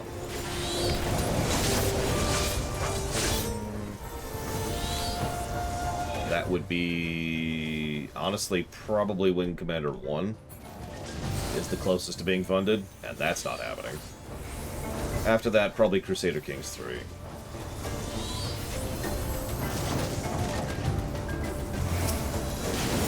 Right-click the spot on the ground, Lunera. Yeah, by the way, all this stuff hits like a truck, because of course they do. Every Sin Eater does. Meanwhile, I hope you like back-to-back trash bowls.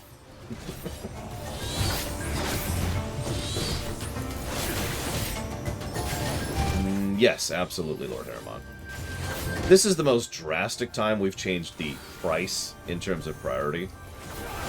But we've actually changed the price of priority twice prior to now.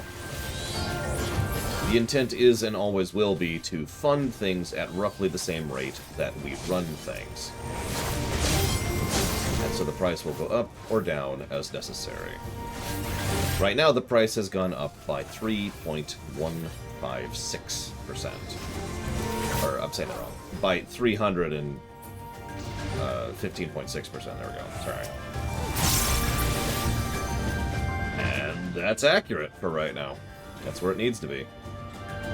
Someday, the other goal, which I've said many times, and I will say many more, just to make sure people are aware of it, is to stop streaming for 6 days a week, 11 hours a day. I love streaming.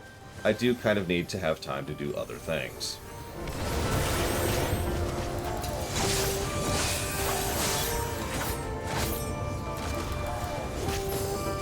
Probably, Ross.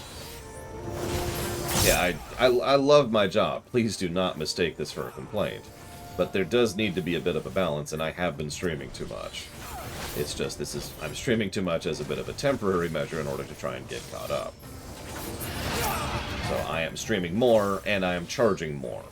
There's not much else I could do to shrink the queue more than what I'm already doing.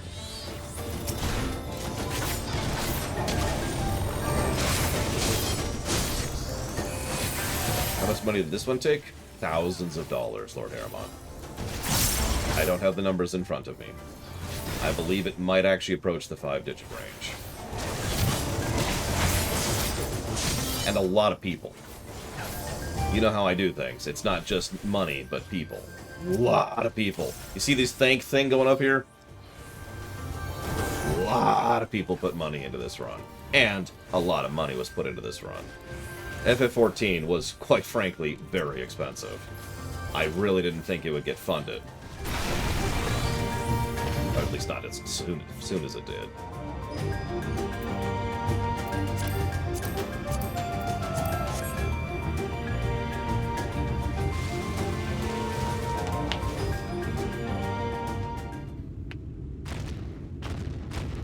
So, Eros. And thank you, Baron, very much as always. I'll jot that down. for Kirby Superstar, etc. Give me one moment, please. And thank you for your support very much. Also, I guess I'll go ahead and talk about this while we fight this boss fight. Something that's been occurring to me for a while.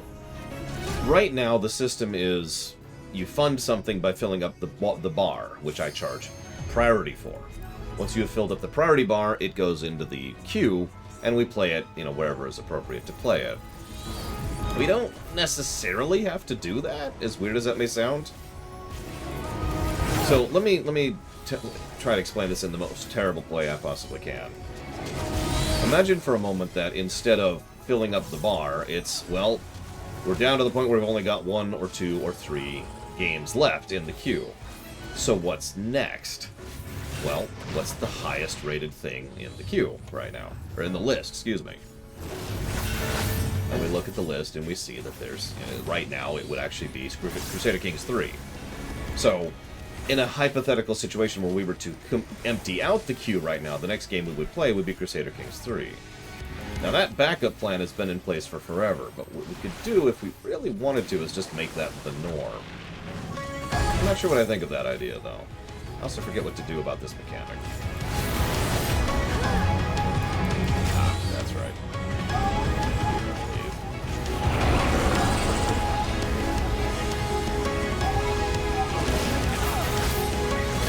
Ultimately, it doesn't really change anything, per se.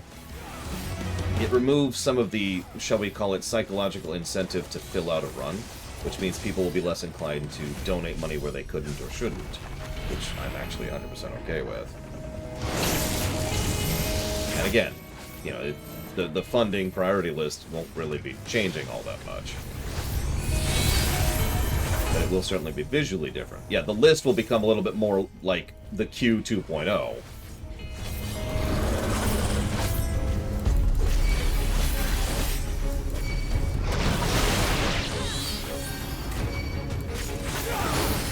I never remember how to dodge that attack. It's something that's been bouncing around in my head. Because, you know, I've been really pushing a lot lately to get to the point where I'm streaming less. This is probably obvious. So I've been thinking about the mechanics of, well, what after, you know? Once I've successfully done that, now what?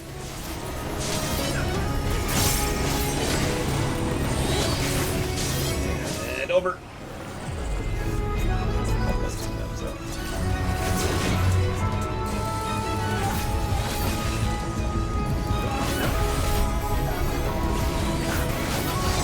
Haha. Thank you, US Corp. Yeah, I've actually gotten this on the roulette a few times, and every time I'm like, I don't really know what to do with it. Yeah, you saw that greed there, didn't you? Does that mean? No, it's not me.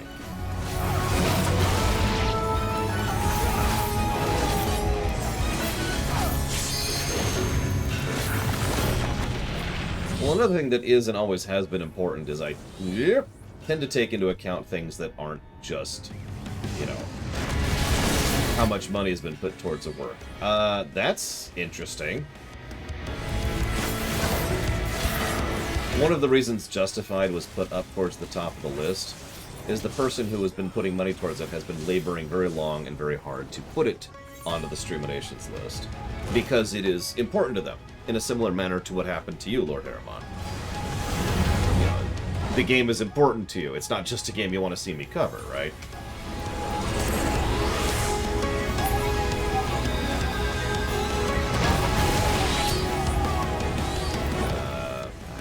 That. Well, okay.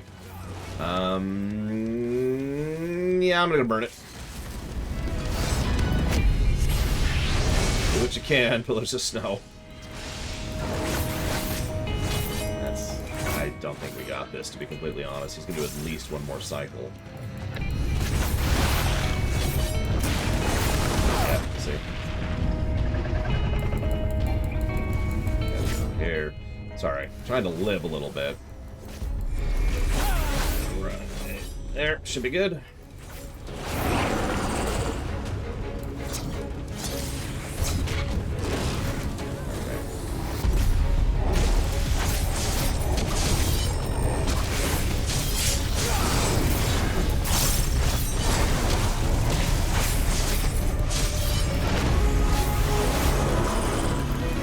Soft cooldown. Although it's coming back now. Oh, no. Damn! I didn't even see I had the thing on me. I was looking at the cooldown for Bloodbath. Wow, I'm stupid. That's completely on me. I was staring at the cooldown of Bloodbath.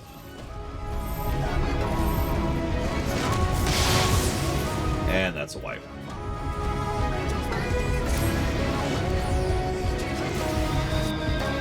Yeah, no, I'm pretty sure that does damage regardless, so... Yeah, that would have been whatever. Oh, well. So, Kid Viper asked me a question. He's not here, so I'm not going to answer it. But I am going to ask it of everyone else, because I'd love to hear your answers. Kid Viper says, you have been given complete control over a game company. Which company would it be, and which direction do you, the new dictator of this company, take it? By the way, this kind of thing is actually possible in real life, it's just extraordinarily unlikely. If you are the money person for a company, then you can direct that company as you will, regardless of all other than many, many people involved in a corporation's management. And yeah, Square is obviously a very big possibility there, although, honestly, you probably could guess my answer.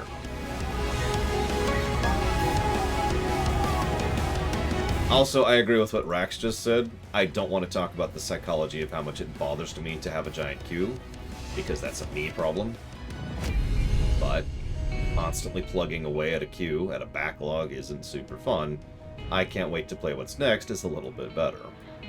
I know, it's just a bit of psychological trickery, but it's still true. And yeah, no, you know my answer. It'd be frickin' Blizzard!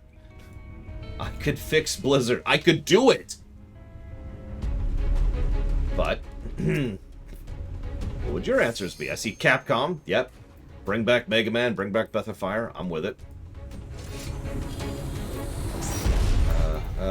Where is it? Shoot, am I too late? I'm probably too late. Buff myself with Giga Pudding's thing. Okay, if we do this, I'm gonna credit Giga Pudding for the food buff. BioWare? Yeah, no, there's a lot you can still do with BioWare. Mass Effect, Dragon Age, Jade Empire, all IPs that have plenty... Oh, there it is. Plenty of stuff you could still do with them. Yeah, that's still an 8,000 hit. That would have killed me. You're absolutely right. So I guess I technically did nothing wrong. Yay! Lack of failure. Whoa. Yeah, give me a modern version of Neverwinter Nights. Abso-frickin-lutely. I'm actually hoping to start playing a multiplayer playthrough of Neverwinter Nights soon with Gary and Pax, and I am unironically really looking forward to doing that because that game is a great co-op game. And Neverwinter Nights is still, like, the awesomeness, you know? Whoops, that was in position too early. Pay attention, Laura. God. There we go. Yeah, get a proper remake of the original DMC. Maybe turn DMC 2 into something worth a damn. While on the subject.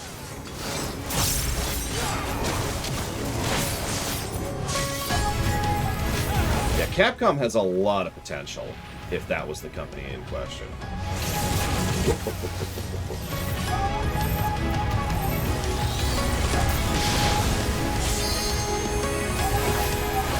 Yeah, flesh out DMC 4, absolutely. 4 actually has some really good potential under its bones, and that is hampered by some of the flaws therein.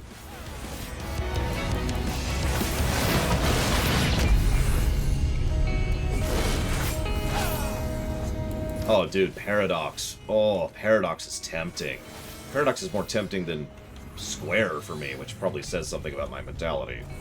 Think about how many IPs Paradox has right now.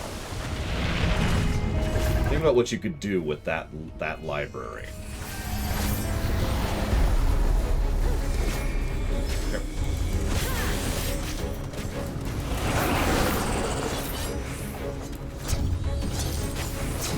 While I'm on the subject, 2K Games, which owns a huge number of IPs, including Grand Theft Auto. Oh, whoops, pay attention. Dang it, pay attention. I am sorry that I'm sucking here. You know how much I'm sucking? I haven't had my debuff up this whole fight.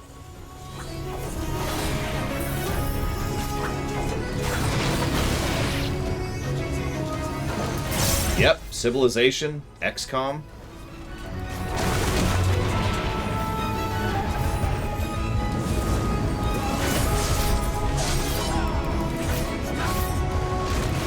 Oh, hey, Kid Viper. Yeah, sorry, my answer is Blizzard. It's just, there are many companies I'd be tempted by.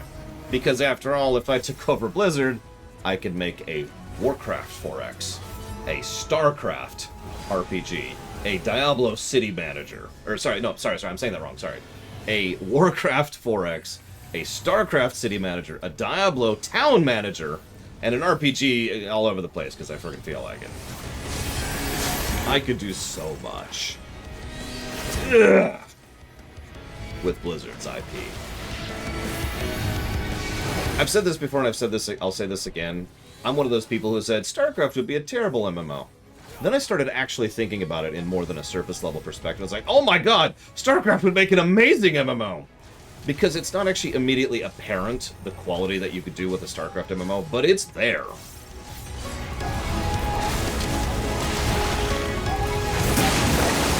Like, you could do a lot with a StarCraft MMO. Which IP would make a terrible MMO? Matrix! Sorry, that's a joke. Right there.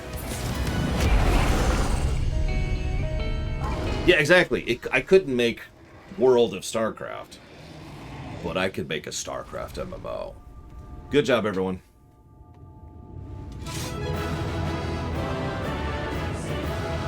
It was your cookie, Gigapudding. Credit. Oh, that's definitely a 2+ dungeon. I love that dungeon. Trash that's used as tutorialization, wonderful boss mechanics, very inventive, very few dungeon journal issues. Awesome place. Hey, there's a pet that dropped. I will pass on it immediately, of course, but enjoy whoever gets it.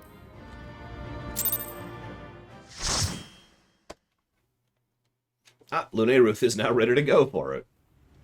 And yeah, like I said, please help her out with this. It would really be awesome if we could get that. I actually kind of agree with you, Casual. The only thing I would want in a StarCraft MMO, other than the usual stuff, is I would want some kind of strategy component to it. And the best thing I could think about that would be making you actually have your own ship. And we've talked about playgrounds as a concept. Imagine Boja for a moment, but instead of all those little special abilities and playing a class, you go out there as a ship and you fight in battles, large-scale battles, with other players in ships against the enemy ship encounters. Think about that for a second.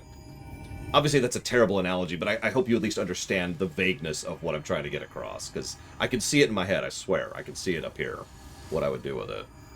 Yeah, you go out there as a frickin' Terran battlecruiser.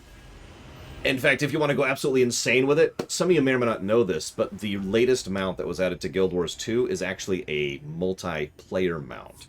Someone could play the mount, someone else plays the turret. So imagine you go out there with a battlecruiser that's actually a multi-person ship, and each person has their own little role on the ship to keep it functioning and working, and their own abilities, and their own movesets. The Blessed's prayers have been answered. Think about that for a sec. Oh, okay. That they have.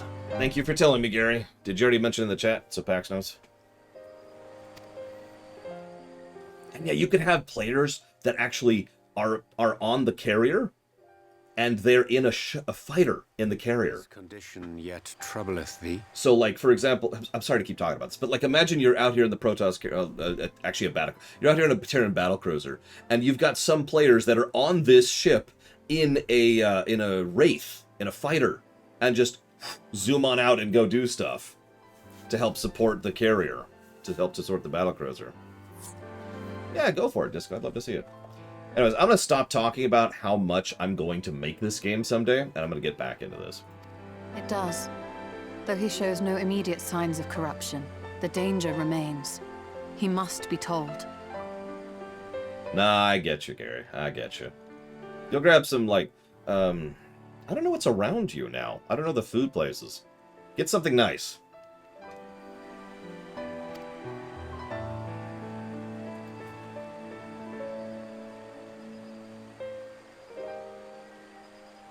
Would you describe it to me, Urianger? Paint for me a picture with your words. Oh, I forgot about this. A sea of shimmering stars. Diamonds strewn across a raven gown. Boundless and beautiful. 'Tis an exquisite sight, not unlike that of the source. Calm and gentle and forgiving. I can see it. For however deep the void or wide the expanse, there is no shore so distant as to be beyond the reach of light. Ominous though that may sound, given our present travails.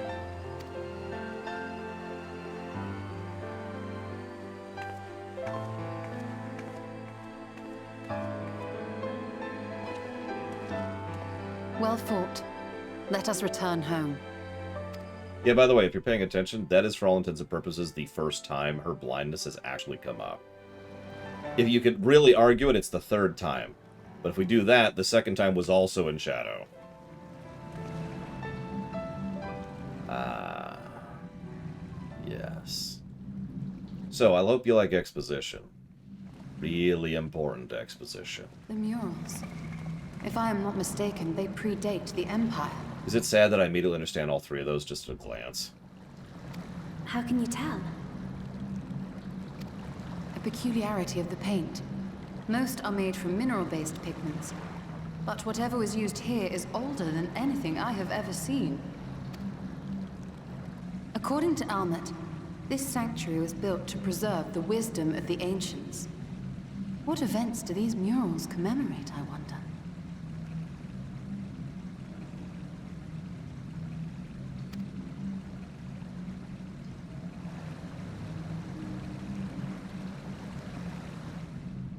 Must you always linger after defeating your enemies? Navigating these halls on foot is exhausting. Come to lead us to safety, have you? I was bored. But how is the hero of the hour? He looks at our ether.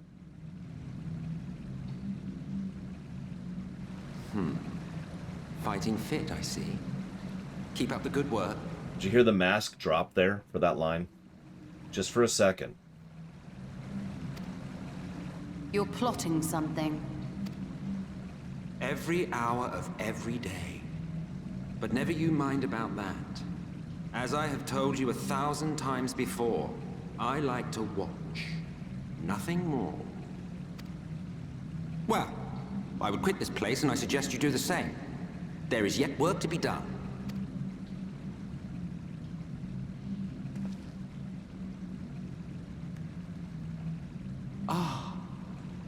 There is a sight to bring a tear to the eye. You recognize these scenes?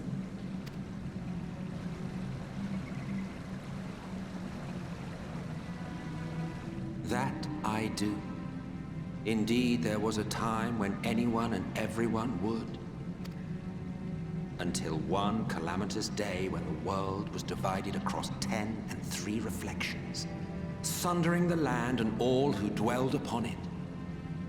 And the worst part? No one could remember it. Not really. Just fragments and fleeting memories of an achingly familiar world. A vision shared of a paradise lost, preserved only in song and scripture and paint. Once upon a time. Yet here we find ourselves again, to look, learn, and remember. Then share with us the stories you know so well. We are listening.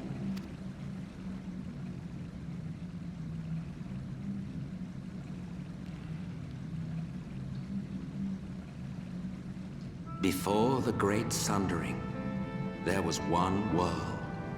A world that knew naught but peace and prosperity.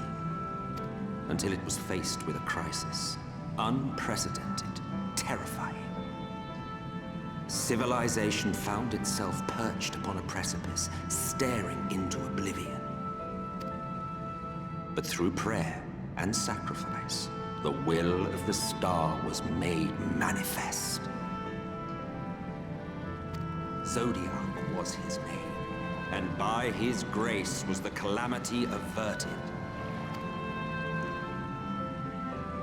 Zodiac.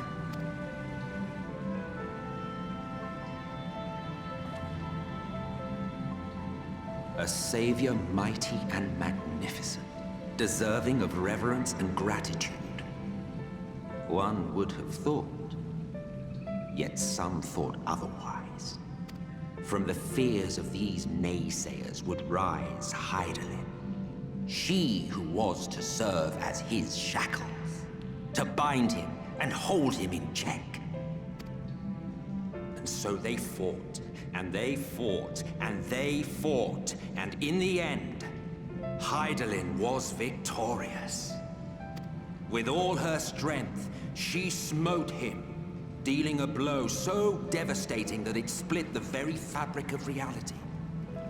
And thus was Zodiac banished and his being divided. That concludes today's lesson on long-forgotten history. Though I imagine your mother would offer a rather contradictory account, as is her wont.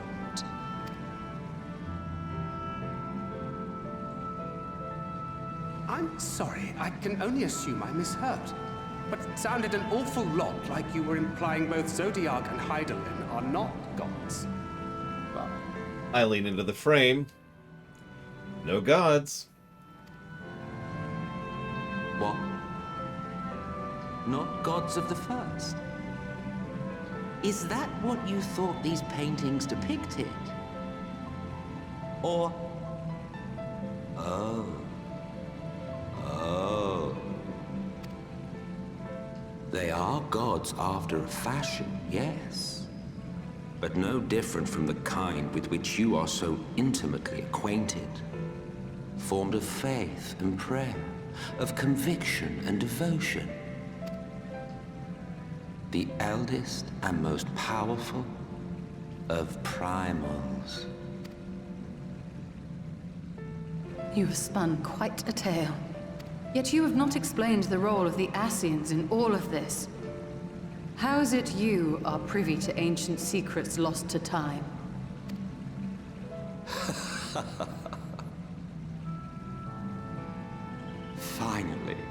Finally you ask the right question. And shrewd questions warrant honest answers.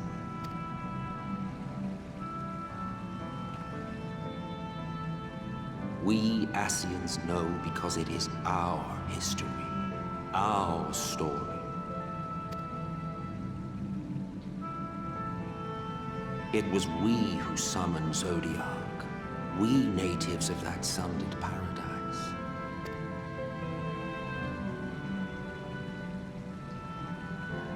Now, do you see why we yearn for the great rejoining?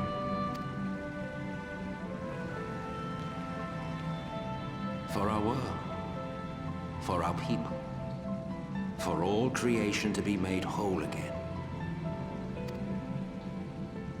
Wouldn't you wish for the same? It's a good question. And yeah, I noticed that, Wenlock. Both Varys and Emet-Selch give us the true, just a really good, honest answer when we ask the right question. It's a semi-common thread in fiction, and if I might be in bold, in real life as well. The general idea behind it is the concept that unless you're willing to accept the possibility, or are willing to question certain types of things, that's the point at which you have proven you are ready and or worthy of answers. Real answers. Tancred did tell me about the primals. I don't understand what all this means. Oh, it means a lot. The eldest and most powerful primals. If that's Hydaelyn's origins, that would make... No, I will not take the words of an Ascian on trust. It must be a lie. 'Tis oft said truth is a matter of perspective, yet on this matter there can be but one truth, and I pray it is not his. That was an enlightening experience, though not the way I'd hoped. I suppose there's any truth in Emet-Selch's claims. No comment.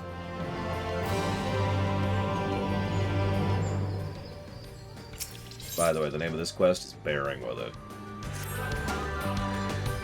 Though recent events plainly warrant further discussion, I think it best we wait for Alphino and the others.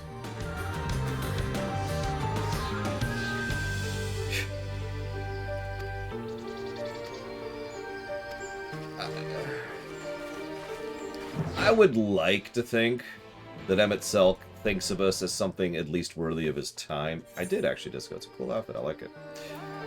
But the pragmatist in me and the writer in me thinks it's a little bit more likely that he is specifically willing to open up to us so much because of us. For reasons I cannot elaborate upon now, but you know what I mean.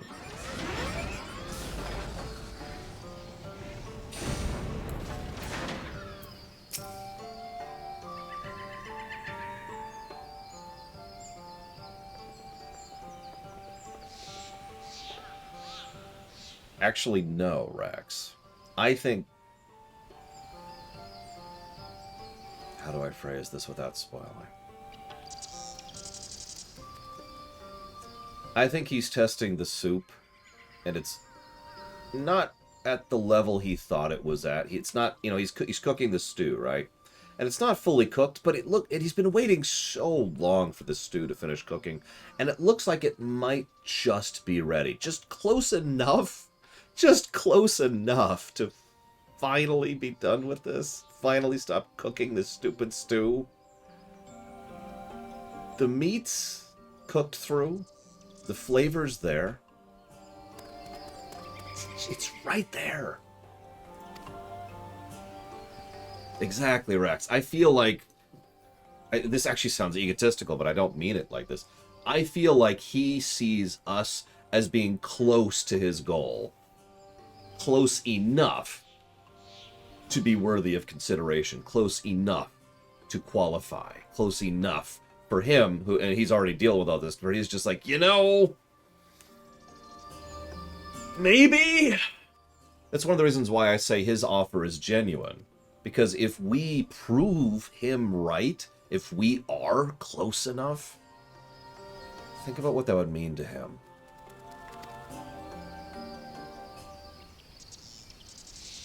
As our numbers wane, so too did our hope that the ruins have devoted our lives to guarding whatever fine purpose. Yet here you are, allies for whom we have waited for centuries, and with your arrival came chance to pass on our legacy, the ancient wisdom of the Empire.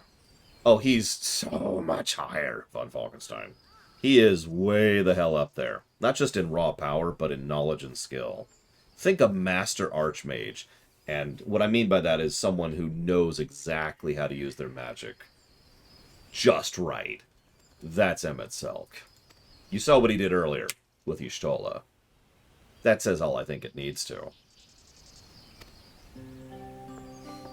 So, on behalf of the V's, our forebears, and the late Emperor of Ronka, you have our deepest thanks. You're welcome. He's not at Q level. No, he's nowhere near Q level. Nothing in this setting is at Q level. Thank God. That would be terrible. It is we who should be thanking you. Our journey through the Katana Revel proved most enlightening. To be privy to such knowledge is an honor, one for which we have never hoped. Yeah, you see where I'm going with that, Hargamon. Like I say, I think it is literally us individually that he sees as being close enough to try. And that's why he is so open, so honest, why he is trying as hard as he is. So, if Emmett Selk is more powerful than Elidibus is kind of a strange question, because it's not just a matter of power, but how you use it. That being stated, I think Elidibus might technically be slightly stronger in terms of raw power than Emmett Selk, but Emmett Selk is substantially better at applying that power, just across the board.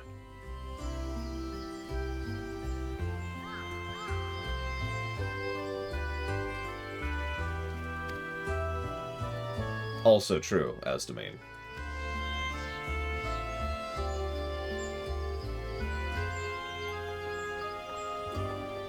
Do we want him to like us? So, yes,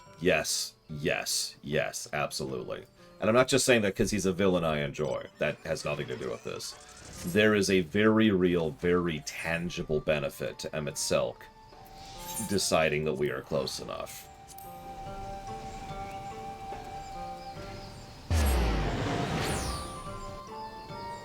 I mean, imagine a future in which the most powerful, learned, and ancient of the Ascians is no longer trying to shatter worlds for it, just to name one example.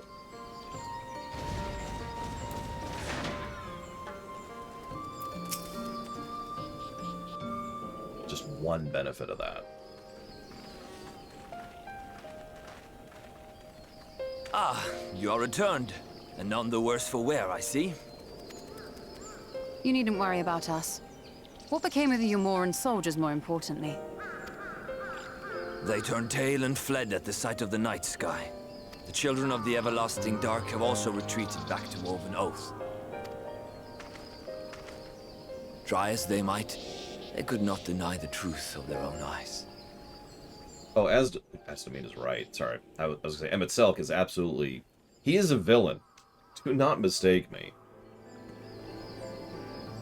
He is literal oceans of blood on his hand. The sunless sea of heaven, full of love and grace, where none need know pain or suffering. In that moment, when the sky's light began to wane, I knew our prayers had been answered. That we were doomed to face oblivion at life's end no longer.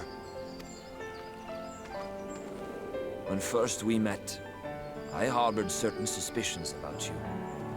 Now I see that I was right. You are the bringers of shadow, the warriors of darkness, the saviors for whom we have prayed for so long.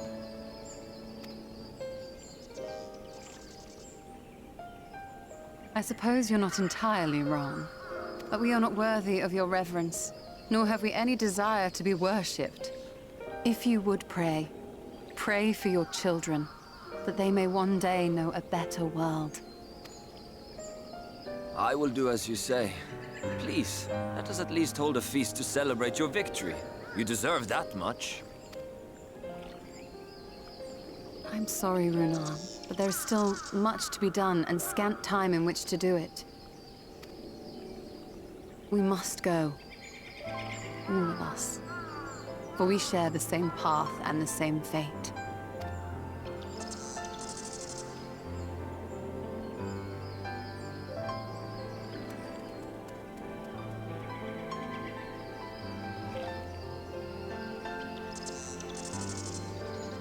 So be it.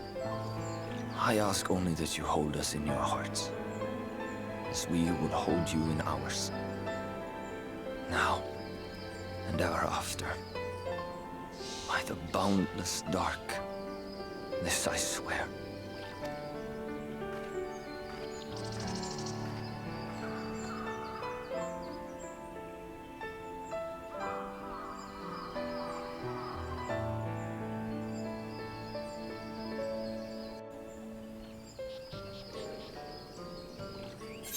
Yeah, as I'm fond of saying, adding dimensions and layers and nuance to a villain doesn't make them less villainous, it makes them more character.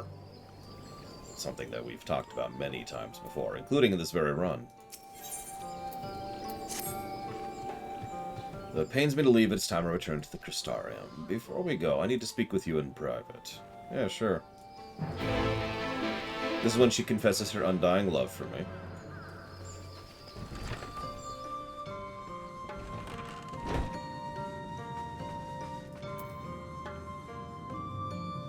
You're still at... Where do you sleep? Oh, you have another door. Okay, alright. Thank you for coming. I thought to keep my suspicions to myself, but after witnessing your victory, I fear they may prove true, so I must share them with you. From the first when we met at Fort Gone, your ether has appeared tainted, suffused with an overabundance of light, not unlike the Sin Eaters. When you defeated the Light Warden, I fear the light poured forth from... I fear the light which poured forth from it was not negated by Heidelin's blessing, rather it was absorbed into your being. Yeah. Again, I feel like this isn't news. Urianger also suspected as much, though he is unwilling to share his thoughts on the matter. One thing is certain, every warden you defeat, the danger grows greater. Perhaps greater than we can imagine. If you begin to feel anything strange, anything at all, pray inform me at once. You should hurry, before the others begin to worry. I've already answered that, Disco. Once I have sorted my things here, I will join you. So yeah, this is something I'm not going to talk about right now. But all you need to know is that all that light ether we are flooding on is not healthy.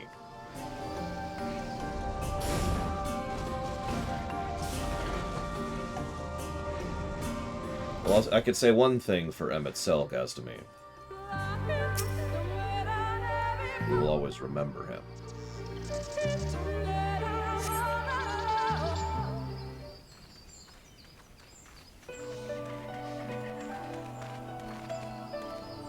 We took one last patrol. All things considered, it looks relatively unscathed. Thanks to the antidote, all who were poisoned will make full recovery, and with the night sky, their prayers are also answered.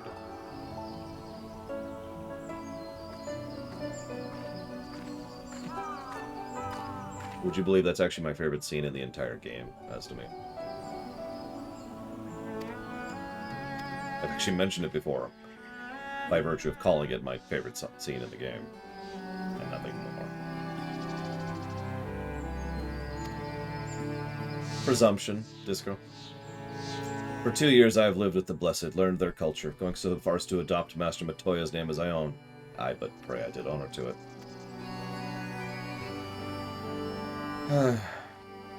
Now's not the time for doubt or hesitation. Come to the Crystarium.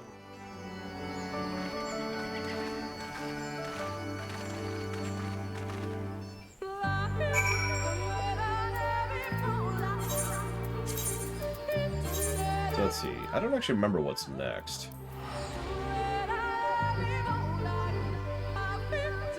Ah, this is Amarang 2, isn't it? Which we're not going to get particularly far into, but I'd like to get at least some progress in Amarang 2 before we cut off for the night. Well, this would be a good time right now, and it's too late. Oh, the trolley sequence. Damn it! I mean, it'll be a great sequence of gameplay. Hopefully the others will arrive before long. Just passing strange to see the Crystarium so seemingly desolate, but it appears well. I know he said he would be watching from the shadows, but doesn't it seem wrong to leave without at least telling Emmett Selk? Philia continues to be the only person who is treating him like a person, which makes perfect sense. She has no history. She has absolutely nothing that would lean her towards being negatively inclined towards him other than stories. So of course she's the one who treats him like a person. And you notice twice now she's been the one to reach out to him. Frankly, it probably should have been us, but, you know, no voice, etc. So where's the Exarch? My friends! Hey, what's up? Yeah, the moment you said the trolley thing, I'm like, no! Because I remember the trolley. How could I forget the trolley? Found and slain. I should have known. Ylmor has recently dispatched soldiers to all corners of Norvrent to defend them. I'm glad to see their efforts are wasted. Speaking of Ylmor, how was your meeting with Vothri? Yeah, it proved to be... ugh. Exarch, don't push yourself. Your time away from the tower is taking its toll. You're all tired and rest. Let's go chill. Go talk to Ardbert for a bit. After your clash with the Warden, you need a chance to recoup. Yeah, okay. That's true. I've noticed that we do get that little moment to ask him questions in between some of these quests. And you'll notice he tends to give us nice, long, complex answers. Which, yeah, again, I think he thinks we're his next chance. Maybe it'll work this time. I'm going to go ahead and admit something. I actually sympathize... No, let me just say that differently. I actually empathize with Emmett Selk probably more than I should, because I know exactly what it feels like to be waiting for something for an extraordinary long period of time, and to think, maybe today, maybe today, and to just think that over and over and over and over again. I actually don't know many people who understand that particular sensation, because most people don't do long-term plans like I do. I suppose that's a failing of mine. And yeah, the idea of suffering that for millennia. Just, it's a weight, you know? Just,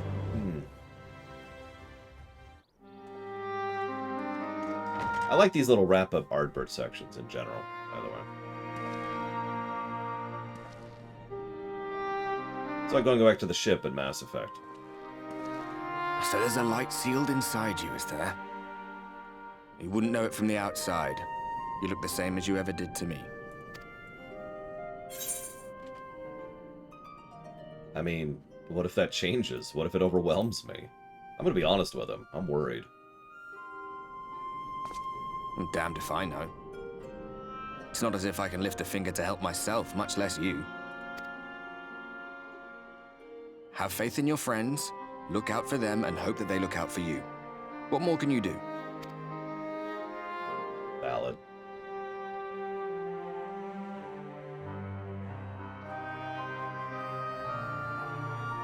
Think he was telling the truth? Emmett, I mean. All that rot about Hydaelyn being no different from any other primal. Oh, he was. If so, what would that make her blessing? Are we just slaves to her will? That's a question people have been asking since Ifrit, all the way back in ARR Vanilla.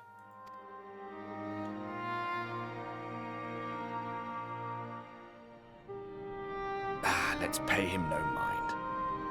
Lies the Ascian stock in trade. Villains, heroes, all a matter of perspective, they'd have you believe. One man's fond memory, another's waking nightmare.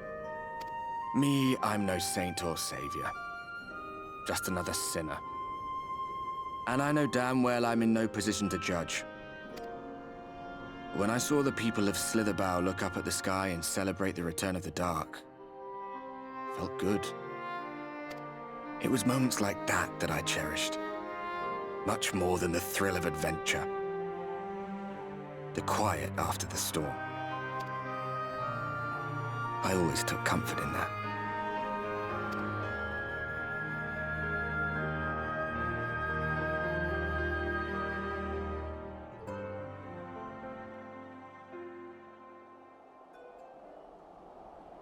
Meanwhile, on another planet, if I'm not mistaken, this is our first real look at Garlemald ever. If we don't count factories and a throne room. Soak it in.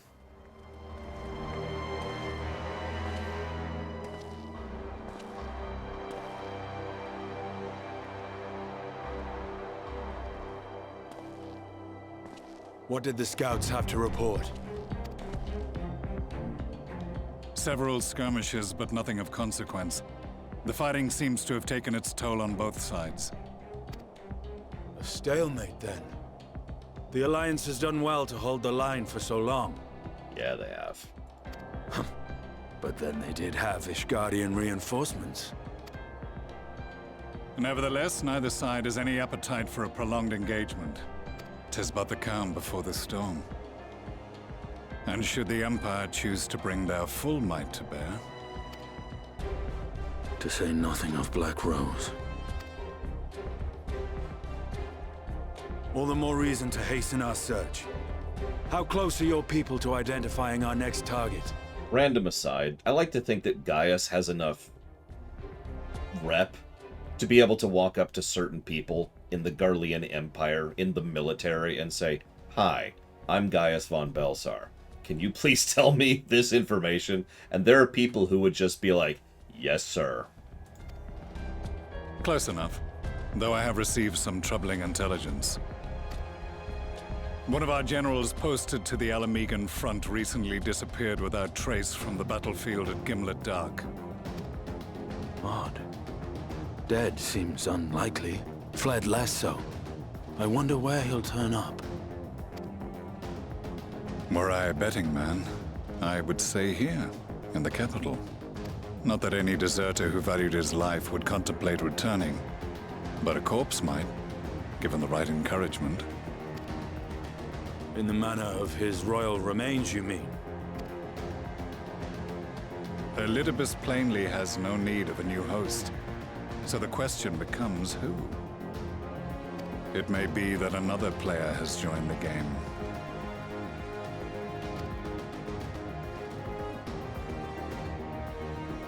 Something to consider at any rate. But come, there is work to be done.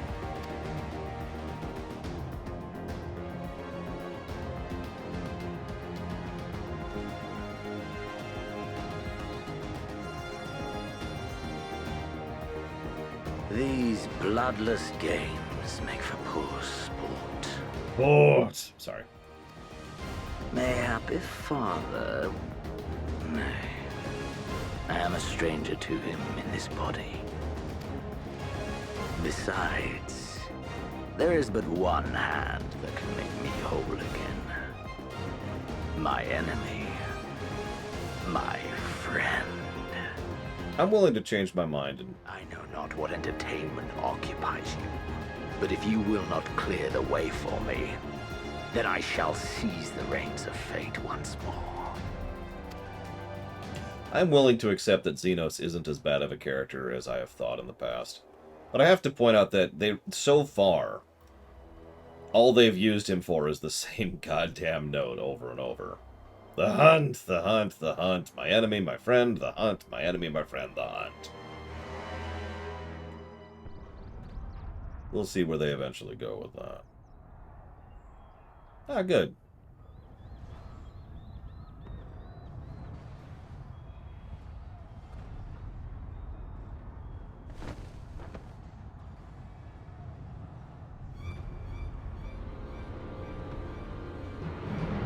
Yeah, he's the opposite of Emmett Selk.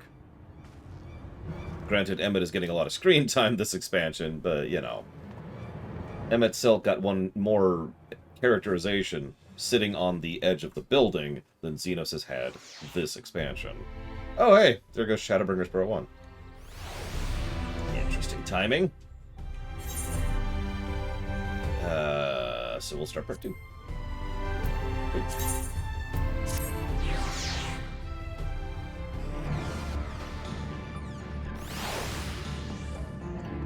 I am absolutely willing to admit that I was wrong about Xenos in Stormblood. Make of that what you will. For the most part. I still think bringing him back is a mistake, but let's be honest. I've given a negative for every fake-out death that's in the entire game, and frankly, I stand by that. I know. No corpse, no death, but honestly...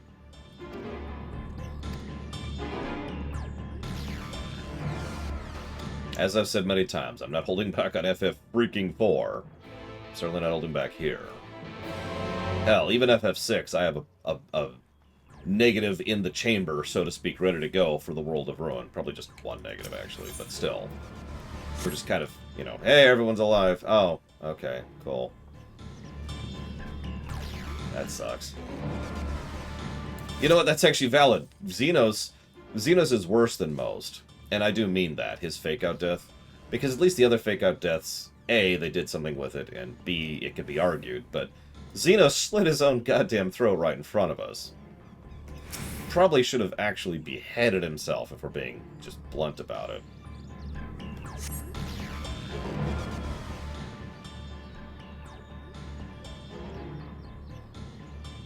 I will say there is one interesting thing Xenos does for the overall plot.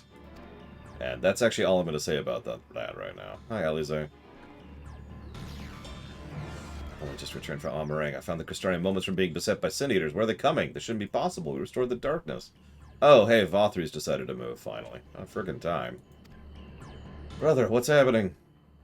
Yeah, but we need to postpone discussions in favor of action. Crystal Exarch is preparing to deploy the barrier. Ensuring he's able to do so is our first concern. There's a number of instruments that function as anchors. I'm going to activate them now. 3 pairs of hands is better than 1? Okay, go. Well, no. Xenos died, Alex. The catch is he didn't get erased. There is a distinction, unfortunately. In most settings, this one included. Warcraft has the same distinction. Death is its own thing, and then you go to the afterlife. But if you are cessated in the afterlife, you are gone.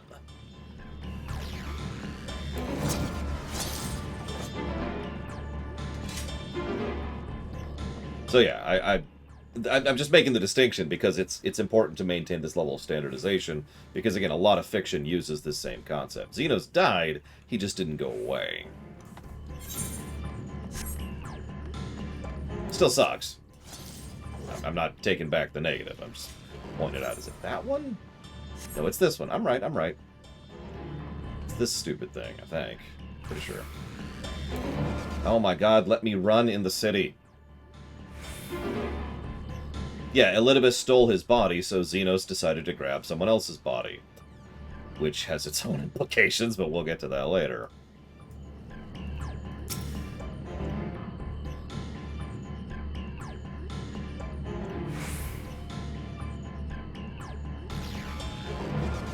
And yeah, actually kind of like Sephiroth. Although Sephiroth is a little bit different because of the specific nuances of that situation. Sephiroth died, but didn't finish dying. Because of the way that FF7 works and because of how he works. He fell into the lifestream, but he didn't actually die in the lifestream as he should have. He didn't finish dying. So think of death as a gradient rather than a single moment, and Sephiroth makes a lot more sense. Sephiroth started dying, but he didn't finish dying. That's a better way to put that, I think.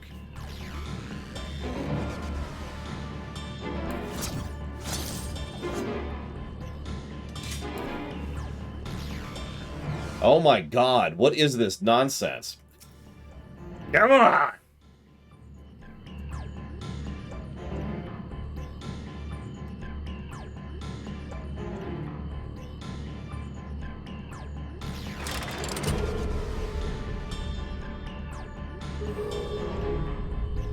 Alagon Tech.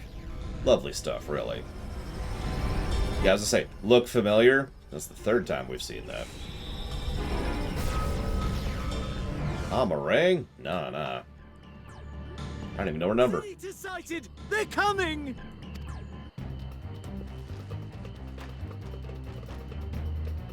No, I agree, Alex. They never did explain. It's one of the reasons why the Genova theory was so strong for so long. Because it would make sense if Sephiroth's mind did go to goo and Genova just supplanted it.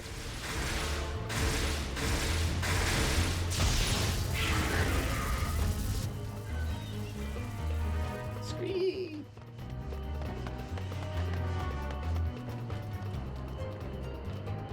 Excellent. The barrier is holding. That's good news for the Crystarian, but what of the rest of Lakeland? Lena and the City Guard have taken to the field. Thancred and the others have already joined them.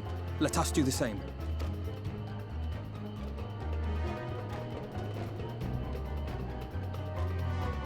I'm going to be really upset if I actually end up liking Xenos and Endwalker, by the way. I don't mean that. It's just, you know, if that's the way that ends up going.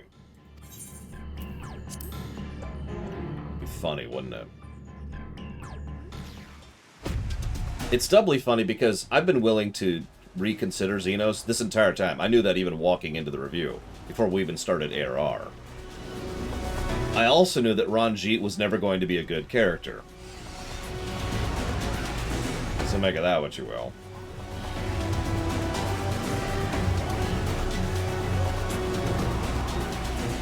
At this point, it'll be interesting if Ranjit gets even so much as one positive anywhere. He might. We'll see.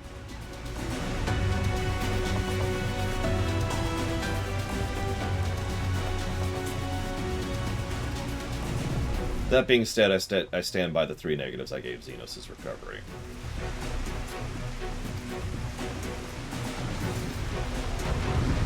I have had... Oh, yes, sorry, Ranjit's not dead. That's actually a spoiler. My apologies. I forgot about that. But yeah, we're not done with that asshole yet. Alright, now, Von Falkenstein. So we saw what was required to bring Y'shtola back, right? I'm just gonna shut up. I'm gonna shut up. Sorry. That is actually fully my bad. If it makes you feel any better, I'm giving it a negative when we get there. I actually already said that. I flat out said, this scene is 3 negatives, but only 1 right now. And then a little bit later, I gave the second one, and then I just shut up.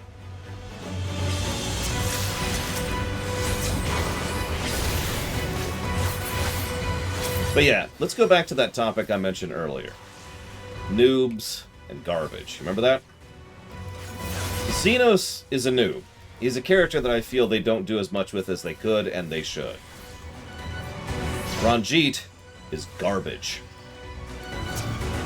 Making Ranjit useful, turning him into an interesting and purposeful character for the story, it's really legitimately better to just throw it out into the trash and come up with a completely new character in his place.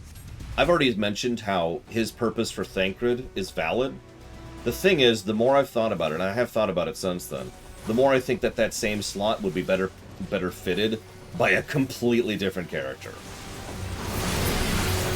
You heard Alex mention his idea for how Ranjit would work. That character would work a lot better. But if you're paying attention, that's still not Ranjit. That is such a massive rewrite from word go that it's a different character. Ranjit is garbage.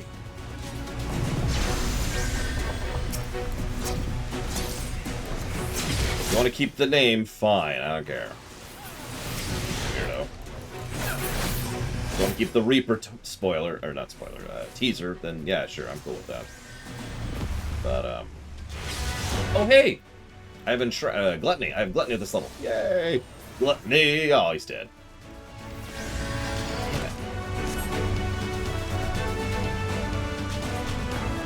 That's a good question, PB Good Fate. And I'm actually, if you'll forgive me, I'm not going to answer it because it will be answered. But it is a good question, so keep that in mind, I think. One thing I do like about the procs for Reaper, they last a while, or forever. Depending.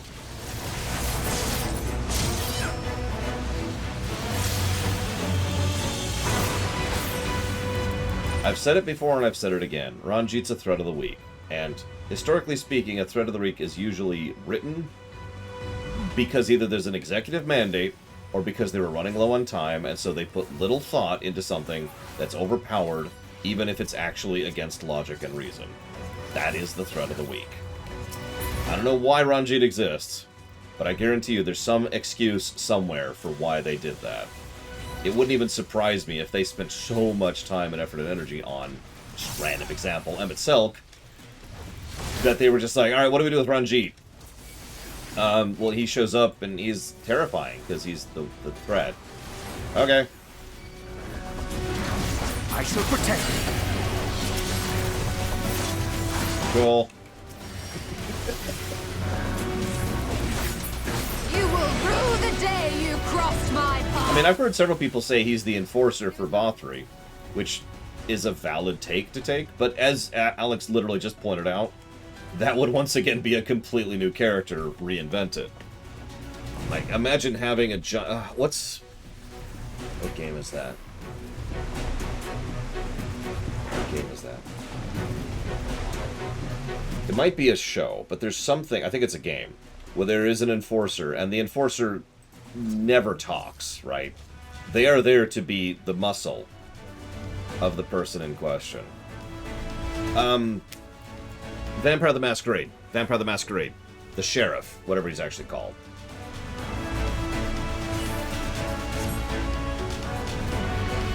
I don't know how many of you played Vampire the Masquerade. Bloodlines, sorry. VTMB. But, the Prince's Sheriff is... effectively, he's just a giant hammer. He is the enforcer of the Prince's will. There you go. There's your threat of the week. There's your archetype.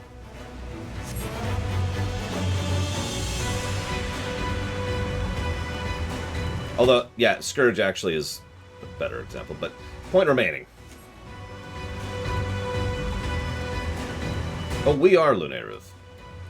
But don't worry, we're getting lots of positives, too. Like, I'm with US and Corp. Of course we're getting negatives. But look at the 34 positives that are already just drowning the negatives.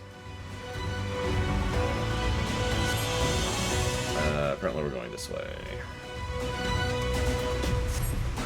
Oh yeah, we haven't even gotten to the stuff I remember most fondly. There will be other negatives too in the future, as I've already hinted at. We still have to do the weapon chain, for God's sakes. Look, I'm sorry, the weapon chain sucks. Narratively. Because as we feared.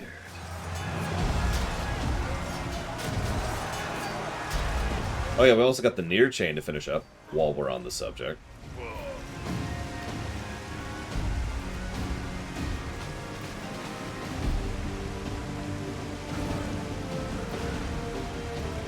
Yeah, even ARR was a net positive. Although it had a net negative gameplay, which is a statement I stand behind firmly. Up that there.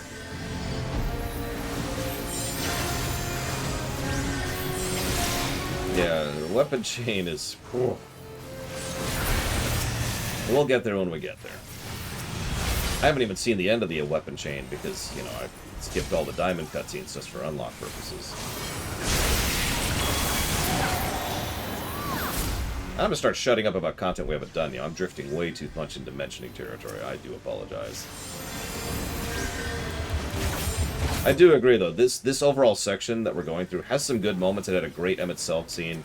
It has the usual good Artbert scenes, but most of the Raktika Greatwood just stumbles. And yeah, the second visit to Amarang is kind of crap. On your feet! By memory, however, pretty much from that point onward is like a non-stop incline of quality, and I'm actually rather looking forward to that.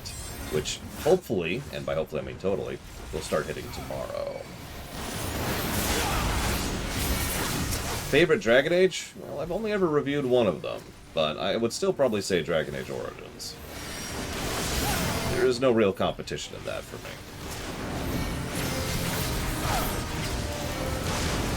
Listen, all I'm saying is that the trolley is literally Hitler and actually killed all of my baby animals when they were cute and fluffy. That's all I'm saying. By the way, did I mention the Amarang side quests suck too? So, you want to hear the regional story for Amarang? You ready for this? So there's this one dude, and he's like, I want to work together with the other miners, despite the fact that I'm a different species than you. And the evil miners are like, but you're a different species from us. We're evil, and we don't like you because you're a different species from us. And then the one miner says, but wait! I mean, have you considered changing your minds? And the evil miners are like, you know what, you're right. We're sorry for being evil. We're all cool, let's go mine. There you go. That's the regional quest for Amarang. Not joking. I will not be outdone!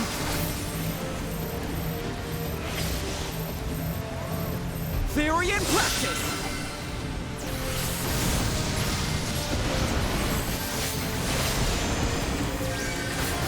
These things have a lot of health.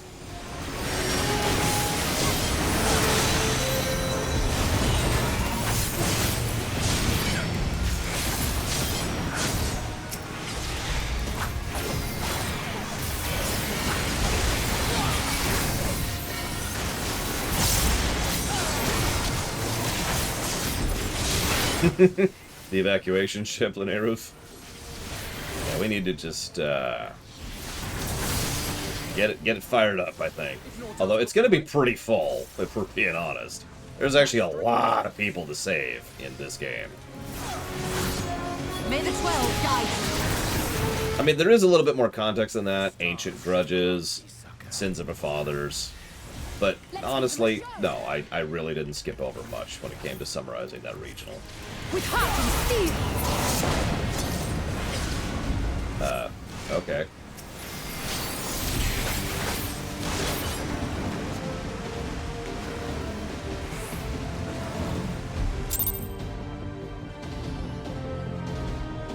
In the final zone? Sure. Actually, I have a list here, so I'll just put final zone quests and just leave that as is. Oh, yeah, nope, that would do it, Yosin Corp. There are so many.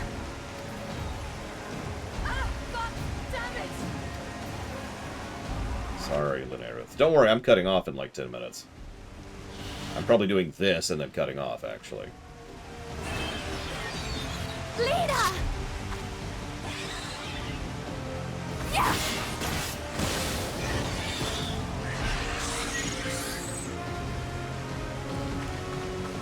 Leader, hold on.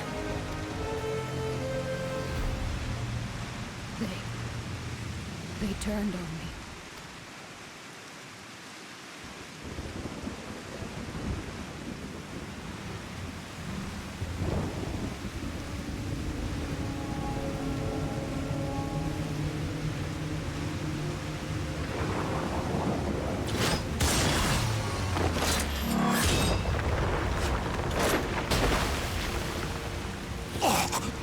Yeah, it probably hurt.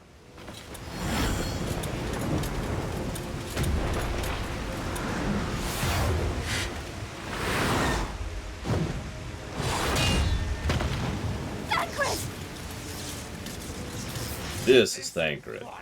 It's mine!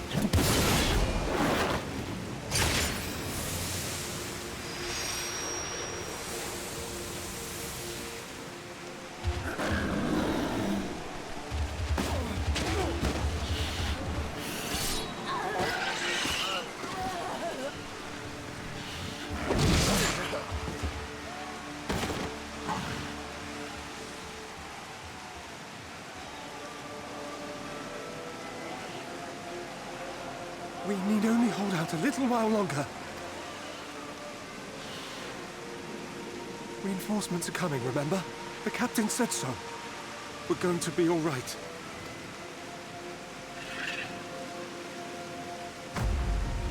And he can't say anything. They can't hear him. Run, damn you! They can't see him. The Warrior of Darkness has returned. The Bloody Knight has returned. So stay with me, eh? You can't go dying now. God damn it! Please let this work. Please let this work.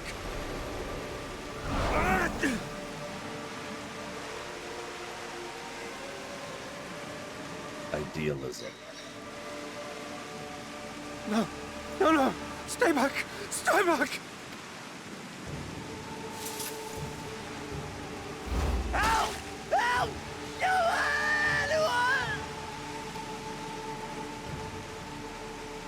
Why did you spare me? Why? What have I done to deserve this mercy? Forward! Forward! If you can still hold a sword, follow me! Wounded to the rear! Weapons at the ready! Let's... Oh, sorry. Fight and struggle. Seek salvation by your own hands. Though the losses be grave, endure them. Though the victories be hollow, claim them.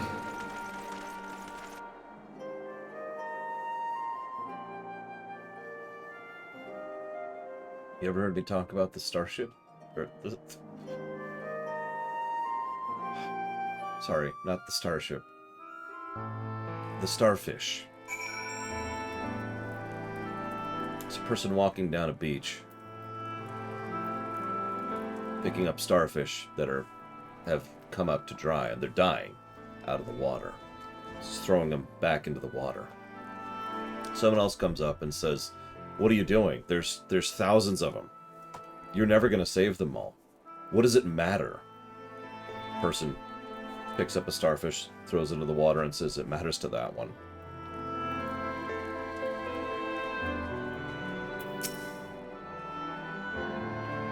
Seems we've driven them back, for the time being at least. The wounded have been collected and are undergoing treatment now. Once they're ready to be moved, we'll have them carried back to the Crystarium. The dead as well, of course, those whose bodies remain anyway.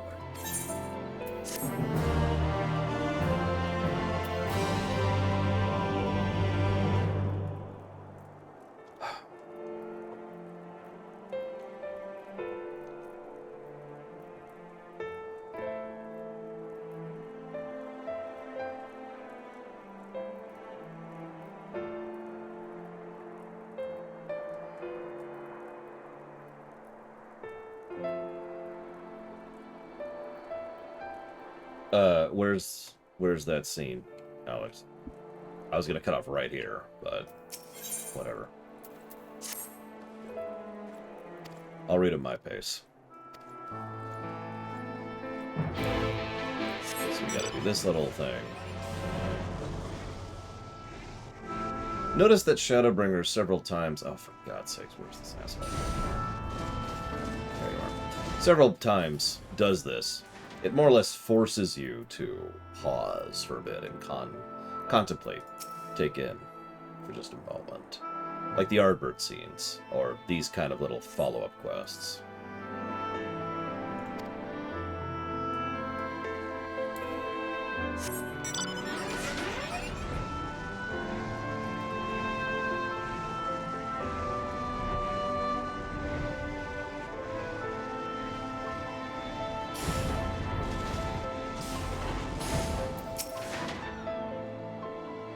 You can't see that as a trembling guard. Cowering, if you will. Touch me, I killed her. I killed her. She was one of them, I know, but I...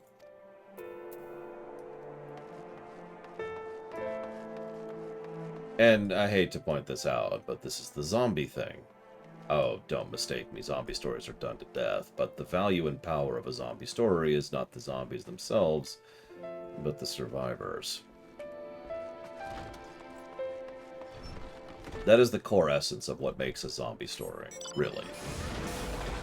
Converting and corrupting.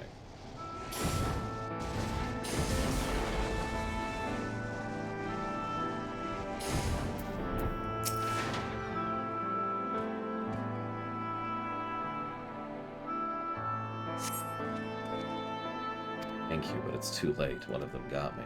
If I turn, please kill me, I beg of you.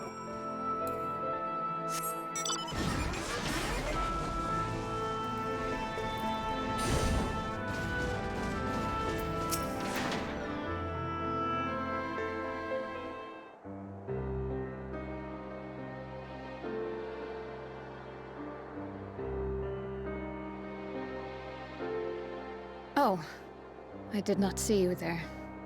Is there something you need?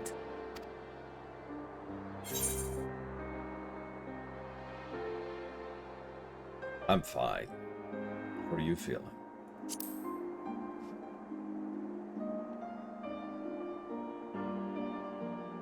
Injuries are part and parcel of battle. While there's breath in my lungs, I shall see my duties done.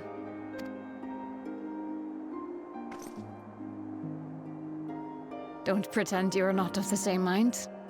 You fought well today. Saved a great many lives. Thank you. Unfortunately, this war is far from over. We must replenish our ranks and shore up our defenses before they attack again. Remind me to rant about Ranjit after this. Now, if you will excuse me. I swear it's relevant.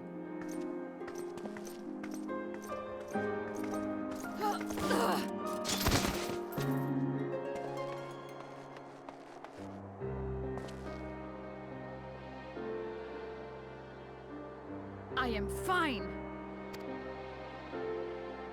Completely and utterly fine. Better than fine. Hale and hearty and still alive to mourn those who are not. Who I failed to protect when they needed me most.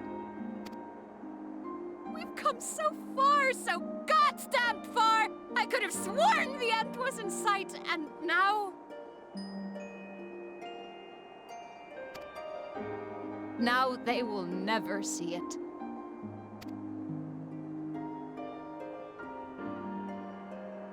Impudent worms of the Crystarium!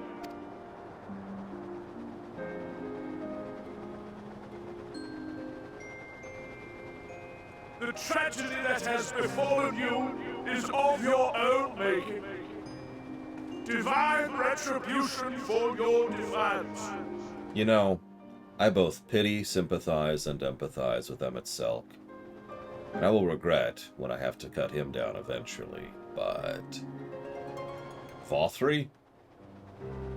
It's like getting a knife and carving a tick out of your skin, you know? You don't feel anything when you do that. It's just done and gone. The heavens have bequeathed to you a benevolent savior, me.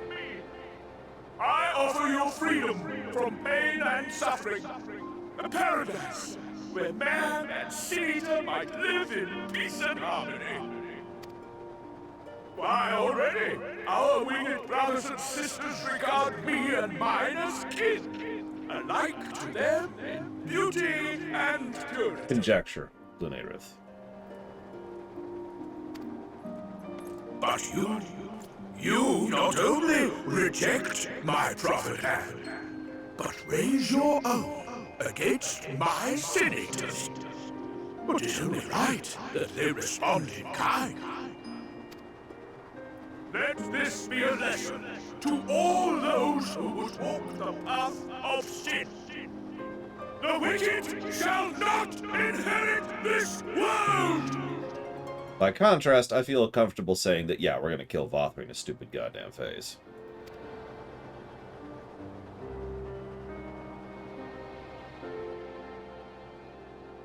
Hey, does anybody have that me launcher anywhere around here? Giant slingshot, you know? Just line me up. I'll take care of this nice and quick. Yes, Blades Revolve. So, that's probably a good spot to quit, unless you want me to keep going for some strange reason, because I do want to rant about something really quick. Y'shtola? Yeet me! Yeah, no, Vothri, Vothri's turbo dead. I said I was going to rant about Ranjit, and I meant it. One of the biggest things I kept saying, several people kept saying in chat as well as myself, was that another way to have the Yulmorian threat was by focusing more on doing a couple of things with the Yulmorian soldiers, and then almost immediately having them overtaken by the substantially greater threat of the Sin Eaters under Vothri's command. I hate to point this out, but this is a great scene. This whole sequence of events got 3 positives. Enough said. But this whole scene proves, I hate to point this out, just how much of a misstep Ranjit really is. Because a bunch of faceless Sin Eaters and one speech by Vothri did so much more than he did in one scene across and versus him and his like 5 scenes or what we're up to at this point.